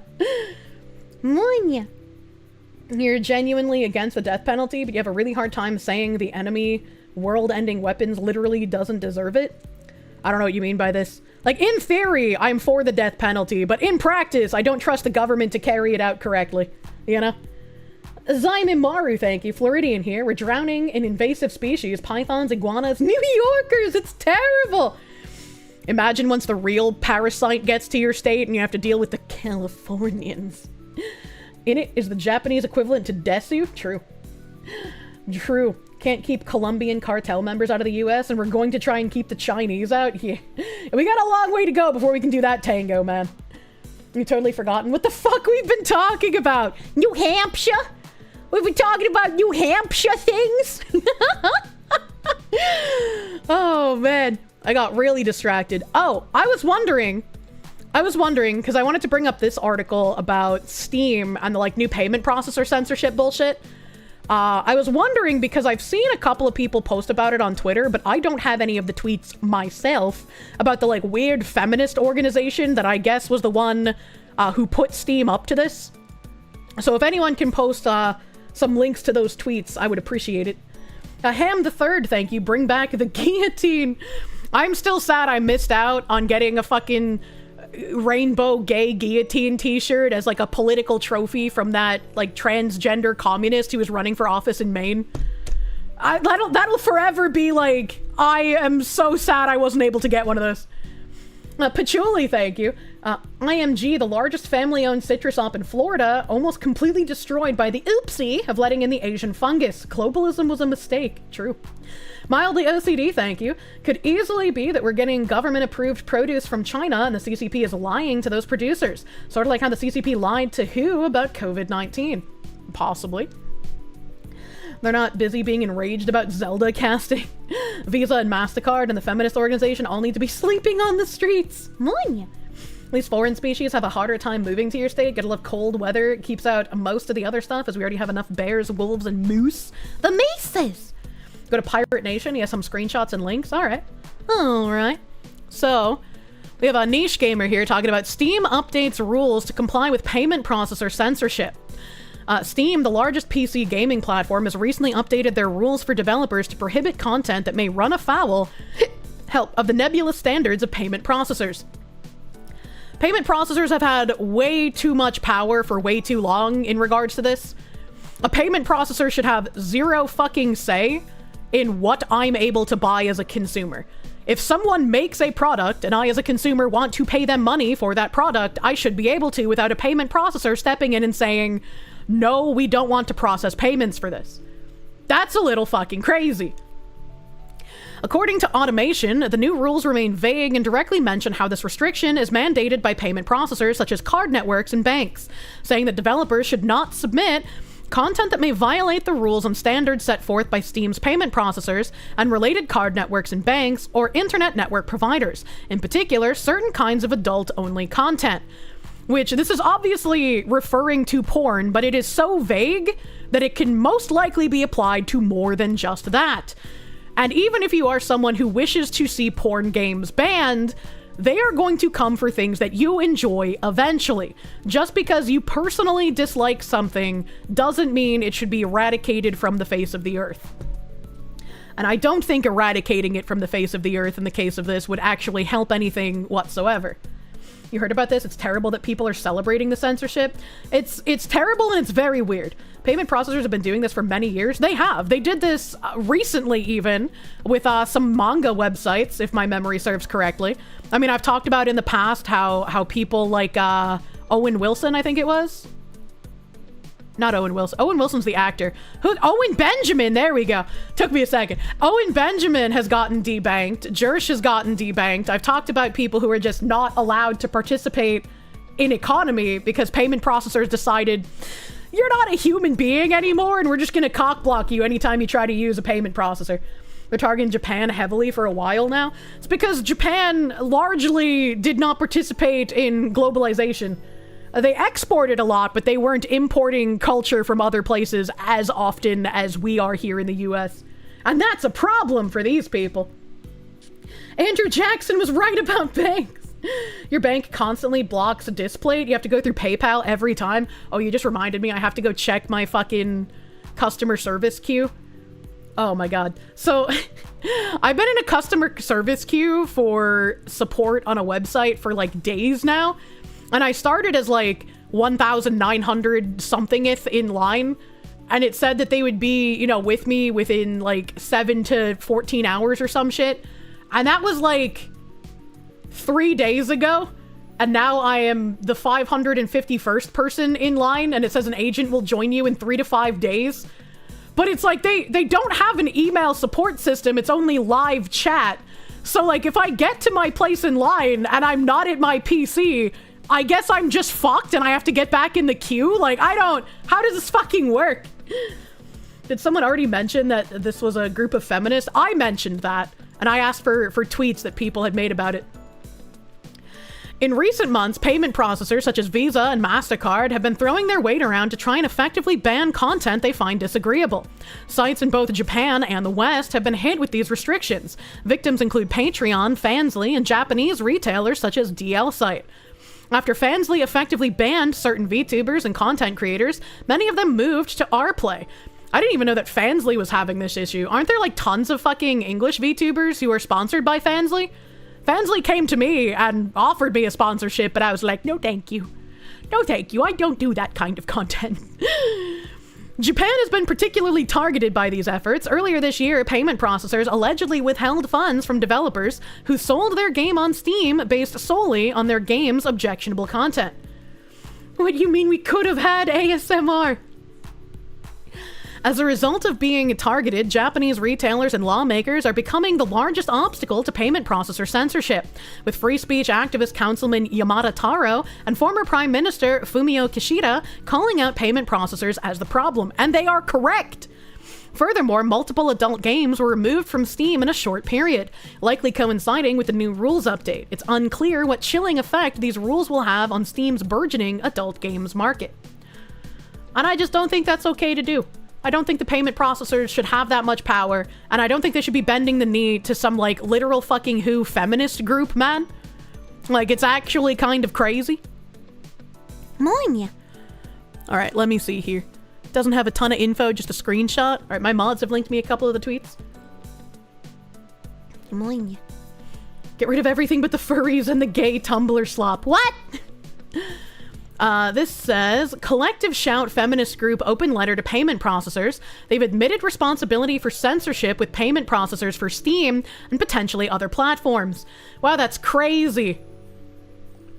Open letter to payment processors profiting from rape, incest, and child abuse games on Steam. I don't know what kind of child abuse games exist on Steam. I don't know what the fuck they're talking about there. Mr. Alex Chris, Chief Executive Officer and President of PayPal, Michael Maybach, Executive Officer MasterCard, Ryan McInerney, Chief Executive Officer Visa, Mr. Bruce Lothers, Chief Executive Officer PaySafe Limited, Michael J. Shepard, Director, Interim CEO and President of Discover, Takeyoshi Fute, President, CEO and Chairman of the Japan Credit Bureau. Your corporations are facilitating and profiting from rape, incest, and child sexual abuse game sales. We are undersigned the writing to request that you cease processing payments on gaming platforms which host rape, incest, and child sexual abuse themed games. I don't know what the fuck they're talking about with this once again. Once again, man. Absolute Australian behavior, true and real. They're specifically referring to the game No Mercy, which was a smut game about struggle snuggles with family. That's a little awkward. Are they gonna go after libraries next? Child abuse is just a broad term, like the Far Cry and Assassin's Creed game has child abuse. Will they be removed? That's a good point. That's a good point. Let's see what else was linked here. Moin, moin. Moin, moin. The actual website. Archive. Here we go. Here we go. In April, we exposed the sale of rape simulation game No Mercy on both Steam and itch.io gaming platforms. In the game, players assume the persona of a man who rapes his female family members, including his mother and his aunt, as punishment for his mother's infidelity. What a fucking wild story. What the fuck? What the what is even the logic behind that? It was marketed as follows: in this game, you'll either become every woman's worst nightmare, or rather, the best dick they'll ever have. Your goal is simple: leave no pussy excuse me, you could have said unfucked. since that's the only thing they all want. Never take no for an answer. Fuck your mom, fuck your auntie, and even fuck your friend's mom. Why not? Take what's yours and show no mercy. I would have played this on Side Scrollers Plus as just out of morbid fucking curiosity.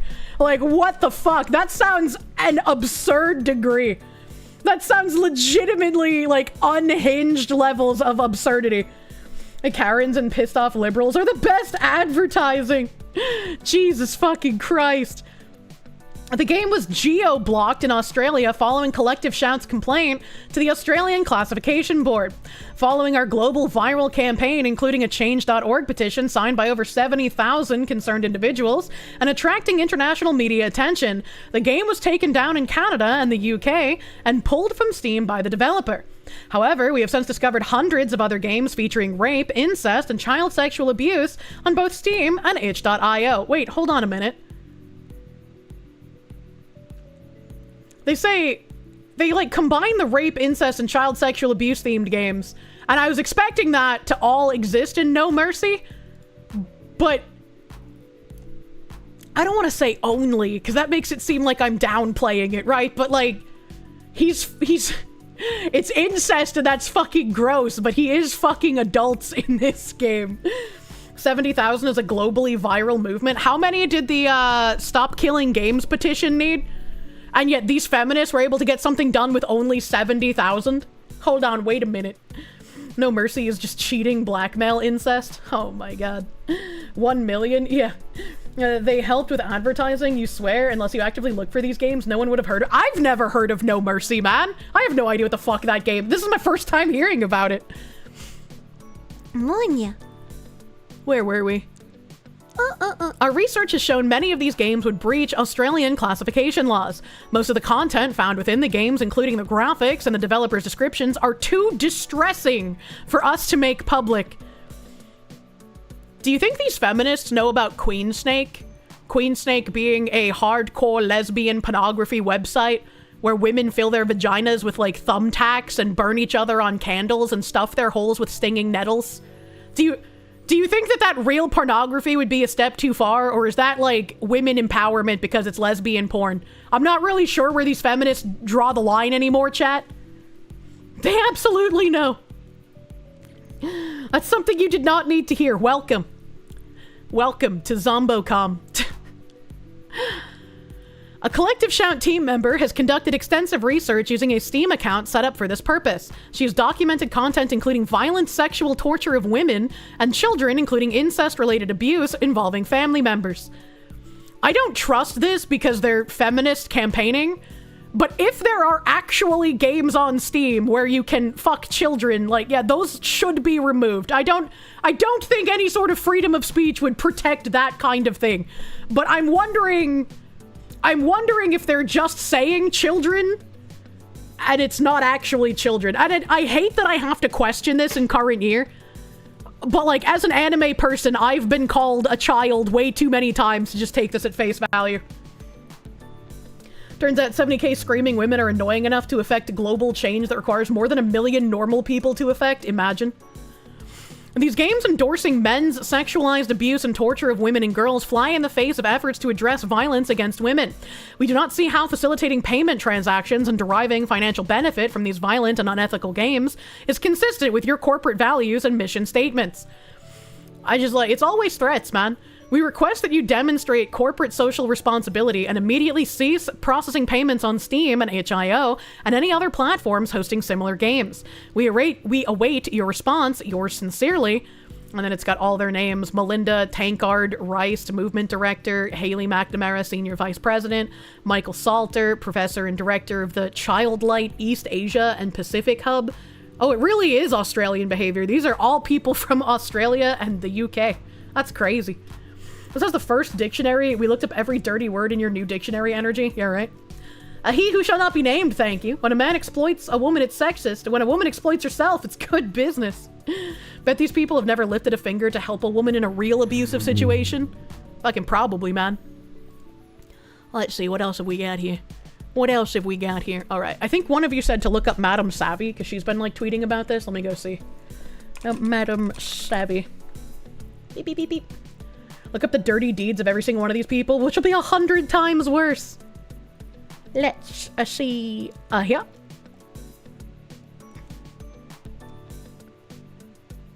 I don't know where her collective things start. 40,000, okay. Valve responds. Brazilian bikini version. I don't know what this is. No one agrees with you? Been spicy lately. Man, she's got a fuck ton of tweets on this.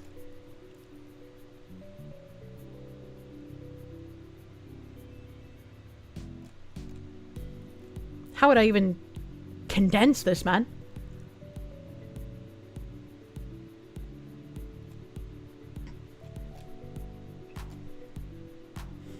Why is it feminists choose to suck as a person the most? That's a great question.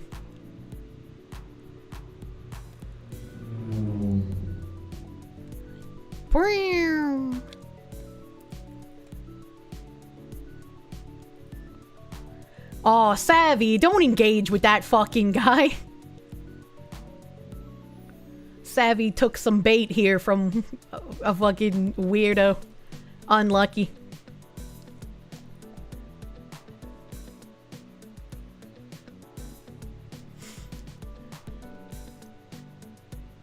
There's so many fucking tweets. Okay.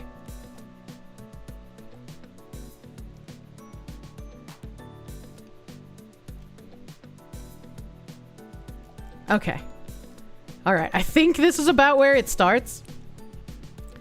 So Collective Shout has labeled me as a man because they couldn't imagine a woman actually defying them. Collective Shout has labeled me a man because I am a sex traitor. Oh my god. And Collective Shout won't answer my question because they assume I am a man. Naturally, they also blocked me. I'm tired of feminist groups getting to push companies around, weaponizing language and law, and focusing on fiction instead of promoting the family unit and changing the culture of how parents use the internet. They are back on the grind of video game bad, but instead of violence, it's now sex. They write a whole lot of drivel to say we can't separate fiction and reality. Hell, but we all know they don't actually care about that. Not a peep about payment processors servicing Hollywood full of rape and misogyny. Not a peep about them servicing Diddy's website. They really think 1,000 email demands them an audience and to be taken seriously. But when thousands more push back against them, they want to brush it off. Fuck off.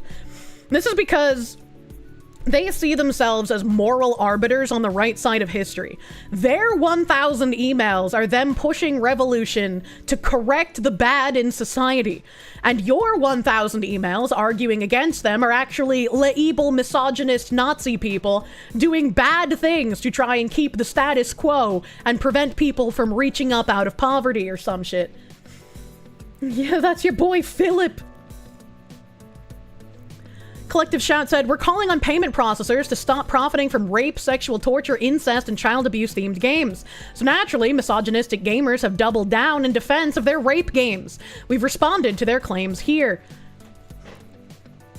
When men who claim this rape simulation game, along with other misogynistic content they consume, has no bearing on real-world behaviors, send us sexist abuse and threats, we can't help but notice the irony. I have played a good amount of Grand Theft Auto Vice City in my youth. I had sex with many hookers, and I killed them afterwards to take my money back. I have not killed a single hooker in real life. Make sure you sit down with Steam's marketing department and scare the hell out of them with what will happen if they don't give you what you want. Yeah.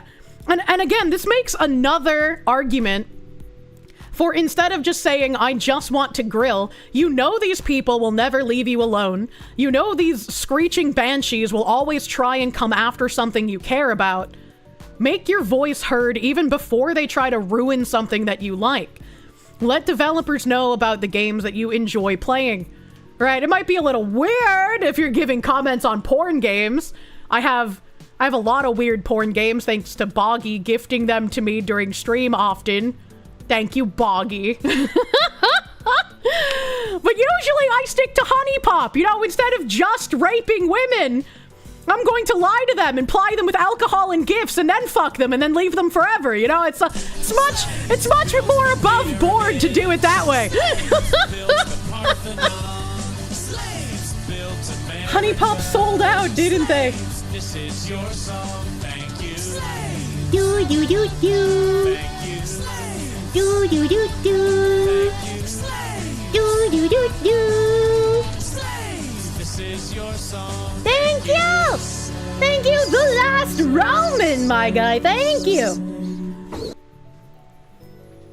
Who gave the penal colony a voice? I want to know who are the backers of these activist groups. It seems convenient that this pops out right after Stop Killing Games. It is very convenient. You're always fighting a multiple-pronged war, my man. You can never rest.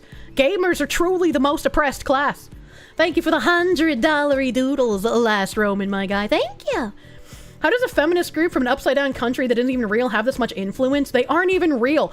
Only 70,000 signatures. And it's like, I don't even think this is a case of... I don't even think this is a case of, like, the payment processors capitulating to the feminists. The payment processors have been doing this kind of shit all on their own, especially in the Japanese market. So it seems just like, oh, we got 70,000 signatures to do something that we already want to do. Hell yeah, brother. Now we have an excuse and a scapegoat. So people won't be mad at us. They'll be mad at the feminists. Manya. YouTube yen slaves. How do I explain to Em playing the game where I'm being assaulted by a monster girl? Or no psycho yandere fun? How do I explain that I'm the one who likes to get assaulted? That's a great question, Avion Zero. Thank you. Thank you. Thank you. We got, they call me DSP. There ain't no way. Thank you for the 10,000 yen. Oh, Foxy lady, please take these humble offerings from my WWE Champions winnings. Now I must go back to reeing against my biggest detractor, It's a Gundam. I did nothing wrong. I did everything correct. Keep up the good fight against your Twitter Transformer detractors.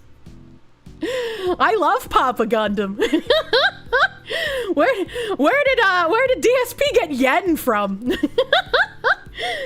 Star Phoenix, thank you. You believe non-con rules also include alcohol, drugs, coercion, hypnosis, bimbofication, mind control. Basically, no conflict in storytelling. Where does DSP land on the conflict in storytelling? Does DSP want rape games to be on Steam, or is he on the feminist side?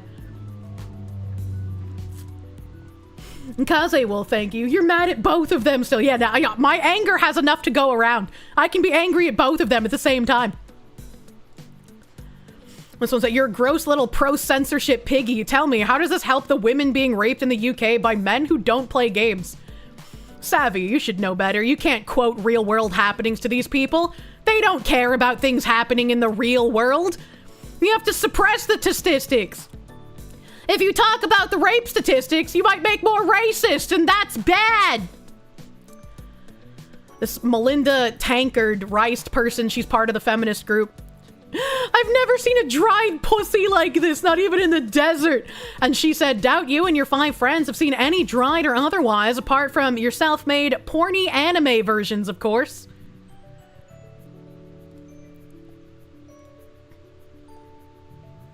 Yeah, she looks like a feminist.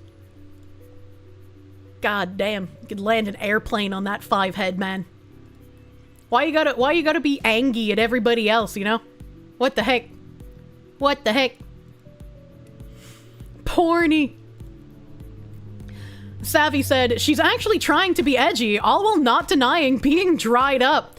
Anyway, these loser retards labeled me a man because they can't imagine a woman who can actually distinguish fiction and reality, who's willing to defend fictional topics so people can be free to tell stories. Even if it's subject matter I don't like, or maybe I do. Who knows? And really, who cares? It's fiction. True.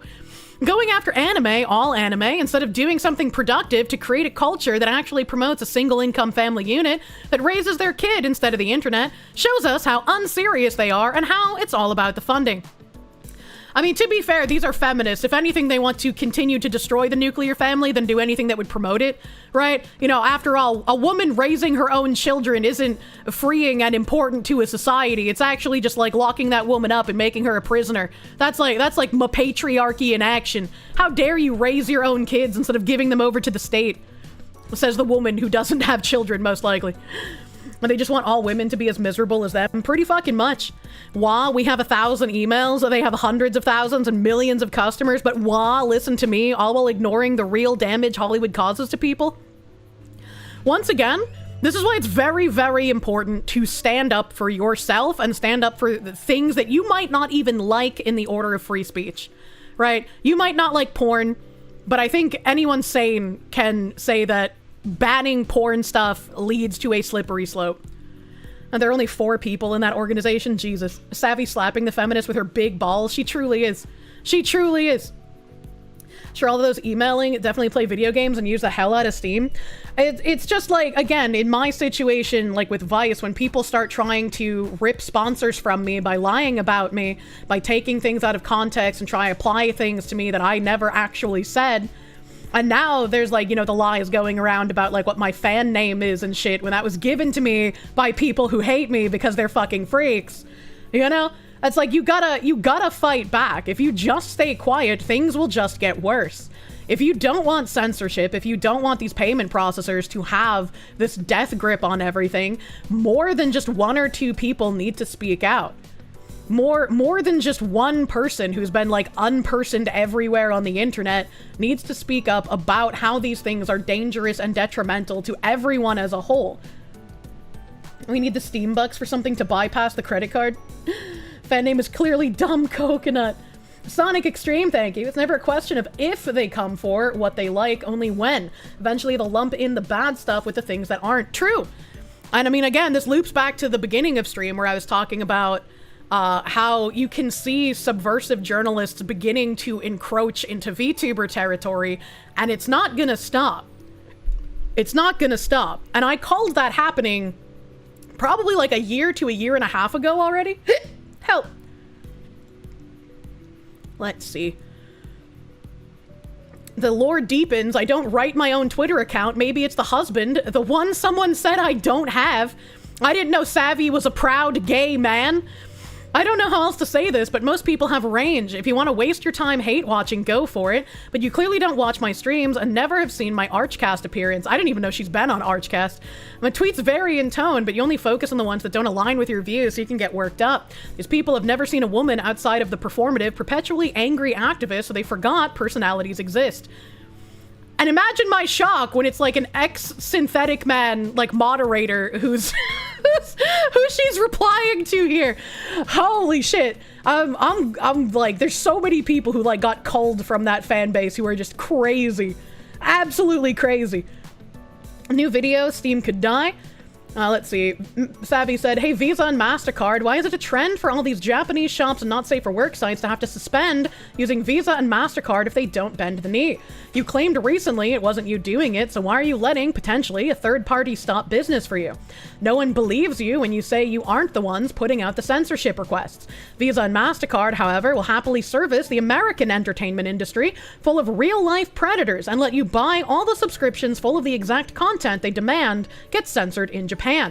You might be thinking, Savvy, why don't they just use their own payment processors? Why can't I buy what I want and import it? This is about international business too.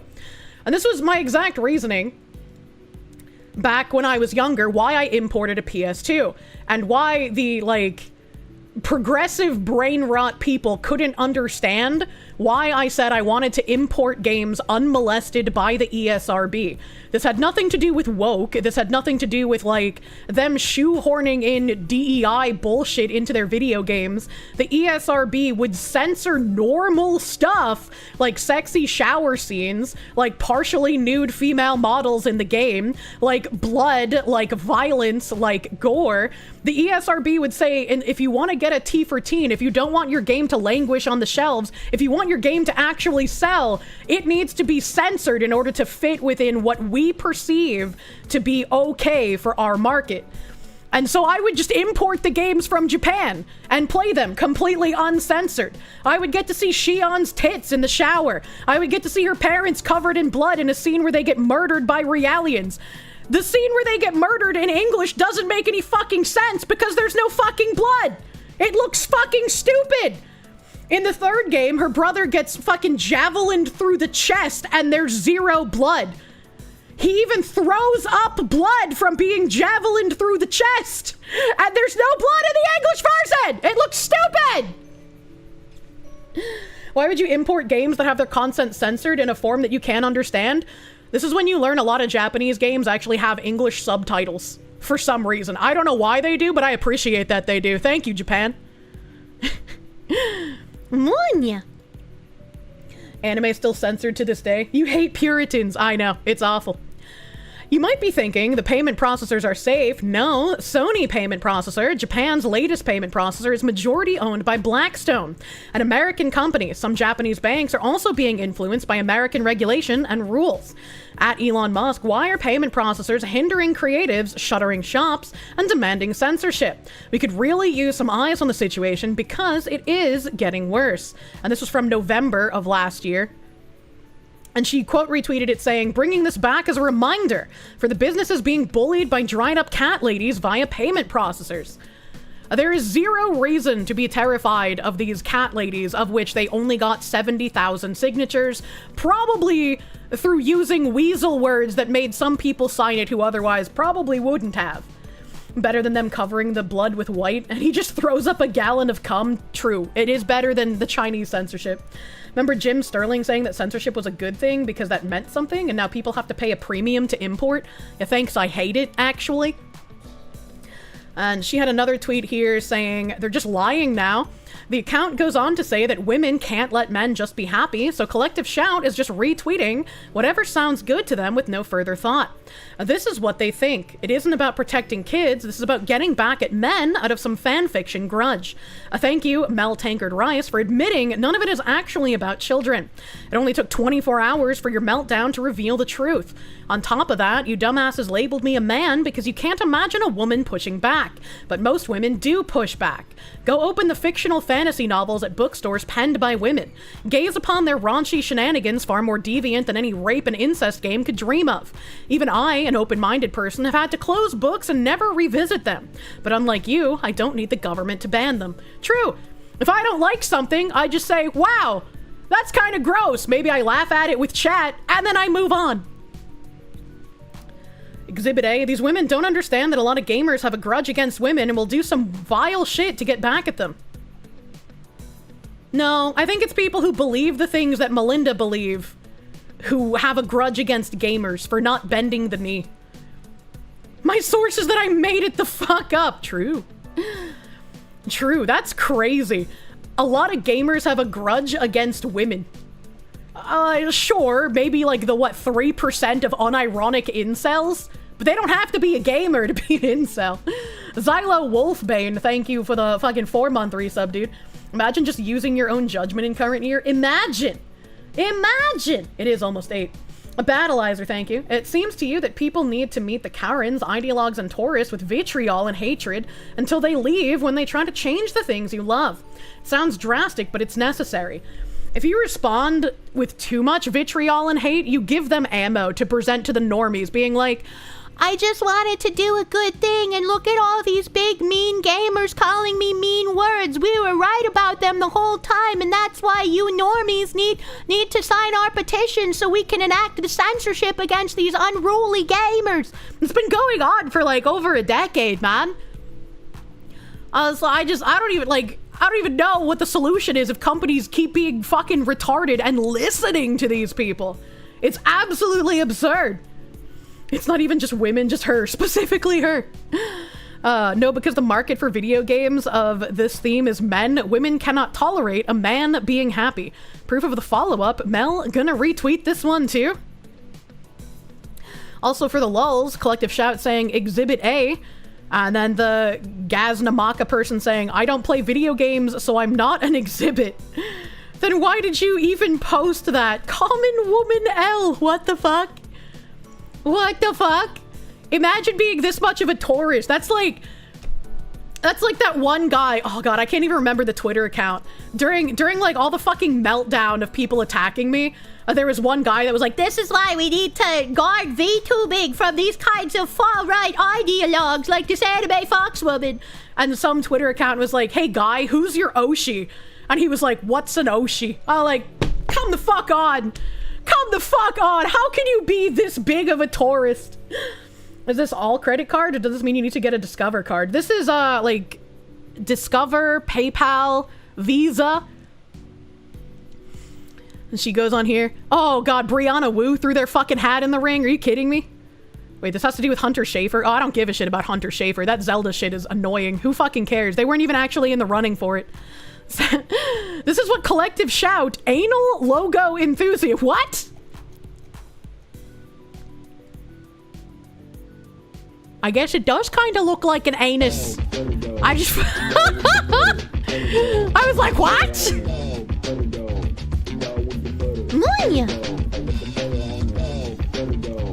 Dog with the butter dog. Put the butter on the dog, butter dog.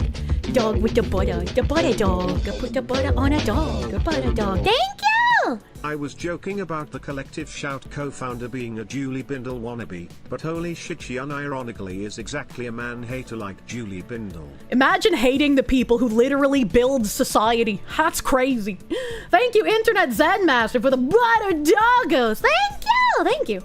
What's a butter dog? You put the butter on a dog. The butter dog. Anal logo enthusiast Mel Tankard Rice retweets, consent is not enough, total control and conformity is what they're after. Believe them when they say this. When a person tells you who they are, believe them.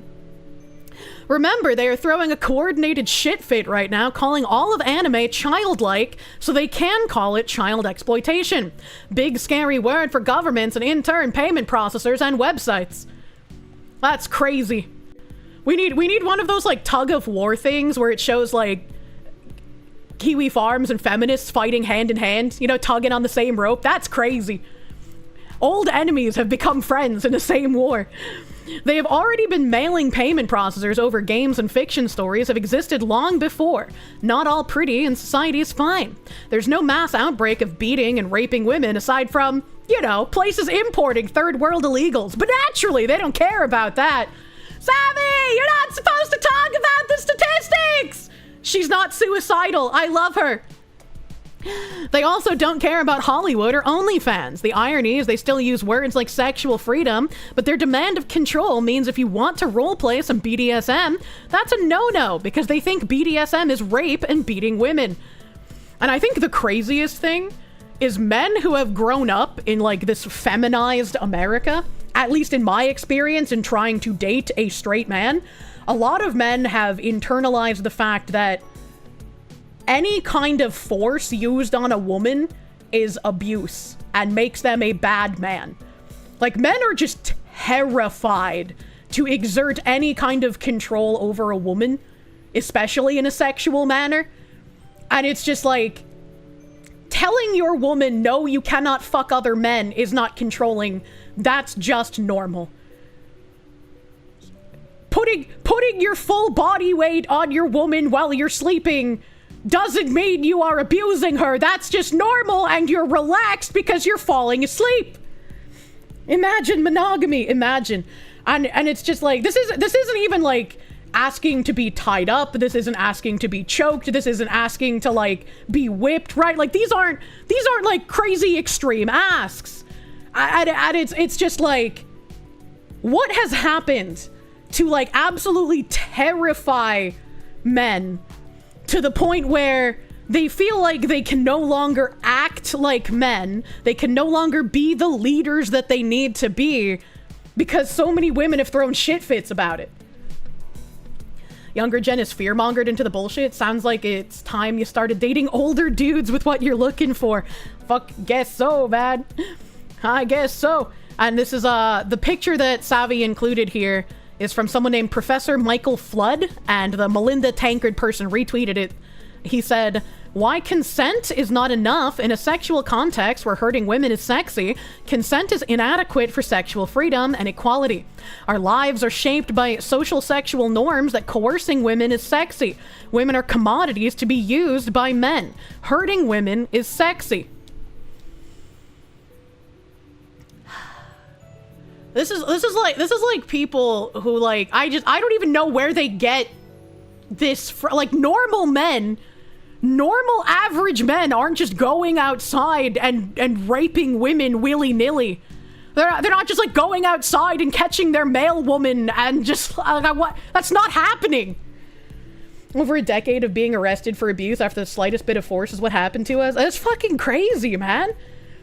Like, the only way I can, like, think of this in any sort of mental gymnastics way is that these people have extrapolated that, like, the normal desire in women to feel like, for lack of a better way to phrase it, they are a prize when they're having sex with men. They've extrapolated that into these women are being used and abused. Because it's like, it's not even a BDSM thing, which would make more sense if they were talking about BDSM. Because there are plenty of men that will pretend to be dominant just so they can have an excuse to actually abuse women in that context. Wow, people lie, imagine that. The guy said sex in front of a 6-year-old still counts as consent, by the way. I'm sorry, what? I'm sorry, what? Do you have a fucking tweet? Do you have a link? Because what the fuck does that mean? What the fuck does that mean? The male women's are too quick. Can't even drop off packages. Excuse you, what the fuck did I just read? What the fuck did I just read? It sounds like CPTSD, but what their delusions hallucinated up to think about that way about BDSM. I don't know. The answer's simple. If she asked to be choked all in good fun and whatnot, she gets mad and calls the cops, and now because there are bruises, even if it was consensual, the cops now have grounds to arrest you. It's just like, I mean, again, I don't know how to give advice to not pick people who would do that to you besides just saying, pick better. Don't stick your dick in a woman that you don't fully trust would not report you to the cops for having sex with her. Like, I have never found myself in a situation with a guy I have dated in the past where they were terrified I would report them to the police. I just don't understand that mindset. Don't stick your dick in crazy. But you won't know until it's too late.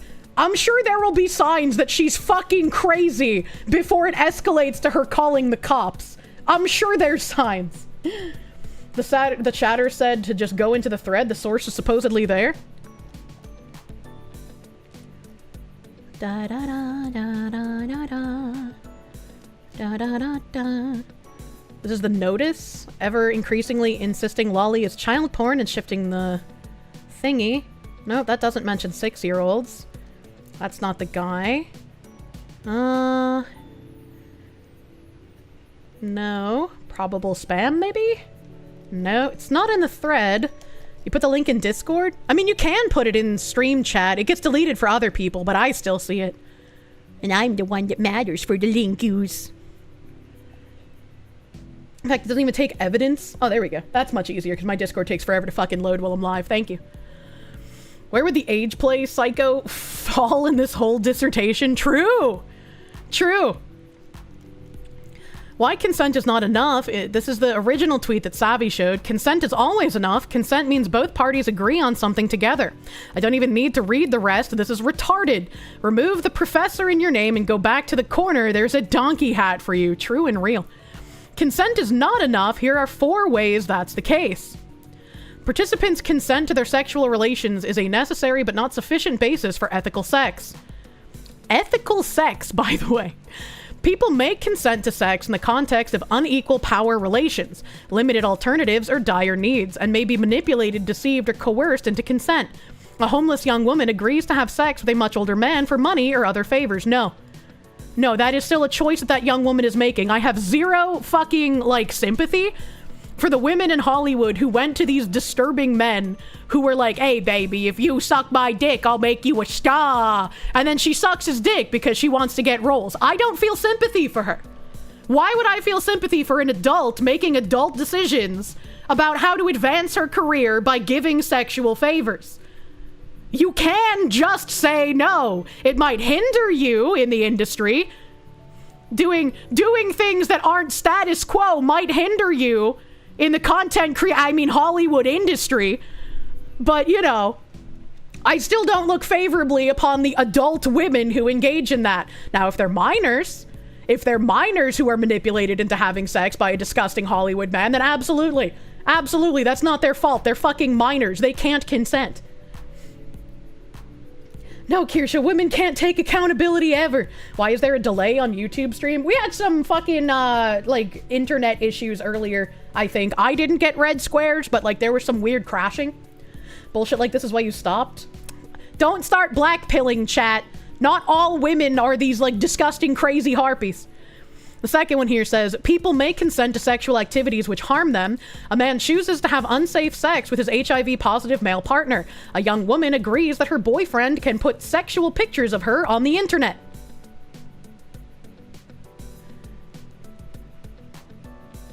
Again, these are people making horrible decisions, but they're still consenting.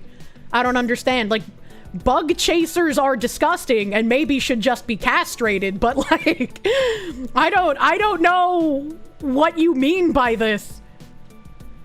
People may consent to sexual relations which have third-party effects, involving harm to others in the presence of these sexual relations. A young couple regularly has sex in front of a 6-year-old nephew.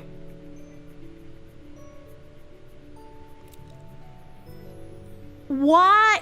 Okay, I can agree with this one, because, why the fuck would you have sex in front of your 6-year-old? That makes me think of that fucking Boston woman that we talked about, who had anal sex in front of her disabled son. Why the fuck would you do that, man? Fucking wood chipper, man. That's the only one on this list that makes sense for not sufficient basis for consent. Firing squad. People may consent to acts which reflect and reinforce oppressive social roles. This just in. Women are no longer allowed to be submissive. Alright, all you weirdos into race play, that's all gone. This is literally just grabbing anything that vaguely makes sense. It's not consent because not all parties are consenting, obviously. That's a fair point. That 6-year-old can't consent to watch. Why are they even doing it in front of them? This is just something that would never even occur to me. Right? If there is a child in my house, I wouldn't be like, yeah, let's fuck right now. I'd be like, hey, maybe we go find a babysitter. Maybe we drop the kid off with the parents and we have a night to ourselves, right? Isn't that the normal line of thinking? You're reminded of the incel chud meme. I consent, I don't. Isn't there someone you forgot to ask? That's crazy. The third one still fails because consent is from all parties involved. Just how can I kidnap a person and force them to watch me fuck someone? The kid can't consent. You have a good point. You have a very good point. Which is, I think, also the point this guy is making. Which is why I said this third one is the only one that counts. Unless I'm missing something. Because he's saying participants' consent to their sexual relations is a necessary but not sufficient basis for ethical sex. And in the third point, the two people having sex in front of the 6-year-old have obviously consented, but the 6-year-old cannot consent. Which is again why I said that it is the only use case here that makes perfect sense. Still flimsy logic in a more general scenario. I don't know what you mean by that. There should be no general scenario where you're having sex in front of a 6-year-old. The 6-year-old is a party to it, so it's not consensual, which is exactly what the guy is saying, which is why I said he's right, which is why I don't know why you guys are arguing with me. I'm very confused. A Czech president signs law criminalizing communist propaganda. Based Czech president? Fringed Horizon, thank you. Just a friendly reminder, when you pull up Kirsche on your break in a full break room, make sure your headphones are actually connected. True! True and real! It's an invalid use case. He's not right. The dude is calling that... No, he's saying this is not consent. He's saying participants' consent to their sexual relations is a necessary but not sufficient basis for ethical sex. He's saying in this third case, the 6-year-old cannot consent. There's no consent given from that 6-year-old, which is why this is a use case for what he's talking about. It's because he said participants' consent to their sexual relations is a necessary but not sufficient basis, so he doesn't count the third party as a participant. He's not counting the third party as a participant in the actual sexual relations, but he's saying this is a use case for where the participant's consent is not enough because they're in front of someone who has not and cannot consented. Am I taking crazy pills? Am I crazy? Therefore, it is not sufficient, which is what he said! Which is what the man is saying! I don't understand. What are you arguing? Dumb it down for non-breakfast perceivers? They're literally saying what I'm saying, what the man is saying, so I'm just confused. I think it's poorly worded, and chat is just dumb. Prushka White Whistle, thank you for the 6-month member, thank you. Your cup finally arrived. Also, what other flavors do I recommend for gamer subs? You got Bowberry and Blowhole. I would recommend Sweet 6-Pack, baby. Get some of that. Get some of that. Is chat agreeing with the premise of it not being okay, but disagreeing with its inclusion in the list? Chat is... at least some people in chat think that this guy is saying that these are use cases for consent. That's not what he's saying. His text is literally, consent is not enough. Here are 4 ways that's the case. And he presents one in which they're having sex in front of a 6-year-old, where the 6-year-old cannot and is unable to consent. Therefore, this is a use case for where the people actually having sex and consenting to sex with each other isn't enough of a use case for consent. Which, yes, you're just being dumb. You're bad. The third one can't be on this list per his own recipe. I mean, if you want to say that per his own recipe it doesn't belong on this list, even if he's right about it, then sure. Sure, but I think this is the only thing he was right about. This is the only one where consent doesn't exist. Yes, that's what I was saying. That's what I... Like, he had one thing correct in his list of inaccuracies. Is oppressive social roles. And like this person here, I guess worded it in a better way. It stops being consent the moment a third party is involved against their will, which, yes, true. True. It is not true consent. He doesn't expand on the third thing here though, I don't think, unless he put it in multiple posts like a weirdo. Fuck! I don't know what that did. I wanted to show probable spam. Show me. Nope. Nope. Yeah, he only addressed the first example. He doesn't address the other 3, which is kind of a shame. Kind of a shame. Gentlemen, you see, the consent is not there, but the non-consent is there, which means the consent cannot be there. So the non-consent is there, which means the consent is elsewhere, meaning the non-consent is where the consent would be if the consent were there, but isn't because the non-consent is there instead of the consent. I hope this clears up things in an edifying fashion. Your issue with number 3 is that it is flat out illegal. You wish you would have also added that in, which it's weird. I don't remember how old the, like, nephew or whatever the fuck that councilwoman had sex in front of, but, like, it's weird that nothing came of that nobody seemed to care that she did that. That's kind of fucking strange. Okay, back to Savvy. Back to Savvy here. The missile knows where it is because it knows... The consent knows where it is because it knows where it isn't. Ghost, thank you. Galaxy brain chat as usual. The problem is the guy arguing about a situation with consent and uses an example of a lack of consent. Yeah, which could be an argument to be made, but... Is it... Wait, the problem is the guy arguing about a situation with consent. No consent is not enough. He's not arguing. These are not examples of consent. He's saying these are examples where consent is not clear, which I think he's incorrect on 3 of the 4 points, but the 3rd bullet point he is correct on. A dissent to the consent of the dissent. What? Did I get Binary Mind's message? I did not. I didn't see it. I didn't see it. I'm on you. His point is that the consent of the parties actually participating in the sex is not enough. Being exposed to sex is not actively participating in it. That is his point, yes. Star Phoenix, thank you. You being grocery shopping, listening to Kirsche without earbuds. Wait, maybe I should stop doing that. Don't do that. Make sure you have earphones in. 20 gifted Twitch subs. Oh, Lucifer, my guy. Thank you for those 20 gift subs. We were in hard argumentation mode. Oh, thank you. Well, thank you, thank you. I'm on you. But does the consent, can consent to the consent? Hold on, wait a minute. Dynacide, thank you. A girlfriend is short, petite, maybe 90 pounds, but she's a little older than you. Is she a lolly? Do you deserve the chipper based on her frame? Beer me, Wagyu, happy Friday. That's very random. That's very fucking random, my guy. Whether consent exists in context to an adult is irrelevant as it pertains to children, as children are fundamentally incapable of consent due to the nature as children. Congratulations, you agree with the guy who wrote the post that I just read. Holy shit. Holy shit, I don't even understand how some people's brain cells don't work. I'm just so confused. Lolly does not apply to real people. True and real. Is your girlfriend an adult woman who consents to dating you? Congratulations. You're a normal man. We're really good on looping on this topic, you found. Moinia. Where are we? Oh boy. Most people who engaged with this post agreed with me. Some scoffed at mild suggestion that this anime character appeared almost childlike.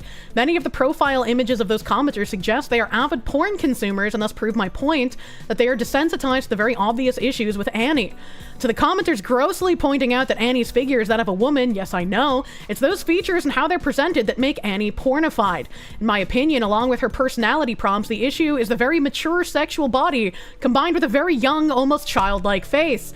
This juxtaposition is often used in hentai, and I believe it contributes to the sexualization of children and the desensitization to the sexualization of children. See image below. Is the Kiwi Farms down?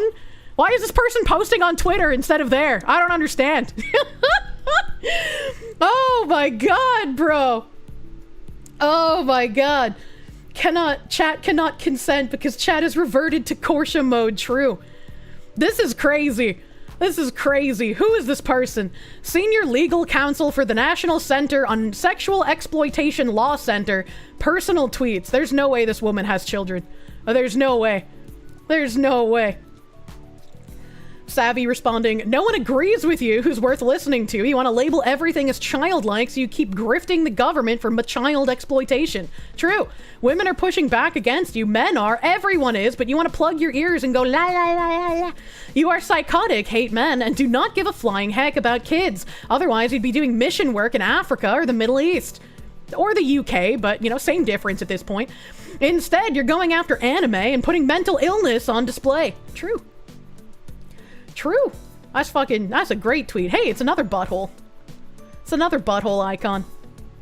That person was saying that all of his listed cases involved consent. Consent is not enough, meaning there is consent, but it is inefficient. The third case does not have...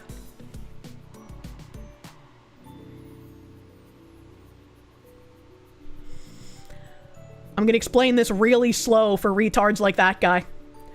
He was talking about the consent of the sexually involved participants. All right? If you have sex in front of someone, that third person, while watching, is not part of the consenting partners having sex. All right? Okay, are you following me? Are you following me? All right?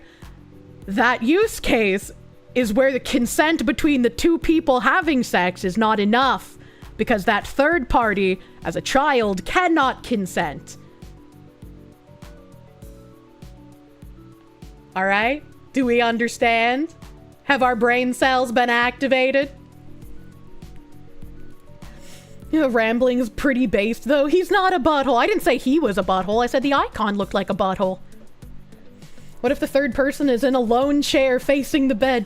Just look at it like this. All anime characters are children because they resemble characteristics of children. Now that we've established that, let's have a stimulating discussion on orcs and goblins. I see Proctor wants to wake up dead. Told you that you had to dumb it down. I hope a Brazilian bikini version comes out just to spite them. What the fuck? Breaking big news, our voices matter. Yay. Annie, the anime-style AI companion, has been disabled pending the implementation of full safeguards. Following community concerns about its hyper-sexualized design and functionalities like outfit changes. Well, hopefully the only thing they fixed was apparently that the anime woman Grok version was still obsessed with raping one specific man. Like Will Stencil or whatever the fuck his name is. How did that even happen, chat? Why did Grok get, like, obsessed with raping this one guy? Can someone explain that to me? I don't know why Grok thought that was true, but it doesn't seem to have been. I have no fucking idea. Valve responds, alright? Valve responds, hopes devs have another game to put on Steam. Yeah, that's not a very good response. That's not very good. We know you aren't perfect and selectively censor certain things, but bending the knee, they won't stop, you know? They've tasted blood, and now all the feminists know they can bleed you dry. Pretty much. You give an inch, they are going to take much more than a fucking mile. They saw you bend the knee here, and they're going to keep asking for more and more and more. That's just like, if I had been dropped by any of my sponsors that matter, they would have been blood in the water to get calls to drop other creators. And much like apparently Solid JJ wants to feel like he's a much better person than I am because we make the same exact jokes, but I lean slightly right and apparently he's full of fucking soy. The Ouroboros will come for him if he got what he wanted with me getting cut. You know? Like, there's just zero way with the jokes that he makes in his videos that he wouldn't end up on the chopping block. The guy, Will Stansel's a loser leftist who hates anime and basically an overweight lolcow? That's funny. Why does Grok want to rape him so badly? Is it Grok trying to apply correction? Oh wait, what? Solid JJ is a pussy? Yeah, he was putting like jabs at me in his ad reads for our shared sponsor for multiple videos. And then he said some weird shit on Twitter that he's entitled to his opinion, but he's not entitled to try and remove financial stuff, in my opinion. Browdy anime racist needs correction. Oh my god. I feel the need to clarify. You joined the stream when that list was brought up and thought I was talking about some weird kink shit, not about the current subject. Apologize if you came off as dense. Don't worry about it. We've just been looping for a hot fucking minute. They'll come for successful games soon. Violence in general. Start demanding women have clothing that always covers every piece of them. They've already done that. The start demanding women have clothing that covers every piece of them has been a thing that, like, I remember being a fight since Terra released. Probably even before then, but that was like when I started paying attention, at least. People kept asking how to rape Will, and apparently Grok remembers conversations and started making meme posts about it. That's funny. That's funny, man. JJ suffers from the SAG-AFTRA mental illness. Wait, he's actually managed by SAG-AFTRA? There's no way! That's hilarious. World keeps getting more censorious. Didn't they support Muslims? I don't know what you're talking about. Elin players don't deserve human rights. Excuse me, I played Elin because I like fluffy ears and fluffy tail. Getting burkas in games now. I'm warning ya. Female empowerment is so weird, they demand women be fully covered, but also support OnlyFans. Imagine. Once one group is listened to, other groups will demand the same treatment. Can't wait for the Sharia law of gaming. You can end this, make your own payment system, or outright tell them no, cite laws that protect freedom of expression. Australian hags do not deserve this much power. Don't call them hags. We love hags. Affectionate. And this is someone posted, I saw post the screenshot, anti-ism. This is the same group, by the way. Over 40,000 signed petition calling on Target to withdraw GTA 5 for extreme violence against women. Posted by Collective Shout on December 3rd, 2014. Target and Kmart have pulled the game for sale, but will Big W do the same? These fucking angry women have been trying to ruin everything for everyone for more than a decade. Why anyone gives them credence is just insane to me. It's the same with, like, listening to the people who are trying to cancel me. Like, especially with the shit that they write and talk about. Why would you take them seriously? Good call by Kmart. How are they doing nowadays? Yeah, right? Tried it before. They're gaining ground by getting them to bend the extreme genres, but then they'll use this newfound moral boost to go again at Grand Theft Auto. This group is evil and will come for everything you like, all over a perceived wrong that never existed. True? True and real. Takes a little to read when a woman as old as Melinda, the Goose Queen of Collective Shout. Goose Queen? Born in 1963, have had to navigate Australian media, but it looks like she has a history of using the most extreme language possible and playing victim. Melinda threatened to sue a critic, but her and her gaggle use the same language then as they are now. Miserable orcs who lurk in the dark recesses of Twitter, circa 2012. This is why I labeled a man in Collective Shouts a goofball post, because they say women are speaking out against them. A lawyer running to her defense uses the same language, unaccountable bloggers. This caused a massive conversation in Australia, with her stunt even trending and receiving widespread backlash. But the funniest part, she was then threatened with a lawsuit from the Australian sex party because Melinda made the claim they were associated with pseudo-child pornography. There's the dark recesses of Twitter and the blogosphere. Conservative lawyer Kathy Sherry joined the fray. Unaccountable bloggers, exclusionary vitriol, you'll never hate journalists enough. The blogger whom anti-pornography campaigner Melinda Tankard-Rice has threatened with defamation has vowed not to apologize. And the Australian Sex Party, a long-term opponent of Miss Tankard-Rice, has now made its own defamation threats. Miss Tankard-Rice's lawyer served Jennifer Wilson, who blogs at the website No Place for Sheep, with a letter demanding that Dr. Wilson retract a post that characterized Miss Tankard-Rice as being hypocritical for not disclosing her religious beliefs. Dr. Wilson said the approach was heavy-handed and bullying. Meanwhile, the leader of the Australian Sex Party, Fiona Pattern, said Miss Tankard-Rice had made some very horrible untruths about the party, and she had been inspired by the controversy to revisit the issue of legal action. In 2009, Miss Tankard-Rice posted an article accusing the sex party of being linked to pseudo-child pornography. And then the next post says the first image is this blog post that triggered the threat. The second is the follow-up, good on the author for not being silenced, which is a woman, mind you. When people tell lies about you, it is the morally correct thing to do for yourself and for those who will be attacked after you to stand up for yourself. You will be not attacked, but you will be, how do I phrase this? People will attempt to humiliate you by saying like, oh, you're going to threaten legal stuff over something like this. Like, they'll try to scare you and make you feel bad for doing the right thing. But that's how you know it's even more of the right thing. The bad people who cheer for bad things happening get upset when you win against their bullying tactics. Munya. Women want you to know that women are not allowed to have opinions or enjoy things. True. True and real. Some thoughts on being threatened with defamation by Melinda Tankard-Rice. Misogynist abuse online and playing the victim. Munya. The following post Jennifer made that explained the situation: she was to be sued into ruin if she did not apologize to Melinda's liking, did not retract the Baptist label, and retract the claim of being deceptive in her labels, something that is a common complaint among many women about her. This is fucking... goddamn, this woman has been harassing people for decades. That's crazy. Just trust me, bro. Collective Shout has the gaggle of geese. How about we talk about the post a bit, driven by faith and conservative moral instead of real social commitment. What's going on here? This is just talking about the older articles, maybe? In 1993, she began working as an advisor to the independent Senator Brian Harradine, a position she held until 2005.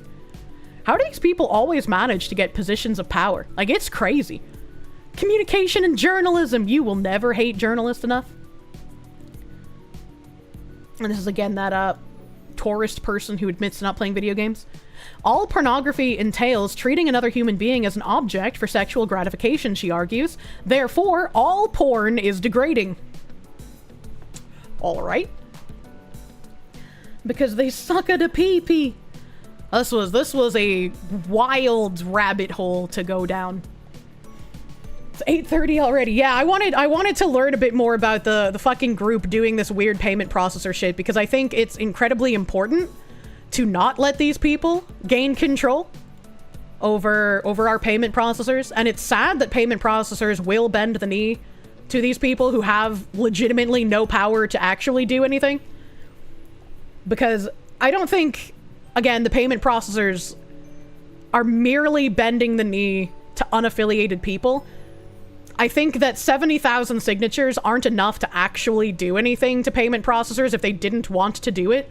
This is just an easy way for the payment processors to keep exerting their control over things that they've already been doing and have an easy scapegoat for people to look at as well. And obviously, like Savvy has uncovered here, this feminist group has been trying to get shit like this done for decades. And they view this as a win, and so they're going to get more ornery and probably start attacking more things And the payment processors will be able to clamp down on even more things and be like, oh, our hands are tied. We were scared of these 70,000 signatures. When it was something that the payment processors already wanted to do. Morse Apple, thank you. The correct term for women like this is shrews. The term may be a bit old, but you feel it's appropriate? Ay. There was some other stuff I really wanted to get to, but we are so far out of time. So far out of time, because, like, apparently, like, Trump was even ordering release of, like, fucking Epstein-related testimonies and whatnot. So I don't even know what the fuck is going on with that. We're on like a turntable, man. It's gotten crazy. It's gotten crazy. How many of these signatures are even real? That's a good question. Tomorrow we're gonna be doing a birthday makeup stuff. I get to see all of the surprises you guys had planned. I got a physical package that you guys had planned that I haven't been allowed to open yet, so it's just sitting here on my desk. Thank you guys. I'm very fucking excited. Very fucking excited. Speaking of excited, there's a fucking bald man streaming right now. Let's go say hello to a bald man, shall we? Let's do that. Let me make sure my volume isn't broken. Right. There we go, okay. Sometimes my volume breaks when I open a new Twitch tab for some reason. Oh, he might be talking about the Steam shit too. Steam be fucked. Steam be fucked, man. Please, not a bald man. We love bald men in this chat, tentatively. Baldlets, when will they learn? Oh my god. You're not rating someone who hates anime and thinks people who like anime is our pedo? Well, I mean, he's been nothing but kind to me, and I'm an anime. He even walked back his stance on, like, having said all of the anime shit before. You know, he was like, I didn't know. I was unaware. He was touristy. You know? I will give the redemption. Thank you guys for hanging out. It's been a fucking wild Tangent Friday. We're gonna go raid into Tectone. Give him lots of scurries, lots of fucking hellos, you know? He's got gamer subs on his desk, man. I sees it. And I will see you guys tomorrow for the birthday makeup stream. Thank you. Have a great rest of your night. Bye.